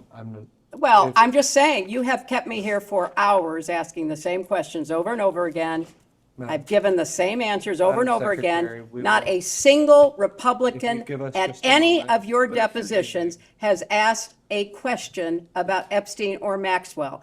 And it does seem to me that if the members were truly interested in getting to the truth, Madam Secretary, you would have I asked think you have an Barr, We are very Acosta, close to Wexner, you finishing. didn't even show up Madam at. Secretary, I believe we are very close to finishing. Madam Secretary, did Jeffrey Epstein ever request any meetings with your State Department officials? Not that I'm aware of. Did That's Ms. been asked and answered, Counsel. She said she's never talked to him. She said that repeatedly. Well, I guess they have to hear it over and over again for it to, But I think you can rely on your previous yeah, answer. whatever. Did Ms. Maxwell ever request any meetings between you and your State Department officials? Not that I'm aware of. Are you aware of any communication between your State Department staff and Mr. Epstein or Ms. Maxwell? I am not. Do you? Yeah, third and final round. Right. This is my third and final round. That's it that's for good. me, okay? That should make you happy. You stated earlier it was false that Secret Service was dropped from some flights with President Clinton and Epstein, correct? No, she did not say that. Okay, who said that said that was So let the false? record reflect. Okay. So just for clarification, her husband has never signed off of Secret Service. That means anytime he is traveling or anytime he has gone anywhere, he has not signed off from Secret Service coverage, which means the Secret Service was with them. Okay, did you know the Secret Service was FOIA'd by FoxNews.com in 2016 asking for this information, and Secret Service refused to provide it? I have a document here, which we can provide to Is you. the question that because they refused to provide it? Information to the press about flight logs, because on a 5-leg trip to Asia in 2016, it says from May 22nd to May 25th, not a single Secret Service agent is listed on the flight logs. And every other flight that he was on, they were listed on the flight logs. I had So this is your printed question off. for the This is an Secret exhibit. Service, or is your question for the Secretary? Well, I believe it was stated earlier that it was false. I'm clarifying that No, public what was stated is reports. false. Can we just make sure, can you read back for the record so that you are actually stating the actual Okay, fact? I had stated earlier, this afternoon, while we're burning time, I suppose, with the last final 10 minutes of this, it was about the Secret Service not traveling with Clinton. I asked a question about whether or not they traveled with President Clinton at all times, and when I stated that they did not, I heard false. We can get the transcript tomorrow. But this is a Fox News report that you all now have, where it states that the Secret Service did not fly with President Clinton on all flight legs with him. So I wanted to clarify the record. To be clarify, you're saying that because Fox News reported that the Secret Service are They lying. weren't on the flight logs on a 5-leg trip to Asia in 2002. I Just believe the clarify the representative question, then. asks the secretary, not for your testimony, Ms. I'm not Mills. seeking to testify, I'm seeking to clarify that she is representing what the Secretary said, and that she's not representing it accurately. Okay, we can quibble over something else then. Earlier, and I don't know if did this get printed off earlier? This 8-page interview with the victim, 13501-144? This article will be majority 18. Okay, so I have Actually, exhibit for majority this one- 19. I don't know if this got printed off. This is, will be a document that I would like to enter as exhibit for majority, I guess, what number are we on? 19. It is with victim 3501.144, and the document would be -032. I asked for it to be printed off earlier, but I know that we've had issues with printing. Can we go off the record for just a moment? Yes. Go off the rest. We will go back on the record. All right. All right, so this will be the majority exhibit number 19, and you have not reviewed this document. Have you seen this document before? I've never seen the document before. This is the first time you're ever seeing this document. Earlier today, in my second round, I was asking questions, and I made mention that about President Clinton's visits to Epstein Island, and that a possible cover-up about those visits, and I was called a liar, I believe, by somebody on the other side of this table. And so I told you. I don't think I did that. Do That you? I would provide this document and go over it with you. This is an interview by the FBI of an Epstein victim. It is 3501.144-032. And on page 8, which I'll give back to you, or I can read it to you.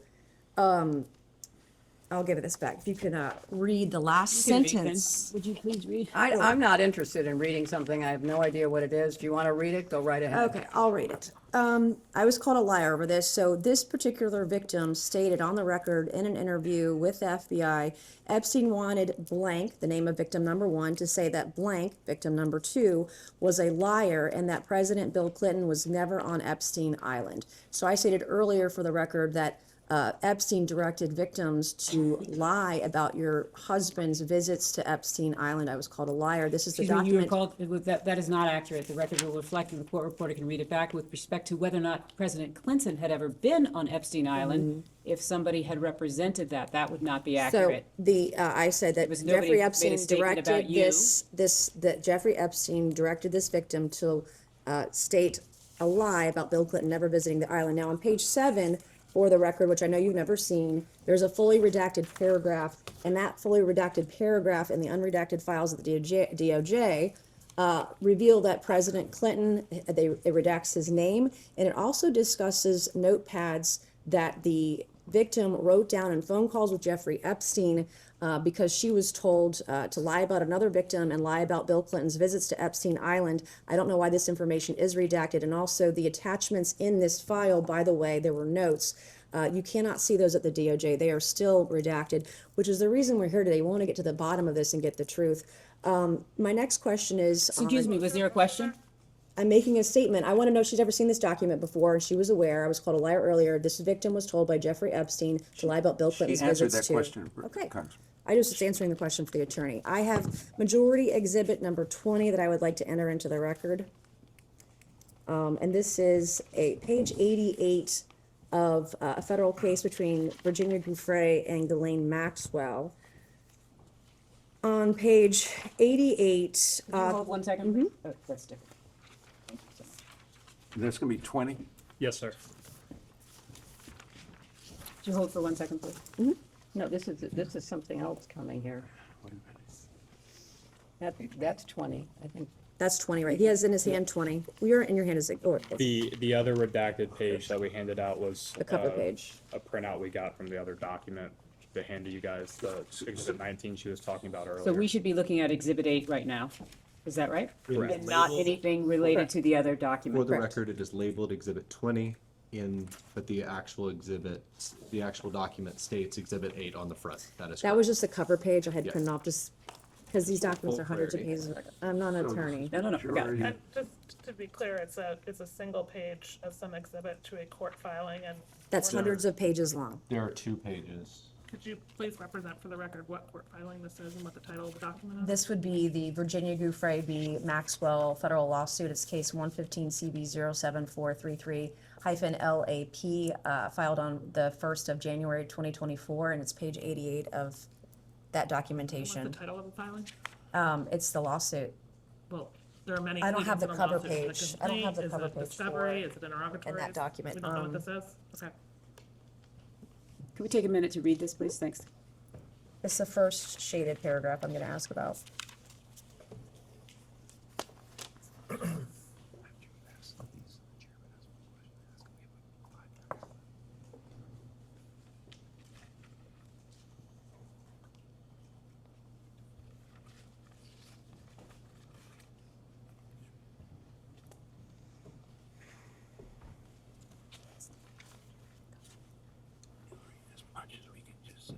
For the record, Counselor. Yes. And Counselor, Just because- the document is a case in the Southern United States District Court for the Southern District of New York, in Virginia Gouffre v. Ghislaine Maxwell. And I believe the Congresswoman has already stated the case number that is listed at the top of the document. Got Thank that. you for I was that. just asking what pleading it was. Is it the complaint? Is it discovery? We This don't would- seem to have the title of the document. This would be the defendant submission regarding search terms and notice of compliance with court order concerning forensic examination of devices.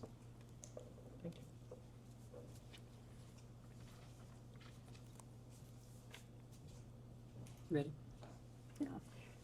Who's filed this document? Who is, you know, this Ghislaine is- Maxwell. Maxwell filed the document, and it was was a request. objecting to a search, to a discovery request? I don't understand what. Could you help us by providing some clarification there? That is the clarification that we have, that this is her her submission to the court regarding a forensic analysis. And by her, you mean Ghislaine Miss Maxwell or? Maxwell's, yeah, Okay. Miss Maxwell's. Again, that is here. That is what this document is. Well, it's a single page of that document. Can we go off the record for a moment?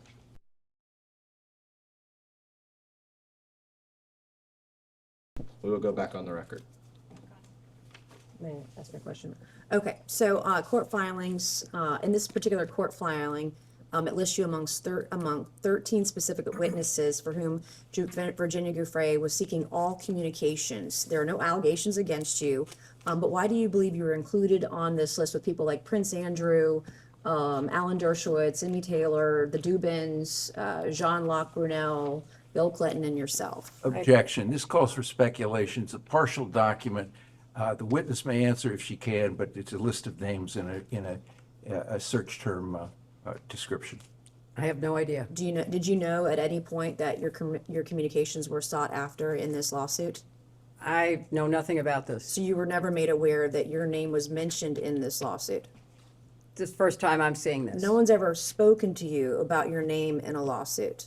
Not that I recall. Do you think In if this lawsuit, someone's, excuse me. Yes. A lawsuit or this lawsuit? this lawsuit, Okay, sorry. this lawsuit? So do you think your staff would tell you if you were named in a lawsuit? Would they brief you on it if you were being named in a public filing or in a lawsuit? I don't know what this means. I have no idea. Your communications were sought by Virginia Gouffre Roberts Well, in her suit against Ghislaine Maxwell. No lawyers that I'm aware of ever contacted me. No one ever told you? No, You're never made aware of that? not that I recall. Did you ever vet the wedding guests of your daughter's wedding? Did you know Ghislaine Maxwell was coming? She came as Ted Waite's guest. But you're a former First Lady, former Senator, former Secretary of State. You didn't vet individuals at events for your daughter. This was filed when? So it would have been 2024. Yeah, well, the wedding was 2010. I moved on to another question about the wedding, but I know that the chairman wants to ask some questions, so. He's got a few more, then I'll ask the last question. Secretary Clinton, thank you again for being here today. I have one final question for you, and then I will turn it over to the chairman. Would you say that being associated with powerful or influential individuals would give someone credibility? And in this case, Mr. Epstein used that as credibility around the world. I have no idea what he did or did not do. Understood. Sure. Madam Secretary, what, if you're following this, and I'm sure you are, in Britain with the arrest of Prince Andrew and the former ambassador to the British ambassador to the United States, they were arrested, it's my understanding, not for sex crimes, but for potential treason or potential violation of national security protocol. One of the things that a lot of people, and you may call it conspiracy theories or whatever, but I believe I've seen it on CNN, I've seen it on Fox, I've seen it in the Washington Post, the New York Times. There's a lot of speculation that he may have been an asset, and I know several questions have been asked about that today. And you've given a lot of advice for the committee on how we can move forward. And our objective is to get the transparency to the American people, to get the truth to the American people. And by the documents being released, the state documents that we subpoenaed, as well as the DOJ documents, we're already seeing many powerful men and women held accountable. So I feel like this investigation is moving in the right direction. But one of the things where we're stumped is how do we determine whether or not Epstein was a spy, whether or not Epstein was trading secrets, because he had people on the inside, especially in the Obama administration. We're not saying you, but Obama's former counsel that then went to Goldman Sachs. Where do we go in this investigation to try to determine whether or not he was an asset? You know, Mr. Chairman, I really appreciate that question, and I can't say that about many of the questions, but I really do appreciate that question. And I think it's an absolutely essential question for you to try to examine and find answers for. And I think you said that you had either document requests or maybe even a subpoena to the CIA. I would also include the DNI. I would include any counterintelligence or appropriate unit within the Justice Department. I think you have to cast a wide net. And now that, as you describe, the government in the UK is investigating both Andrew Mountbatten and Peter Mendelsohn, maybe they would cooperate with you in their investigation. And maybe, you could reach out to the intelligence agencies of other countries that you're looking at. Israel has been mentioned. Perhaps that is one to be. I don't think Iran is going to cooperate, but I think, or Russia, but I think you could, certainly go to the UK and go to Israel and see if they would be at all helpful to you. In your experience as Secretary of State, and I know you were First Lady, but you were more active, in my opinion, than most First Ladies in the President Clinton's administration. Does he exhibit characteristics? Is there a pattern that would lead you and your expertise to believe that he was an asset? Well, there certainly is in the files, and I do commend you for getting as much released as you can. I hope you can get it all released. Hints of relationships with powerful foreign leaders, pictures, emails, meetings. He was clearly somebody who traded off of information. Exactly. He liked to collect it and then he liked to use it. I don't know any more details than that. So he is certainly, I said earlier, you know, the intelligence connections, the money connections, the crimes, those seem to me to be the, you know, the three major elements of your investigation. And obviously, as the last question before my questions, he wanted to make the appearance, at least, that he had friends in high places. And you've seen the emails that have been released, and I know you've testified today that you've never met Epstein, but he's implied to people that he was very close to the Clintons. He's implied that he was very close with Donald Trump. He's implied that he was close with a lot of people who, even Wexner denied that he was very close. I don't know how many of us believe that, but it's what he said under oath. And it's just amazing to me, and I think most Americans who are following this, how this guy could have Prince Andrew, you know, a frequent visitor, have people from you know, the Saudi royal family, people at the highest levels in several administrations. And that's why we brought you in. We're just trying to get answers. And again, I think that one of the big questions, and it looks like that's the direction Britain's going, is was he a spy? Was he committing treason in any country? So that's why, you know, we would welcome any advice if you have any thoughts after this or anything else. You know, Mr. Chairman, I want you to get to the bottom of this to the best of your ability. Mm-hmm. And, you know, I'm more than happy to offer whatever insight I might have, as you say, about the, you know, the framework of this, and also about any further actions to take and on trafficking to strengthen our response. And that's one more question. I think we've got 1 minute left, or 2 minutes left. So you obviously stated in your opening statement that you were involved with human trafficking and trying to, you know, prevent that.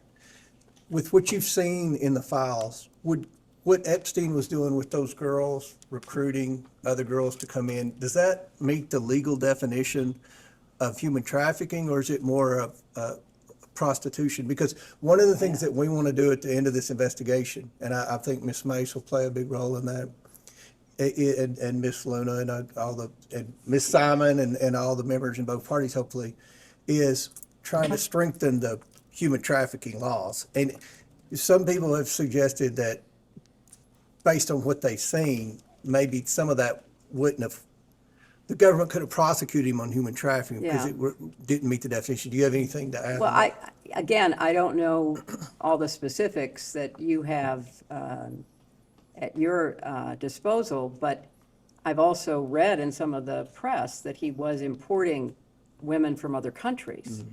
So I do think there's a distinction probably between what happened in the United States, but also what he was doing in other countries. So I think, but really, Mr. Chairman, you have to study this and analyze it and then advise your other colleagues in the Congress, your colleagues in the administration about laws that need to be changed and strengthened and resources that should be directed.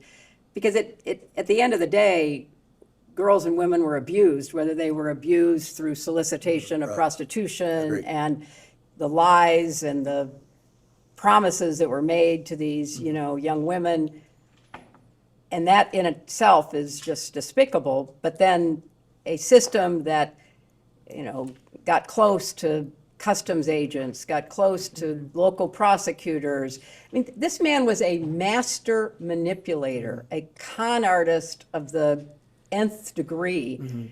And so anything you can do to try to understand the way he operated and how he really misled and duped so many people into thinking that, you know, he was intelligent and he was, you know, interesting and everything they say about him in their in the emails that have come out.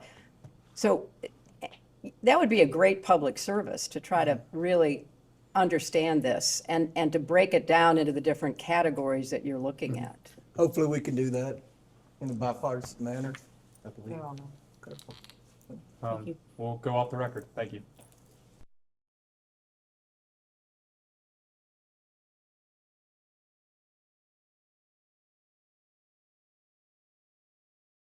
we can go back on the record. Ma'am, I just have one clarification. It was an email chain that I don't think was actually introduced as an exhibit, so I can't point you to it, but it related to Howard Lutnick and some kind of event at Cantor Fitzgerald. I just wanted to ask, our understanding of that email chain is that you were not on it. It was Lutnick to Groff to Epstein, and we don't believe that you were part of that email chain. Is that also your best understanding? That is my best understanding. Okay. Is there anything you would like to clarify or add to your testimony here today? Well, I want to underscore how important it is to try to get answers to all of the questions that everybody has about what happened and who did what, and try to have some measure of both public awareness and accountability.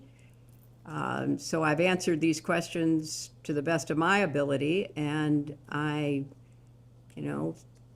offered to the committee that if I can be helpful in any way, I would certainly be helpful, because I think that these issues are important ones and they need to be addressed. And your answers today were to the best of your recollection, is that right? That is correct. All right. I think with that, unless you have anything else you'd like Let me to add? ask my lawyers, anything that you think we should clarify, or? Okay, good. When do you think we will have a transcript?